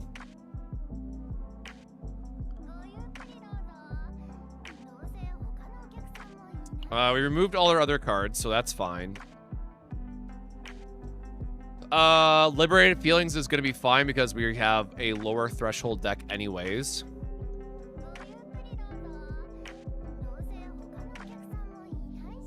Well, Luke, I think you get extra value just because you're, or sorry, Renault gets extra value over Luke just because you have the discard outlet as well.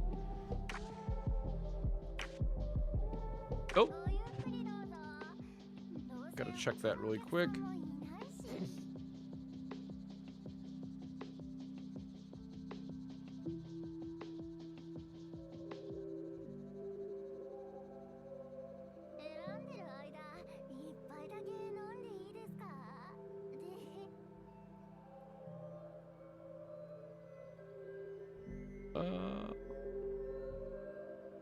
Okay. None of that.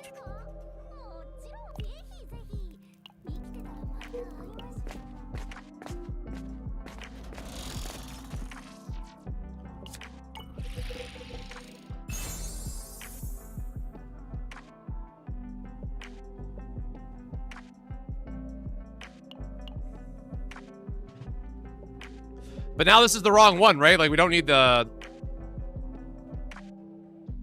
I mean, I guess we can, like, rebuy our cube at the end. I need to just click on this because I'm going to forget otherwise because it's been so long. Yeah, hold on. I got to read that again.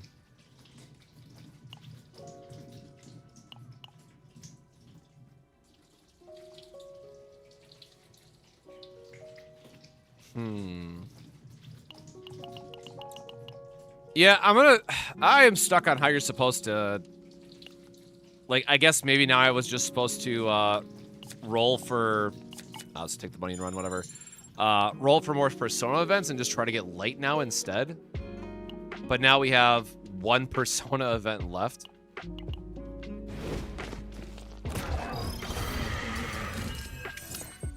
So I guess building out Personas are supposed to be your higher priority of the two.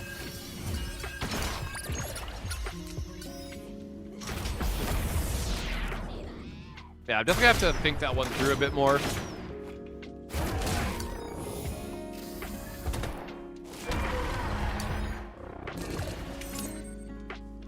Well, if you want to use Luke, right, you could just use her her wings card, right? Because that's for all bullets, if I remember correctly. Or sorry, for each different bullet, which yes, Luke definitely helps with as well.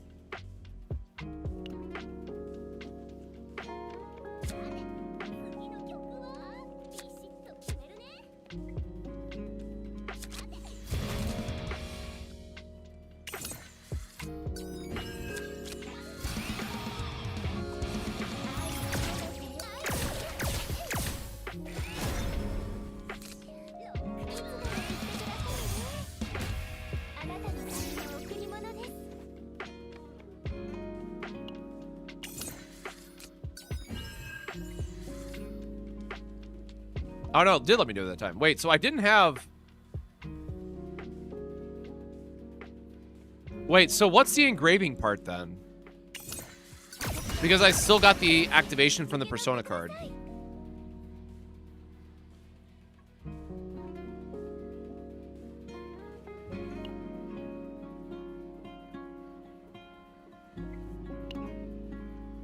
Or are the... Why did that activate? Because I don't have an umbral, right? I just have the light.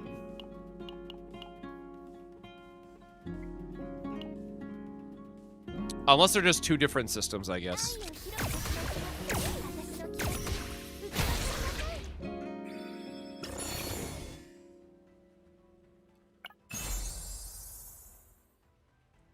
Sure, just because I have not collected this one yet.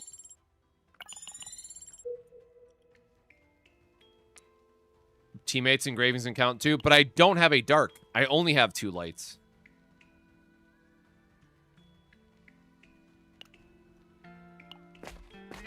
So I'm not sure if that was a bug or what. Oh, that's a quad defense artifact. What happened there?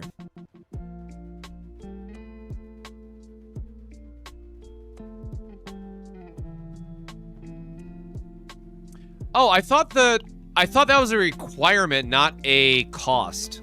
Or a cost, not a free act, or how you say, a cost to activate, not the fact that you get it for free.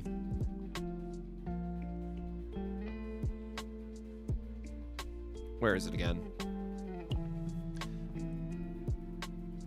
I thought this part is a buff that you only get when you have the right resonance or whatever you want to call it with it.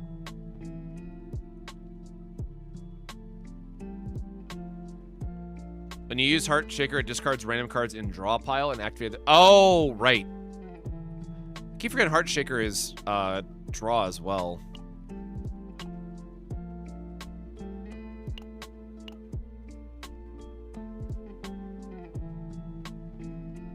Oh, wait, no, because I wouldn't have activated off... Okay, I have no idea.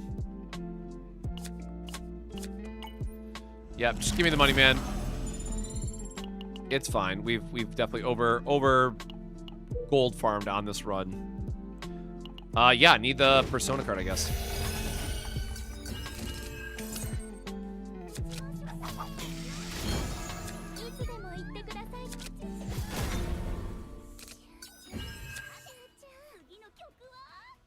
Oh, I totally forgot we had the other, you know what? Yep, fine.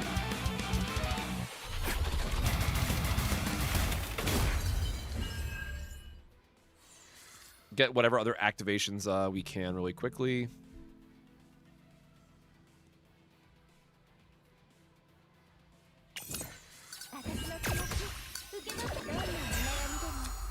Yeah, unfortunately, we have the other ones, but I want to prioritize the damage and then our effect as well.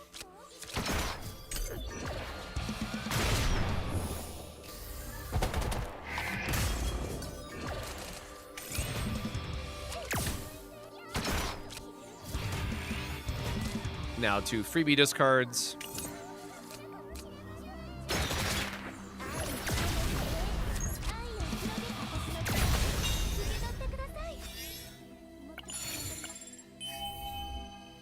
One agony on all enemies for each Lux. Oh, was the other one just static then? Oh, for each Lux engraving. What? So that'd be,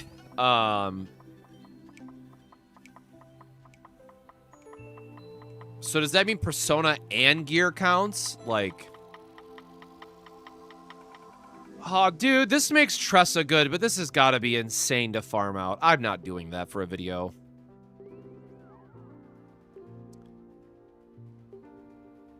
Oh my god, this fixes the Tressa issue. I'm not doing that video. There's no way in hell. Yeah. Okay. This unironically might be one of the strongest engravings out of every Persona thing I've seen so far.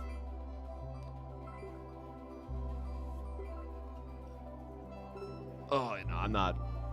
There's a Tressa video there that I am not updating again. We can always replace this later, so I might as well put it on the character.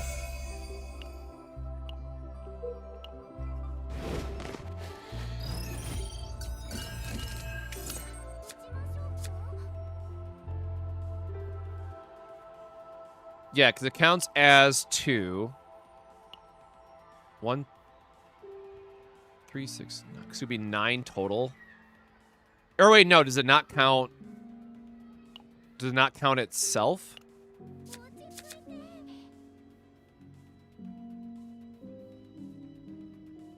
Okay, so it doesn't count itself then. It's just counting the gear.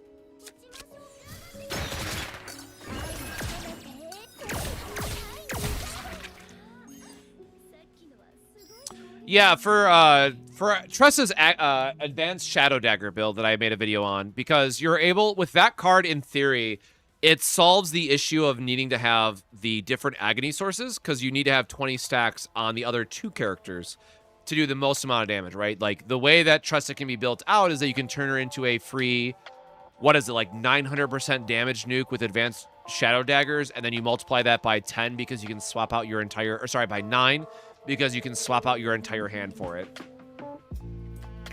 And the problem with that Tressa build is that it, you could never get agony reasonably through other characters, right? Like, we did a lot of work to try to make that happen.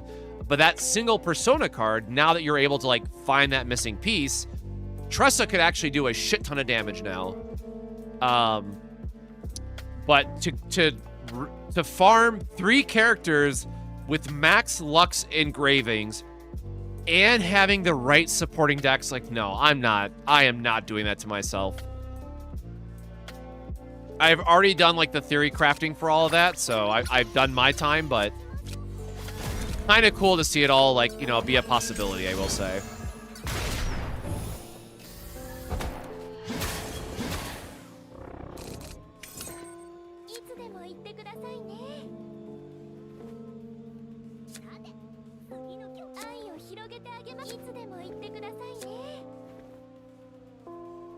I guess I can just do it this way, right? I can just test to make sure there's no other shenanigans that triggered it.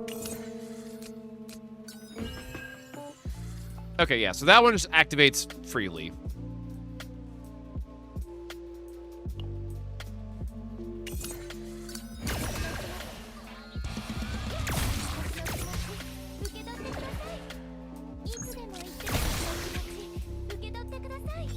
That's a lot of damage. Persona cards are 20 cost regardless of the engravings. Gears with engravings have no cost. Okay, that is pretty good to know. We can't even afford this, right? No.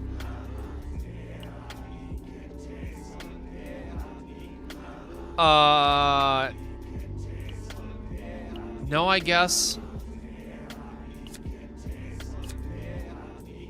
Or wait, the first copy is free. Hold on. I'm thinking... Or no, but we have the Divine. Hold on, hold on. Do we have anything worth copying?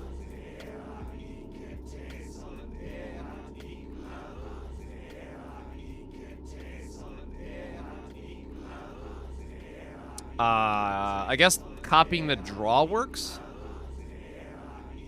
I guess with All My Heart, we should have re-rolled. Oh, hello? Okay, thanks, Stove. Huh. My game crashed. Okay.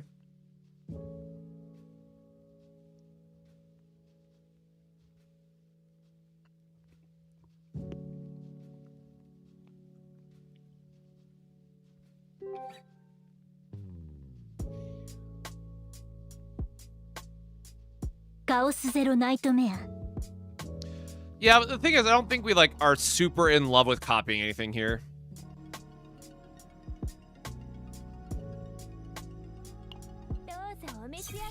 But that could just be because I don't know her kit well enough. Because, like, in my mind, the draw one is a good choice. Up one. Like, just having the all-in extra discard and then creating extra heart shakers feels decent.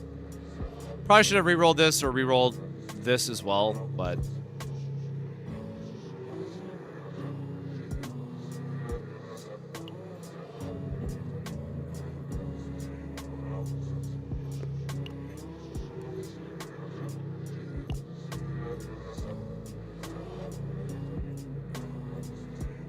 We need more bullet generation, if I'm being honest. Or I guess these count as...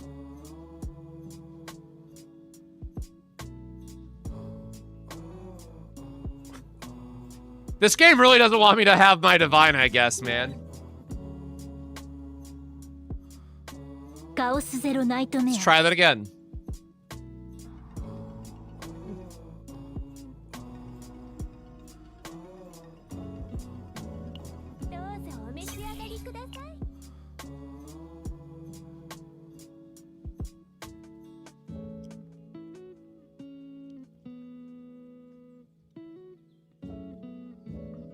All right, what I was trying to see is, like, Heart Shaker is still bullet itself, right? Yeah.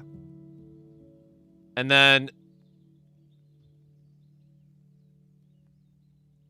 Because we could still go for the Blooming Love as, like, our big payoff, right? Use this to get a draw plus a bunch of extra bullets, and then have our Blooming Love be the payoff.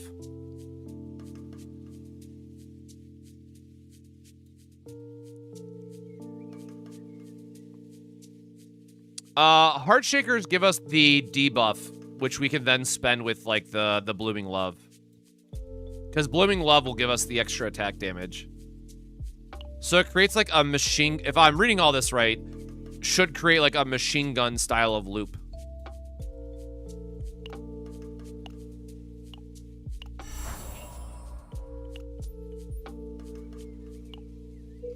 I am probably still going to try to reroll the, with All My Heart, though.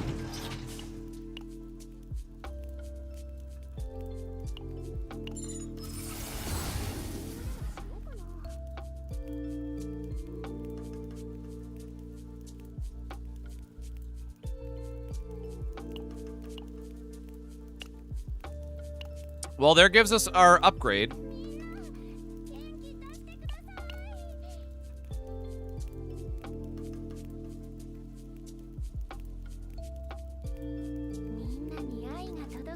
Man, Triple Heartbreaker does seem good, though.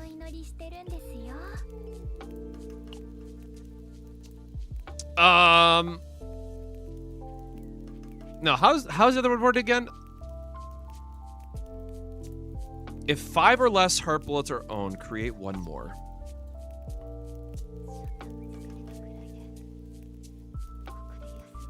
I feel like the deck thinning and creating 2 is fine, because this first part is not conditional.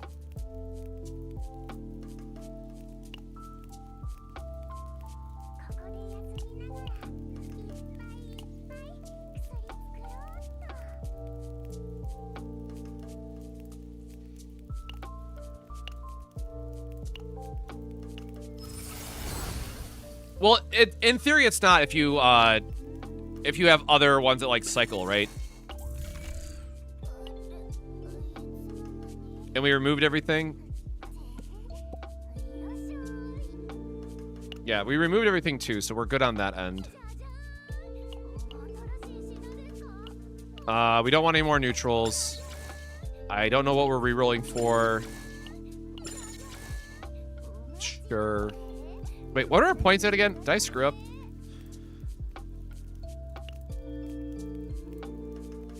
I guess we can copy the upgrade just for the funsies. I mean, I guess we have to not die. Oh, speaking of not dying, I died in Grand Blue. Oh, shit. Maybe somebody will save us.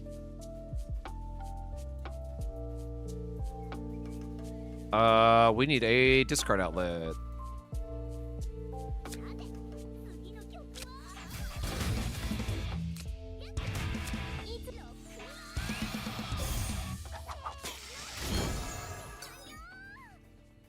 Well, I'll tell you, not getting the opening of the discard does not feel good.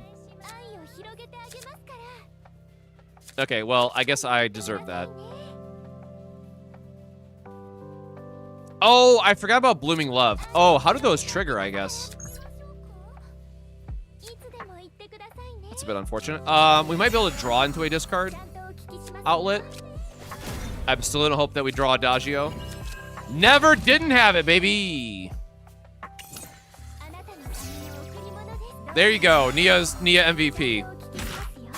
We know she would come through for us.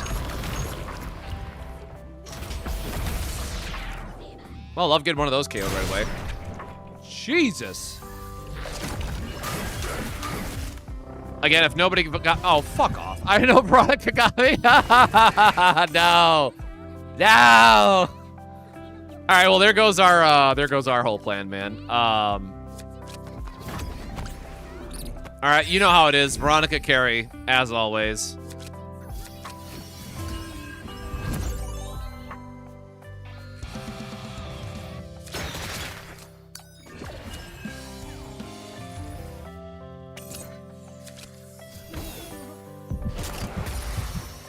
All right, well, that was quite lucky. Have I tried testing with Cassius yet? No, unfortunately, I have not.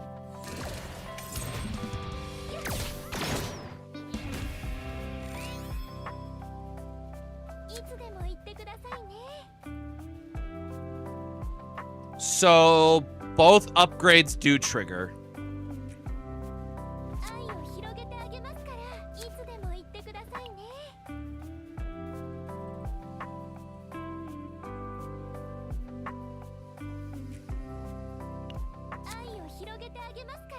Oh, wait, no, they don't have the, right. They themselves do not have the discard outlet. Yeah. Never mind. I was trying to think if these two would interact with one another, but you don't have to worry about that.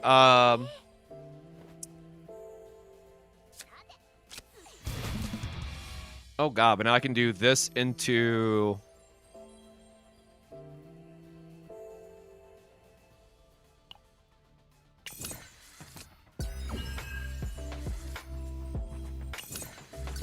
And then this is just gonna let me go all machine gun crazy.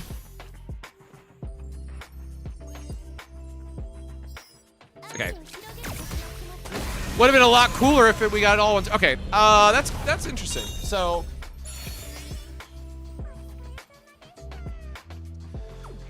hold on. We're creating we're effectively getting 4 cards every turn. So even if we copy the other upgrade, we're at best getting 1 additional card.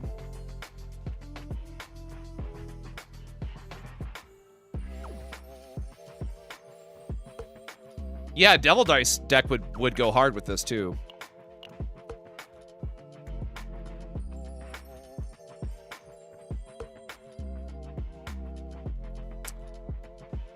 All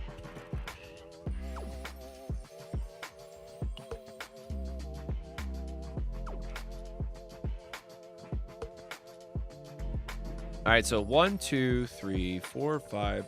No, I guess we have too many cards in hand already.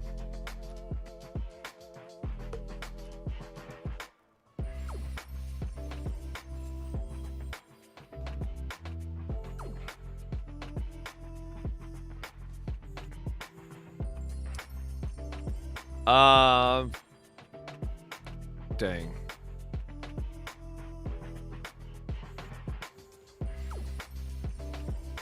No, I don't think we copied them. Our persona definitely could have been better.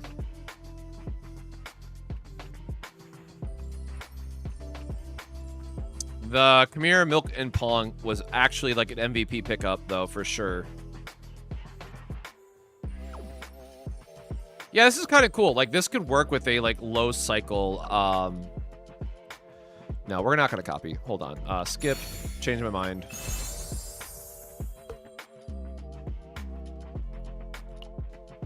Sure, we'll just get this for completion's sake. Throw this on whoever.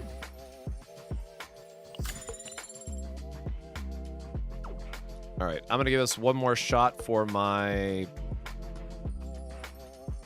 Siegfried run and hope somebody joins it.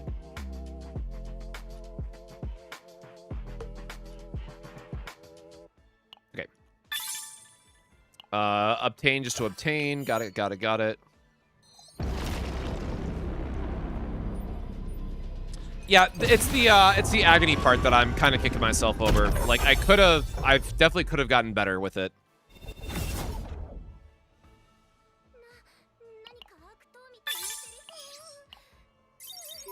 Cool. She did not have a breakdown. Thank God. Oh, I just realized it's a music note too for the accent. That's cute. All right. Do I have? Okay, yeah, sure. I have to get a new. No, it's cannot obtain save data. What do we got? Tier. Neglect, man. Yeah, sure. Neglect really seems like a downside. Let me tell you. Oop, achievement? No, sure.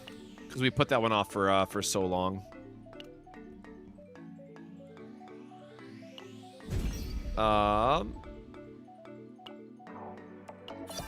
Grab all those. Thanks. Activity. Oh my God, you're right. I totally forgot that they're... Thank you. I totally forgot they're adding the thing that lets us use trash save data.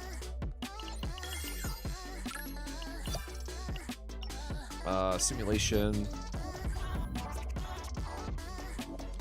Challenges. Oh, that's not going to be a good challenge, though.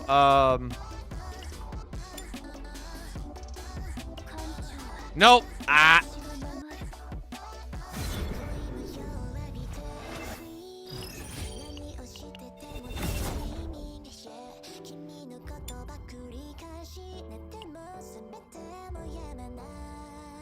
Do I even have this?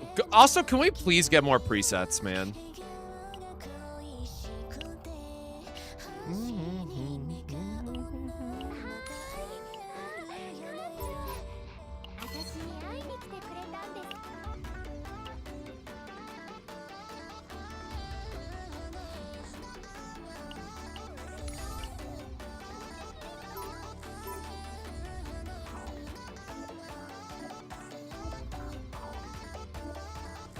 Great. Oh, I mean, we have the extra filter. God, I really wish I had... I really don't want to refarm these right now, though. Oh, and the retain kind of bricks our hand, too. That's unfortunate.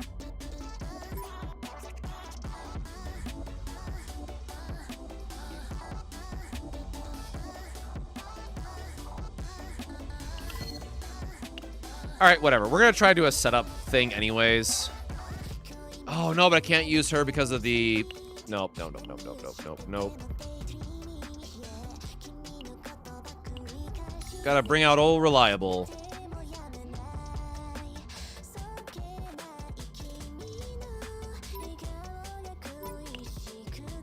Okay. Judas might destroy me, but like, I just want to test the sequencing of something.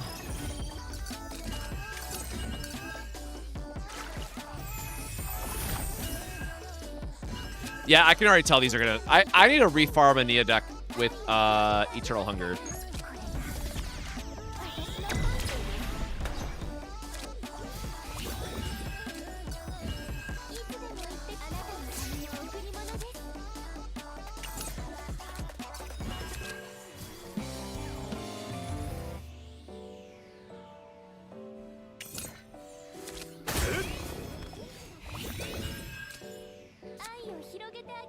Sure.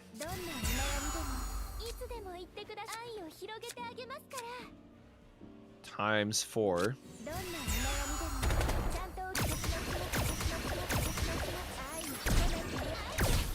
Yeah, and you still get the resonance. Triggers into... Okay, so it does create like a machine gun loop with it. That's actually pretty cool.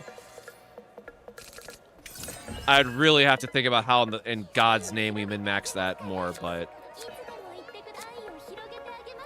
This would have been a really good turn to have the, with all my heart to trigger, but...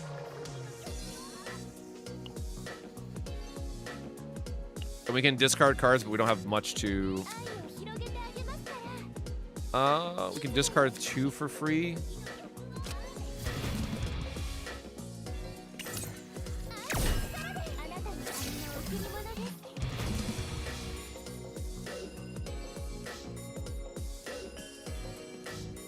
Oh, wait, we don't have the, crap. I messed up the sequencing here. I should have done this first to get the extra free discard.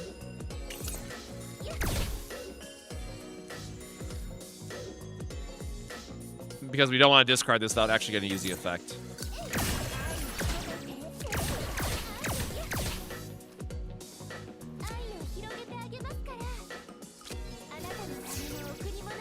I mean, we could just kill him, I guess, before the rest matters.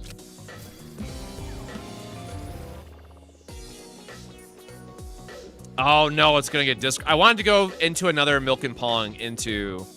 Right, because it always generates +1 here, so if you discard, you know, the whatever you're getting, you're always getting more back. So this will always create 1 extra for us if we're trying to stack our hand with the shakers.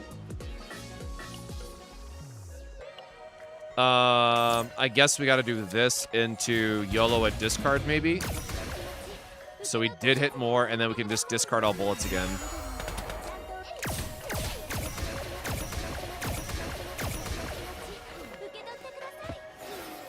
Yeah, this is pretty sick.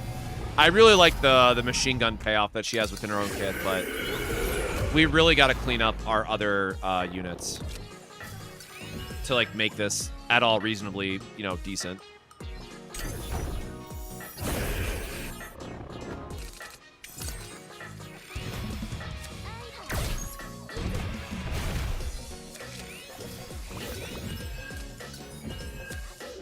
How many cards do we have left in our... Okay, no, we don't have...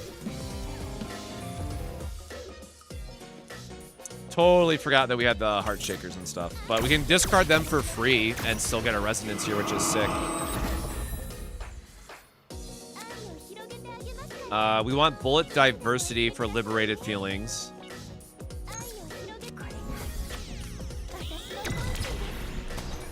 Okay, well, that could have crit. That would have been nice for us. We'll go ahead and just cycle through, see what we get, sort of thing. We have more than enough AP, it feels like. Yeah, hit me. Do a big whatever you gotta do, man.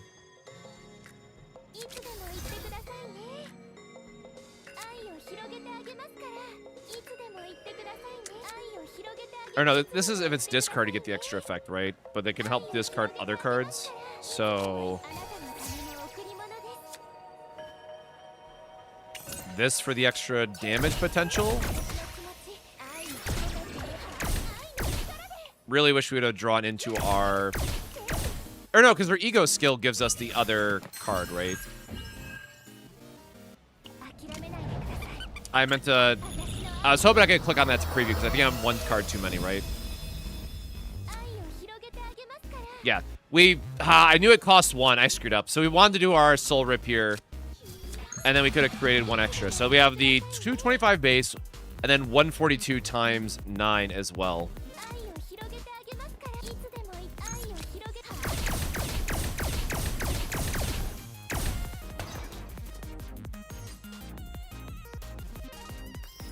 And then unfortunately the other one is on discard.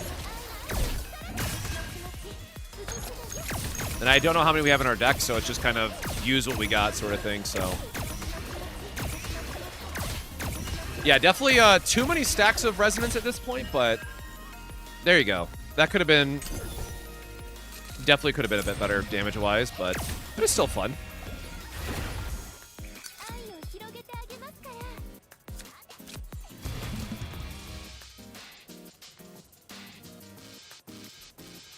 Wait. Discard 1, creates the Adagio, and then we get all the extra discards here.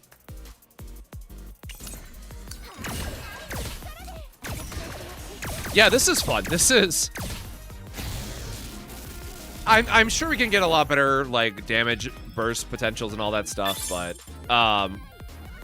that's kind of sick. I really do like her kit. I think you really have to have Nia, you know, with a much better version than what I have currently to get the most use out of it.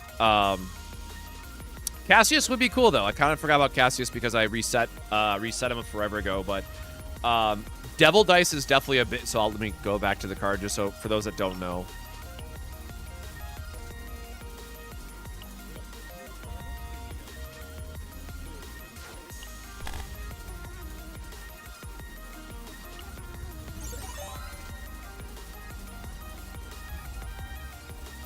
Yeah, here you go. So you could also do like this version of Devil Dice, which would be really cool. You could definitely have Cassius fill more of like a sub DPS role in some instances. That would definitely be worth checking out. Devil Dice itself, right, getting you the draw too. You probably want Divine on it, you know, all things considered, but really great option here for being a secondary discard outlet when you really need it to be. And then beyond that, right, if you can somehow sandbag your shuffles until way later,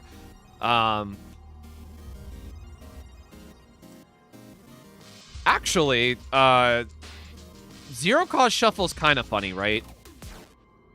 Because you would just draw 3 and then immediately discard them as well, so there's probably some really crazy big-brain deck building that you can do and actually make this card busted just to get the deck shuffling, like, going even faster, right? So this is one that, like, I have not been able to find a good home for to save my life, other than, like, yeah, it's really cool if you build it with, like, Haru and Kalipe and stuff, right? This would be cool.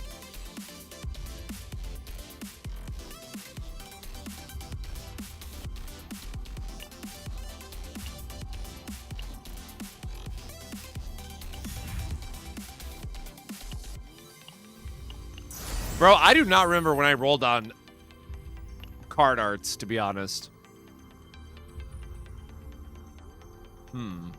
God, how did they... I forgot they changed their quest, too. Because wasn't one of these a draw discard as well? Draw 1. No, what am I thinking of? What part of him changed again?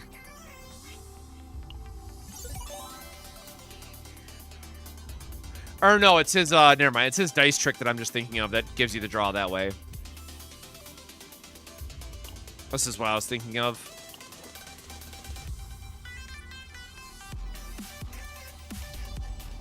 Which is fine. I mean, because this is kind of what you want anyways, right? And the fact that you could get 3 morale, like, the fact that this is an option now is really, really good for what she wants to be doing. Anytime you get a morale boost is, very welcomed.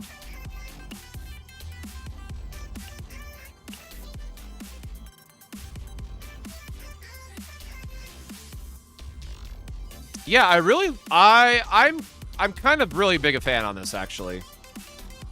It is a little bit of, like, I think this is just because I have not played a bullet deck before. I'm gonna add that major disclaimer to this before I say this, but, like, to me, right now, she feels harder to play than Rita did at launch.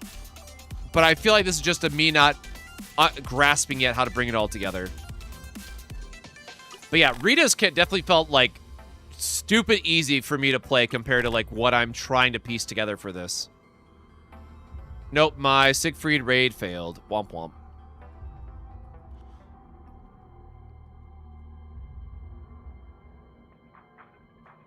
I gotta do a Belial host.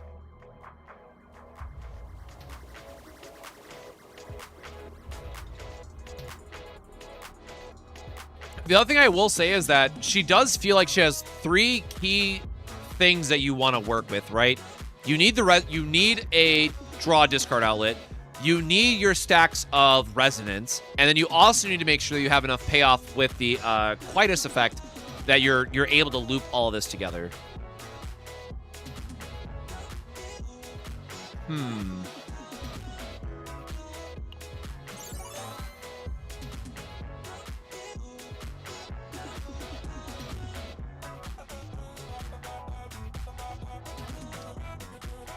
Yeah, I think Diana overall is a character that her power level is not at all obvious, but the more you play her kit and the more you refine it, it's going to be quite good, actually.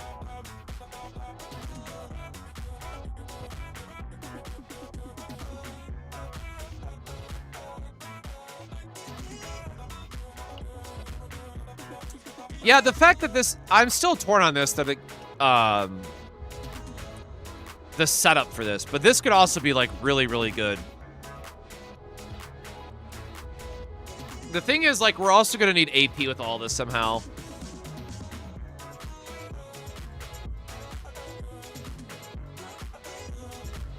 Would I pair Diana with Renoa since both work? Yes. I think if you want, like, a pure who's going to be best role, I think Renoa would work quite well, but I think my big takeaway, now that we did, like, a honestly very half-assed deck and, like, Nia wasn't finished, like, just the fact that we are able to push out as much damage as we are with that deck that we saved is quite impressive, honestly.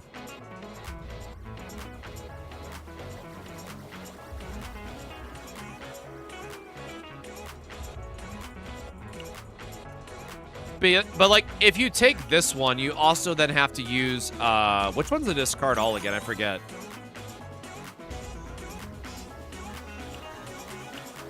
Or it's Blooming Love, right? Was the one? Yeah, this one. Like, this machine gun combo, I think, is going to be insanely fun to play.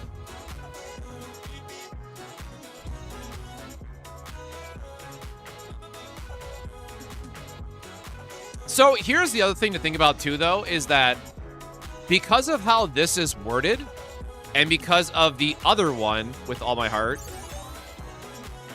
it wasn't with All My Heart, it was this one, right?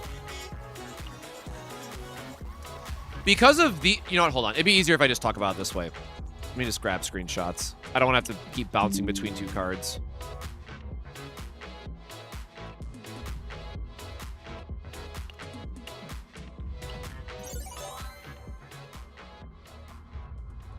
And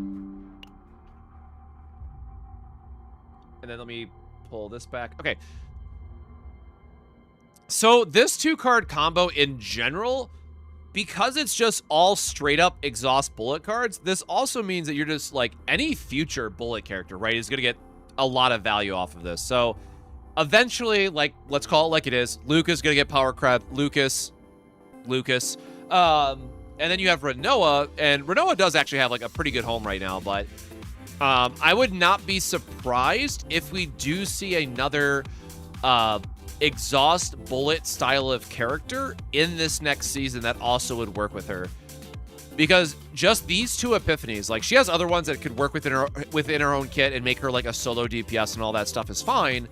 But when I see something like this that is more of like, this could actually be like a broken support character for future builds, it really makes me interested to see where the game is going to go. Like, I know that 96 extra attack like might not seem like all that fancy up front, but you have to keep in mind that's also on top of like the 250% that you're getting per card and whatnot. So I think there's a lot to love about this card and this character.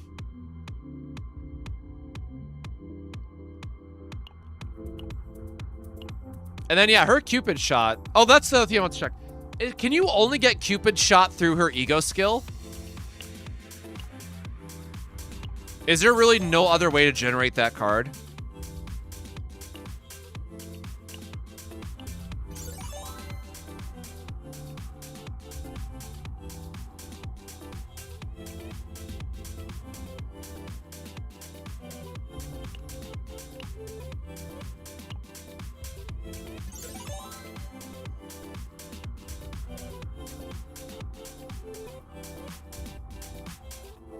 Oh, it adds it. Oh, wait. Does it not exhaust? Hold on. Am I just stupid? I just for some reason assumed that it exhaust.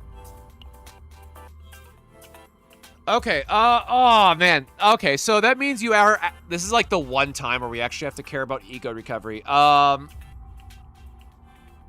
So you probably want an ego recovery Cassius and Nia. If you're trying to, yeah. Okay, so it's like, Kalipe's Vulture Ejection. Yeah, you're gonna have to completely change how you build your supports then. Or I guess Nia already has taken ego recovery. For those that don't know what I'm talking about, hold on.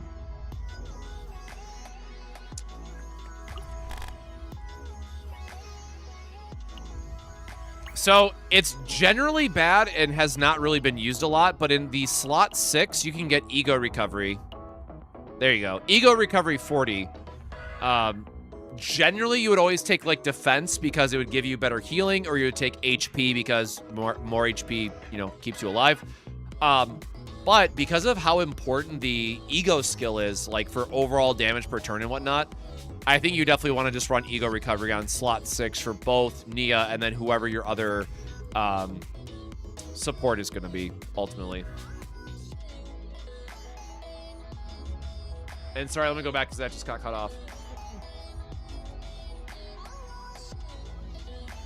What is a good combo for Tressa? And I have Hugo Narja, but I pulled Veronica. Is she a good compliment? Because I do run to some walls with Narja, like just hands not being big. Or do I drop and I run Veronica too? So if you're trying to run that team comp, do I still have it saved?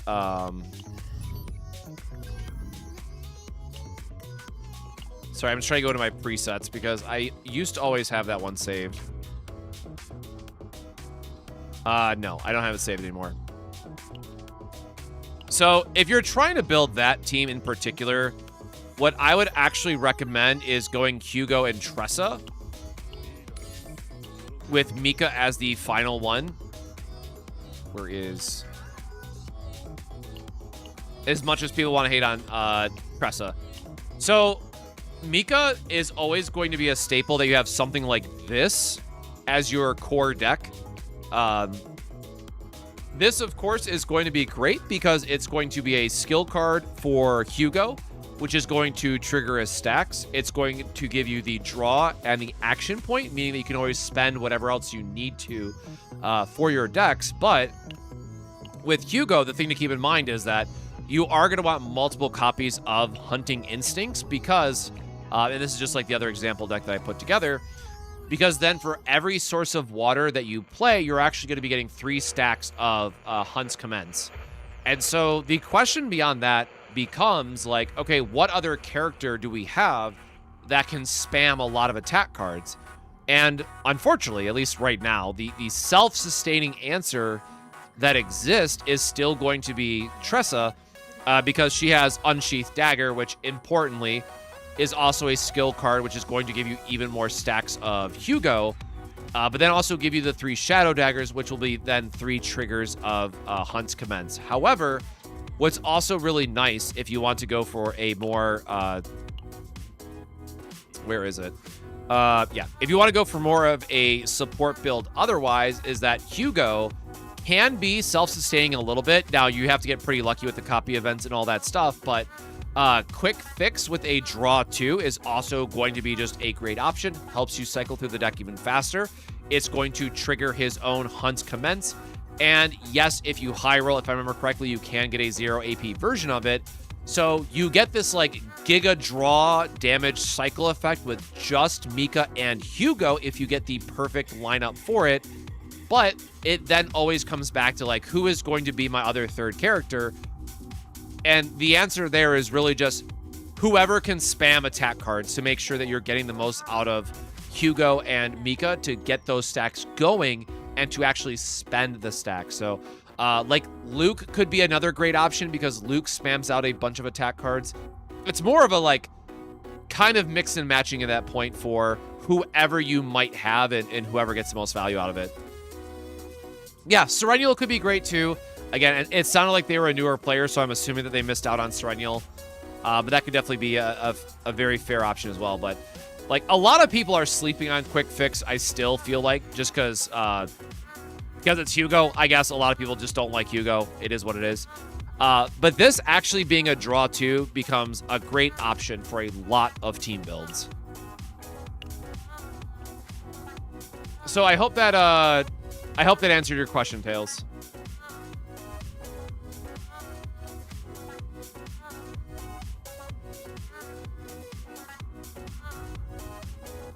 Yeah, I am waiting for a character that extends hand limits because there is a lot of ways to clog your hand in this game so far, and no other ways to really fix otherwise.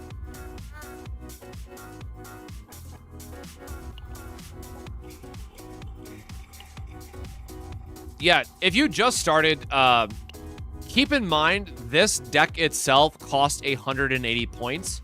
So you probably won't be able to farm this this exact deck anytime soon because it's going to be a lot higher difficulty in Chaos. However, if you can cut this down to like even 2 Source of Water and these 2 upgrades, like these 4 cards, it's still going to be very good and very worthwhile. So Mika is one of the characters in the game currently that like I don't see a world where she won't be used in some capacity until we get literally the same exact deck that she has as just like a 5-star version. Yeah, so yeah, tier 10, right, would be 3 versions. I guess that's probably still doable. And I guess too, right, because they added the full-scale offensive, which I have not been using, or I have not started yet, you will need 3 different teams. And I guarantee that Mika will use the Source of Water deck in one of these. Because it just gives you the fact that it heals, it's going to be a self-draw cycle. So the card always replaces itself, which is really important. And if you truly high roll and you are like the Giga blessed by all that is good in the universe, you can get a Source of Water that also has a morale boost on it, which then means she's also a buffer on top of it. So like if you get like the most perfect setup for her, she is a 5-star.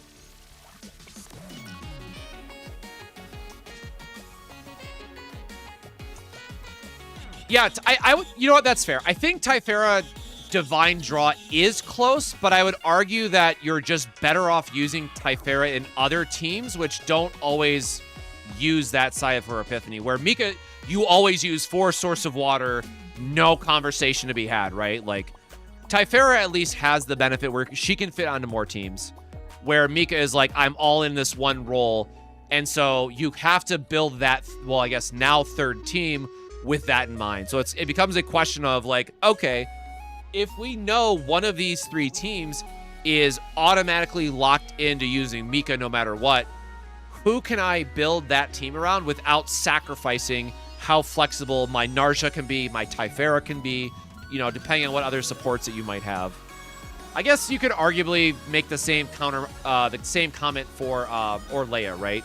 Because Orlea is more often than not going to be focused around her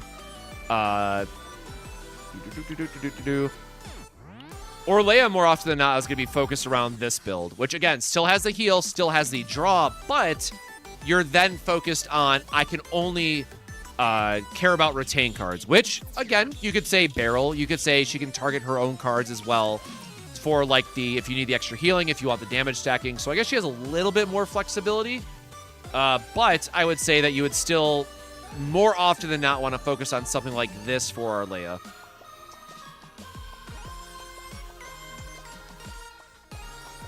I am very positive on Diana. I really like that she has future bullet support that could be really, really good. And I also like that she has very clear, like, self-sustaining epiphanies. Like, nothing so far. I guess let me go look at this again. Like, one problem that I've been having with Rita, right, is that she ran into the Yuki issue where some of her epiphanies are just never being taken. But let me, now that I have like a better understanding, let me have a look at her epiphanies again. That's fine. That's fine. Like, I guess this is the worst one out of With All My Hearts. And, like, there's still, like, all of these have a home. Like, all of these, I think, are very okay and have different use cases. But for the next 3 extra attacks by a different combatant. Oh, I didn't... That's interesting. I mean, okay, so that's obviously fine. This was a blast to play. This one, I really love the machine gun build, man. 0 cost exhaust cards in hand random bullets. It is a 0 cost skill, so it will draw. Okay, do we have a non... Oh, man. 0 cost... Do we have a non-bullet way to make this good?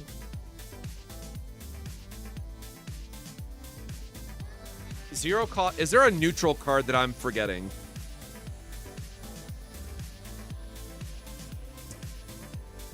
Oh,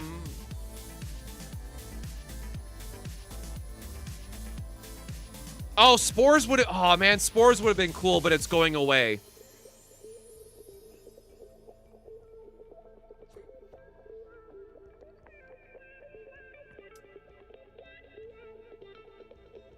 Oh, daggers would actually be pretty sick. Okay, yeah, Typhera, but you want to actually use those. Like, upgrading Tressa's daggers, I think, is actually good. No, I think Tressa... Yeah, Tressa is, like, a very good option for this. How would we build Tressa, then? You could do, like, her, you could do her passive upgrade. Oh, you could make a 0 cost or a 0 card Tressa deck.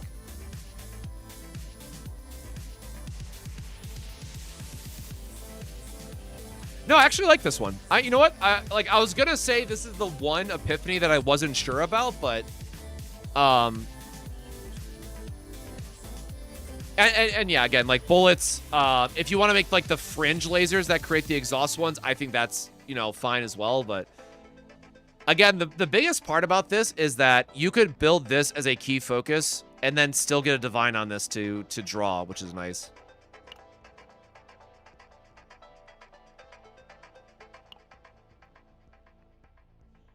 Yeah, this one is obviously stupid good.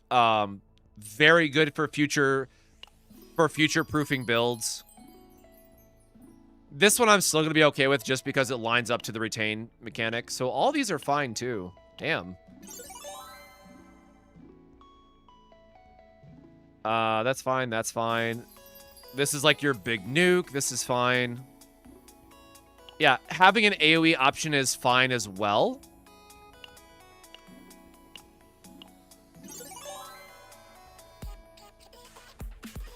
One residence to all enemies combined cost of... One residence to all enemies for each combined cost of the discarded cards. I mean, I guess you just don't discard her own cards then, which is fine. Like, this is really cool if you discard the upgrades early, but then kind of awkward beyond that. This is fine because, again, you're going to have bullets to discard anyways. This is awesome. The upgrades were good. I can't say anything bad about her, man.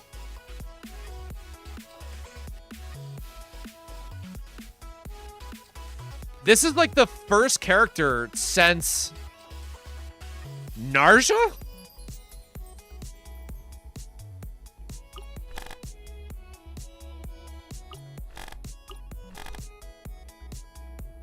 Yeah, dude, this is honestly the first character since Narja that I don't have a single negative thing to say about.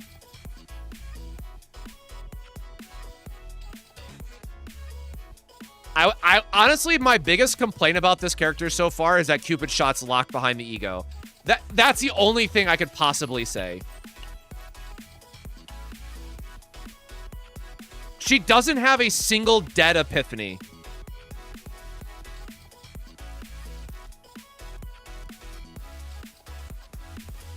Rare sighting of him liking a character? No, again, Typhara was my favorite character from season 2. It's just like, there's always been at least 1 or 2 dead epiphanies that just felt like the devs either gave up or it was for a future character that maybe or may not be coming. But it's just like, there's not a single bad epiphany on her.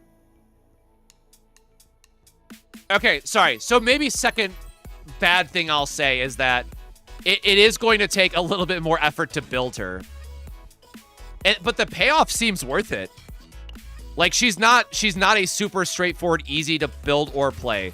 But I don't want to hold that as a negative against the character.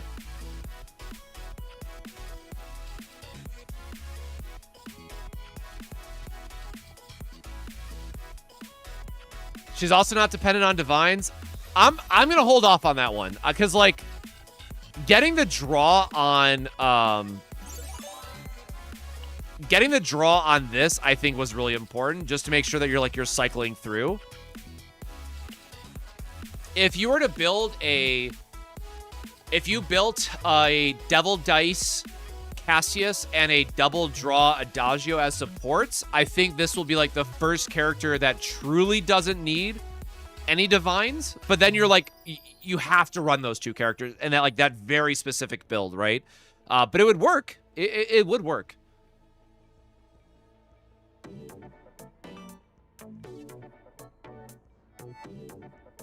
Not a problem, Tails. Hope to see you around in future streams, brother. Thanks for checking out. Thanks for stopping by and checking it out.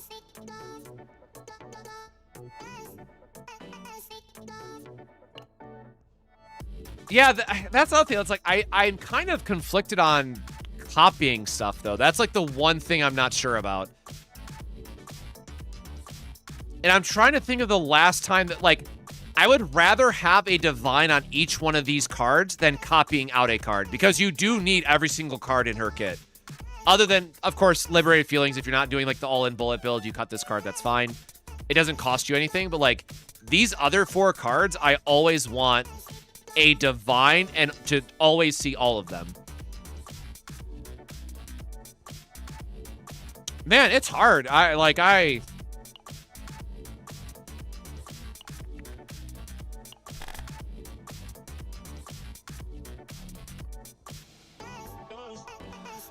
Yeah, I don't know, man. I was really coming into this, you know, worried that they were just gonna make a super whatever character, because the seasonal is coming up and they probably put more of their dev time into the seasonal character. Because right, whenever you have a seasonal character, it's always 2 things. 1, you capitalize on the FOMO, and then 2, you make them like stupid strong because then that gives you another reason to pull them, right? Serennial.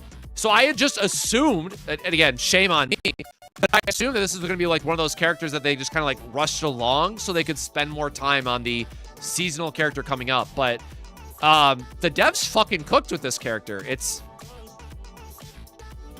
I'm legitimately really happy that she does not have one single dead epiphany like we saw during all of Season 2. It is so damn refreshing that this is a complete character and the devs, like, really delivered on it. Whoever did, and I know this, I'm gonna, like, give this feedback to Smilegate directly, but, like, whoever designed this character, I need them to design more future characters. Because this fixes all of the issues that every single character in Season 2 had. They want you to pull on Diana and the seasonal characters so you spend more on the game. True! True! My bad. It's a gotcha. You know, no. You're right. You're right. They're trying to get more money out of us by actually having a really good pre-season character. True and factual, brother. No, this is dope. I'm kind of yeah, I don't want to keep, you know, I don't want to keep like digging that grave, so to speak, but it's just like, look at Yuki and then look at this character, right? Like, it's pretty clear, like, how good one is versus the other. And again, I want to take a step back and at least acknowledge, because I need to, clear the air that not everyone might have like a TCG background. But for me personally, as someone who spent so long in TCGs and deck builders and what have you, for me, a good character is first and foremost going to be, what does their build diversity look like? Do they have multiple playstyles, and do they go in, or can they fit, I should say, in multiple teams? And when we think about how well they fit in multiple teams, it's not just like stapling them on like 9 does. It's more about how do they enrich the playstyle of those other characters and giving us extra builds and extra epiphanies that we then want to go chase. Like, Diana just does a lot to enrich a roster that we haven't really seen from a non-support character. I want to be very careful in what I'm saying there.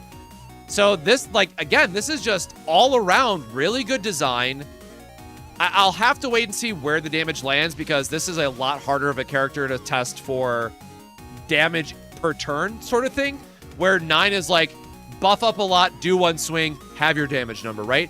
This is definitely going to be a lot more draw cycling, a lot more discarding focus, and a lot more for optimizing how you really get the most amount of damage in a single turn. But again, like, this is insane. Like, this is the one thing that I keep going back to and kind of trying to wrap my head around. Because honestly, I just forget how, or what other effects that we have in the game that can boost extra attack damage. We have the gear, the second method, second chance. I forget what it's called. The extra attack card gear was like really good for this, of course. Burnsy with that tier 1. Listen, man. Listen. Thank you so much for the tier 1 sub, brother. But yeah, like, hey, card good. Yeah, second method. Thank you. I still think the one thing I worry about, like, we didn't really get to have a build where Cupid's shot really got to shine. I think, like, the rest of what we were doing was good enough. But I'm pretty sure that, like, the best Diana build is going to be focused around Cupid's shot, finding the best way to get a morale boost, which doesn't easily happen in like the current characters that we have, right? Like, Dimensional Cube will give you a damage boost, which you can always use because you're getting Nia or herself to discard cards. So, like, you're getting damage boost that way, but there's not like a good like, we don't have like Narja fitting into the team, right? I don't think Narja, even for all the refinement that you could do, you probably still don't want to use Narja. You just want to focus even more on deck cycling. So that leaves the question of, like, what else do we have for damage amplification? So that's the one thing I'm gonna have to think about a bit more, because I don't think there's a neutral card either, right? I guess that's the last thing that we can check really quickly.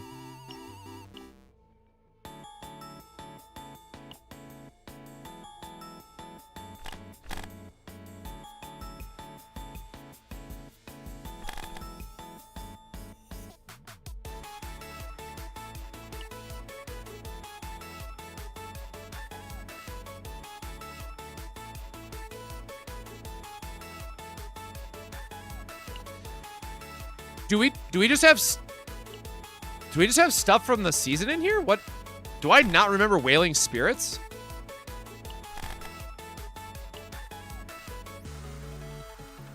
Chat, am I losing my mind? What is this card from?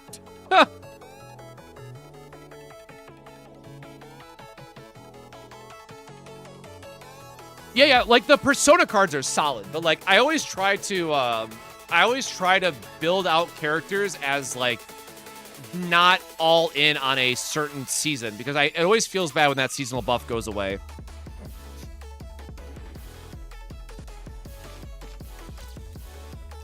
I don't know. I do not know who this is supposed to be referencing to, unless I'm, like, losing my mind.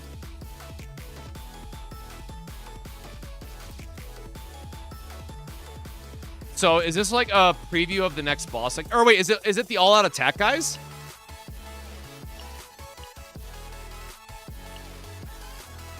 No, suppress servant being no.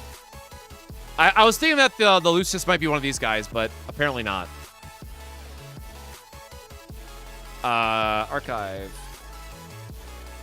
The one boss from the tutorial at the very start of the game. Oh.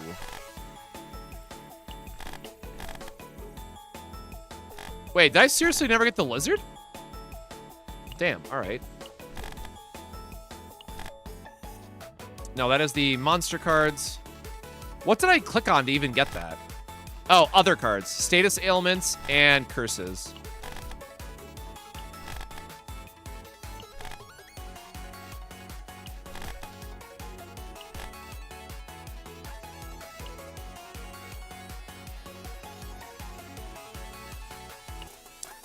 I mean, I never pick curses when I'm doing my run, so I guess that's fitting.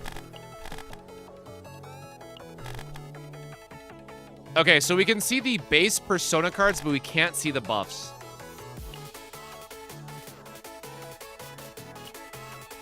Yeah, so this one obviously being quite good.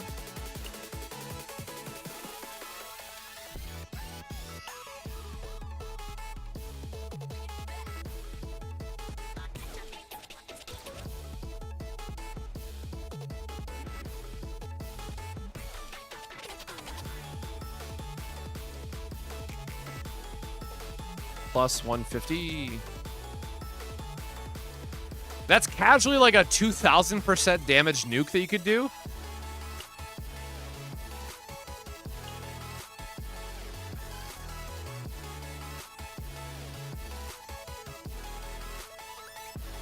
So keep in mind, Agony is stacked at 20 per character. So this goes back to what I said earlier about needing to find ways to get multiple Agony.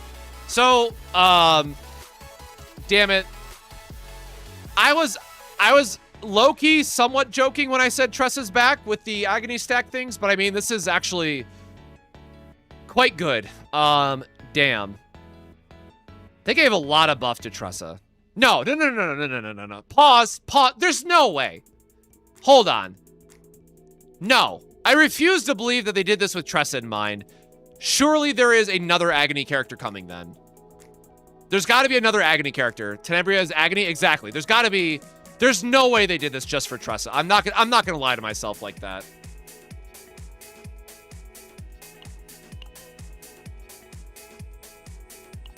Oh, shit. Defense-based damage and vulnerable. That's actually really cool. Oh. It's not Vanguard Strike. Oh, wait. So personas have different combinations. Oh, shit. She has a heavy debuff for an E7. That would make sense then. Okay, hold on. So for those that don't know, Vanguard and Striker are usually the two combinations. Hold on. I was not realizing that some of these are... Okay, some of these are universal. Wait. Ranger exclusive.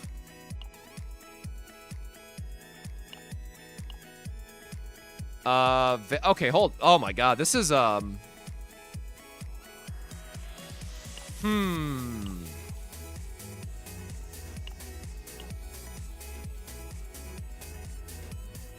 wait, never mind. It does say inflicted by this unit. Oh, I did not read ahead. TCG player does not read.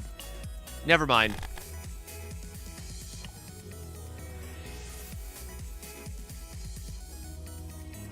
To attack cards is kind of whatever.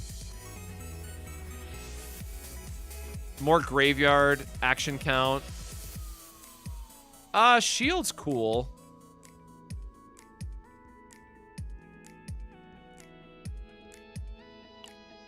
Yeah, still a huge fan of this one. The exhaust too, I think, might be a little bit limiting, but you know, a morale and a half boost is sick.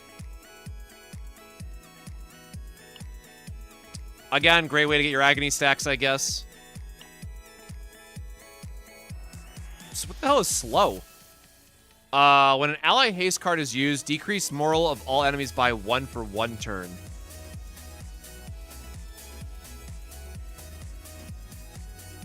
In my defense, I'm also blaming the hardcore lack of sleep over the last 4 days.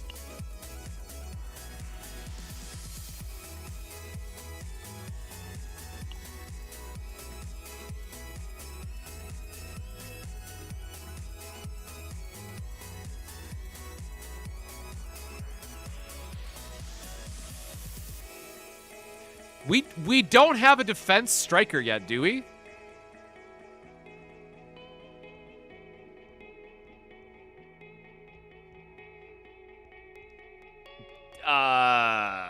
Defense based, because interesting. This is either like just, you know, haha, you get a little shield to be protective, but it's very interesting that it says striker exclusive.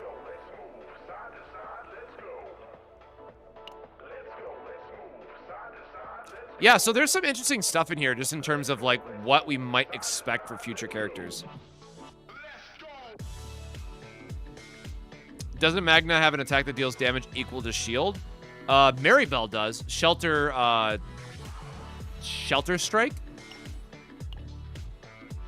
It's the OTK video I did forever ago. Yeah.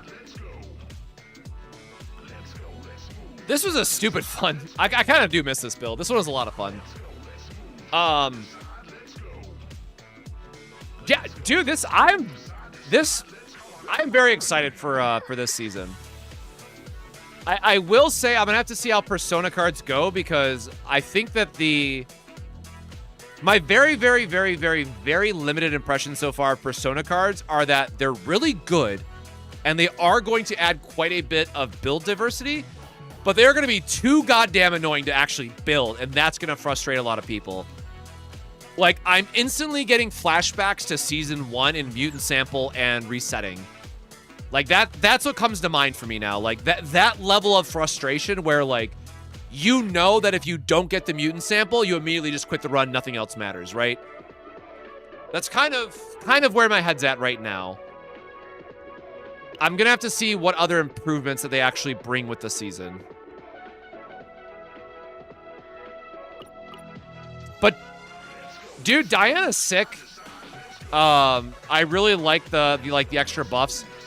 We haven't really seen too much variety with this yet, though, which I think it might just be a small sample size issue.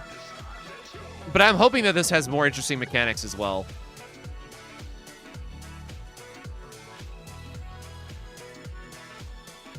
Yes, the reroll helps a ton. I will agree. I'm just worried that we have how many pages of Personas was that?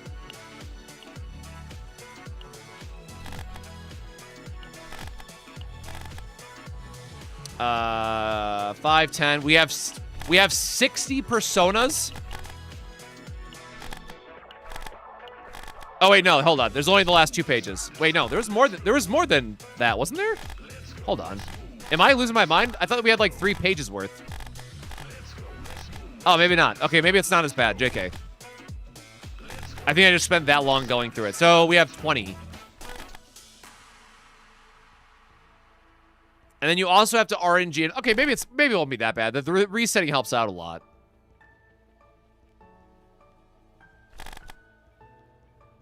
Yeah, I'm excited. This looks like it's gonna be really cool. I don't know, man. The devs cooked. I cannot find a single flaw with Diana. I think the Persona cards are going to be really fun to build with. Just like the one that we had that gave us the extra discard outlet, and like the double activation was sick. Like, I'm positive on this. Like, I will be honest. Like, I was really bummed out by Season 2. If you caught the streams, I was extremely critical on all of Season 2. I know the meme always goes back to I was hating on 9, which wasn't really the full story, but we can keep the meme going that I hate 9. That's totally fine.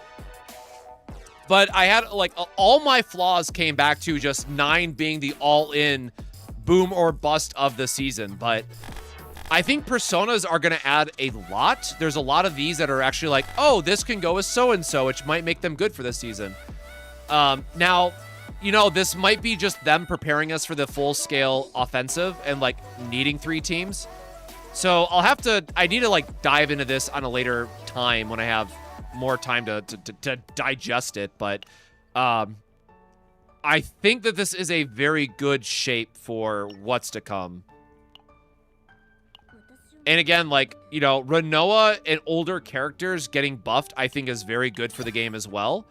of just like, oh, they now have a more complete team to use, right? I think that's very, very good for the game. Now, again, if you don't like bullet characters, if you don't like that playstyle, I think that this is just like an auto skip. You don't have to worry about it, right?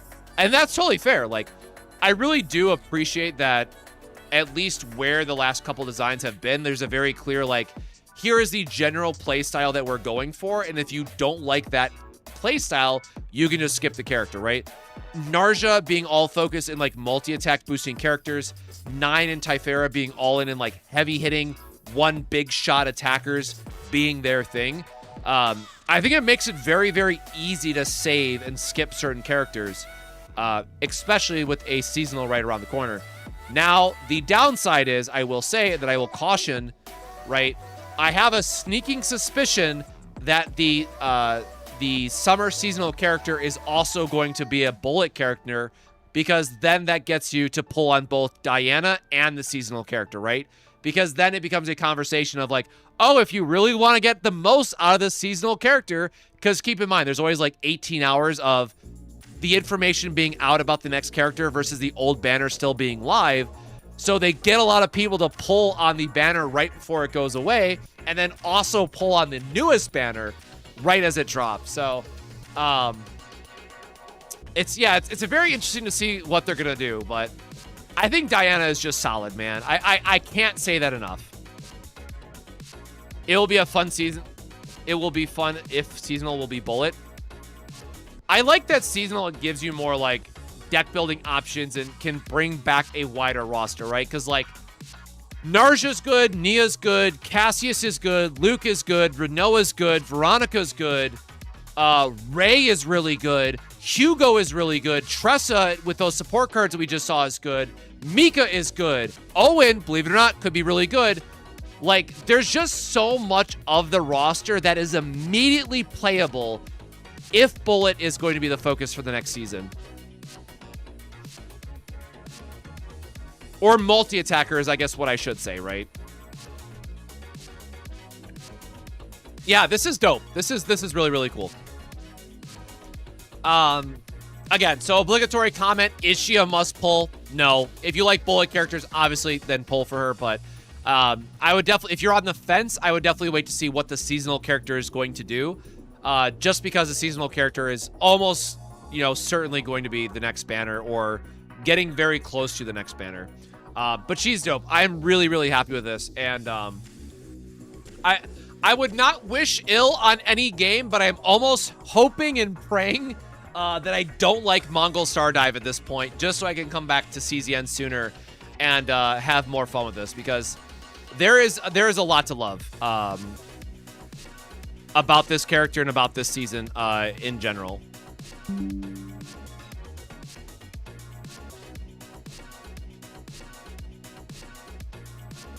Let me close out of that and just make sure.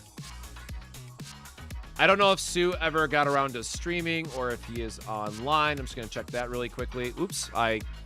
If I could type in the right thing, that would help.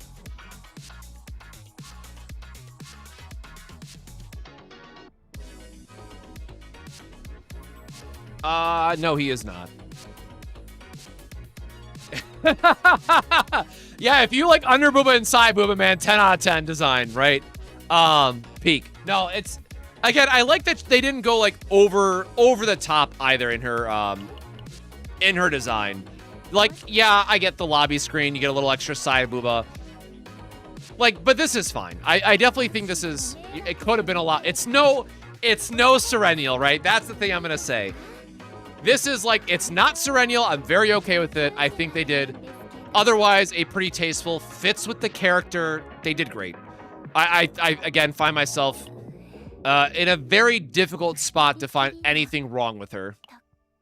Let me see Serenial. Absolutely will not show it on stream. I'm not getting my channel bonked for trying to show that.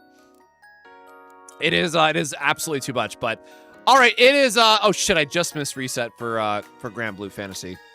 Okay, anyways, I need to eat something that is not the chips and beef jerky that you saw on stream, because my head is really starting to hurt at this point from not eating. So coffee on an empty stomach was definitely a bad idea. But Again, I apologize that I did not get my videos out for Diana because we were doing the Grand Blue Fantasy Guild War, which is a once-a-year opportunity for my element, which is water. So that launched literally the day of the patch. So this is the first day that I am not doing Grand Blue Fantasy stuff for like 18 hours straight, other than last night, which I slept. So yeah, we're definitely gonna be getting back to streaming.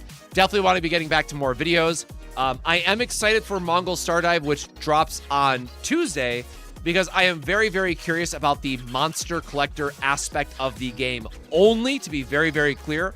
So for me, if that game's monster collecting aspect is like just garbage, I'm probably going to drop the game within a couple days. It is what it is. But I'm kind of holding out because what we watched at like the beginning of the stream and like the preview, it looked decent. So I'm kind of hoping, like, I don't ever want to, just wish the worst on a game when it drops, but I know it is Netmarble, and Netmarble is Netmarble, so it is what it is. But if the game is decent and if we can enjoy it as a free-to-play account, we're definitely going to try that out. But otherwise, CZN, we have the video to look forward to on the 18th. I still don't think they said when it's going live on the 18th, if I remember correctly. So we might do like a live watch-along if it's, midday sort of thing. Otherwise, I'll just do a video with my thoughts and then stream after sort of thing, depending on when it goes live. But otherwise, like, I kind of want to play more CZN before the season starts, which I know is crazy for me to say if you know how much I hate preseason, but I kind of want to spend more time just trying to understand more of the Persona system, trying to figure out what makes sense for the routes, and like maybe put together an infographic on like which Personas I would recommend for certain characters that are like, must build Personas versus others that might just be skips. So maybe not this exact next week, but probably the week after. I could see myself playing a lot more CZN. But obviously, once Season 3 rolls out, I'm going to be back to doing a lot more CZN content because I truly do love this game. And it is, for me, personally, my favorite gacha to play. So I will always, always, always be checking out the updates and all that good stuff. But I appreciate y'all being here otherwise on a Saturday. I hope you have a blessed day. Of course, stay hydrated, my friends. Make sure to go drink some water. Take care of yourself. And otherwise, hope to see you back here sometime soon for another stream. So until next time, stay safe, stay hydrated, and we'll see you in the next one. Cheers.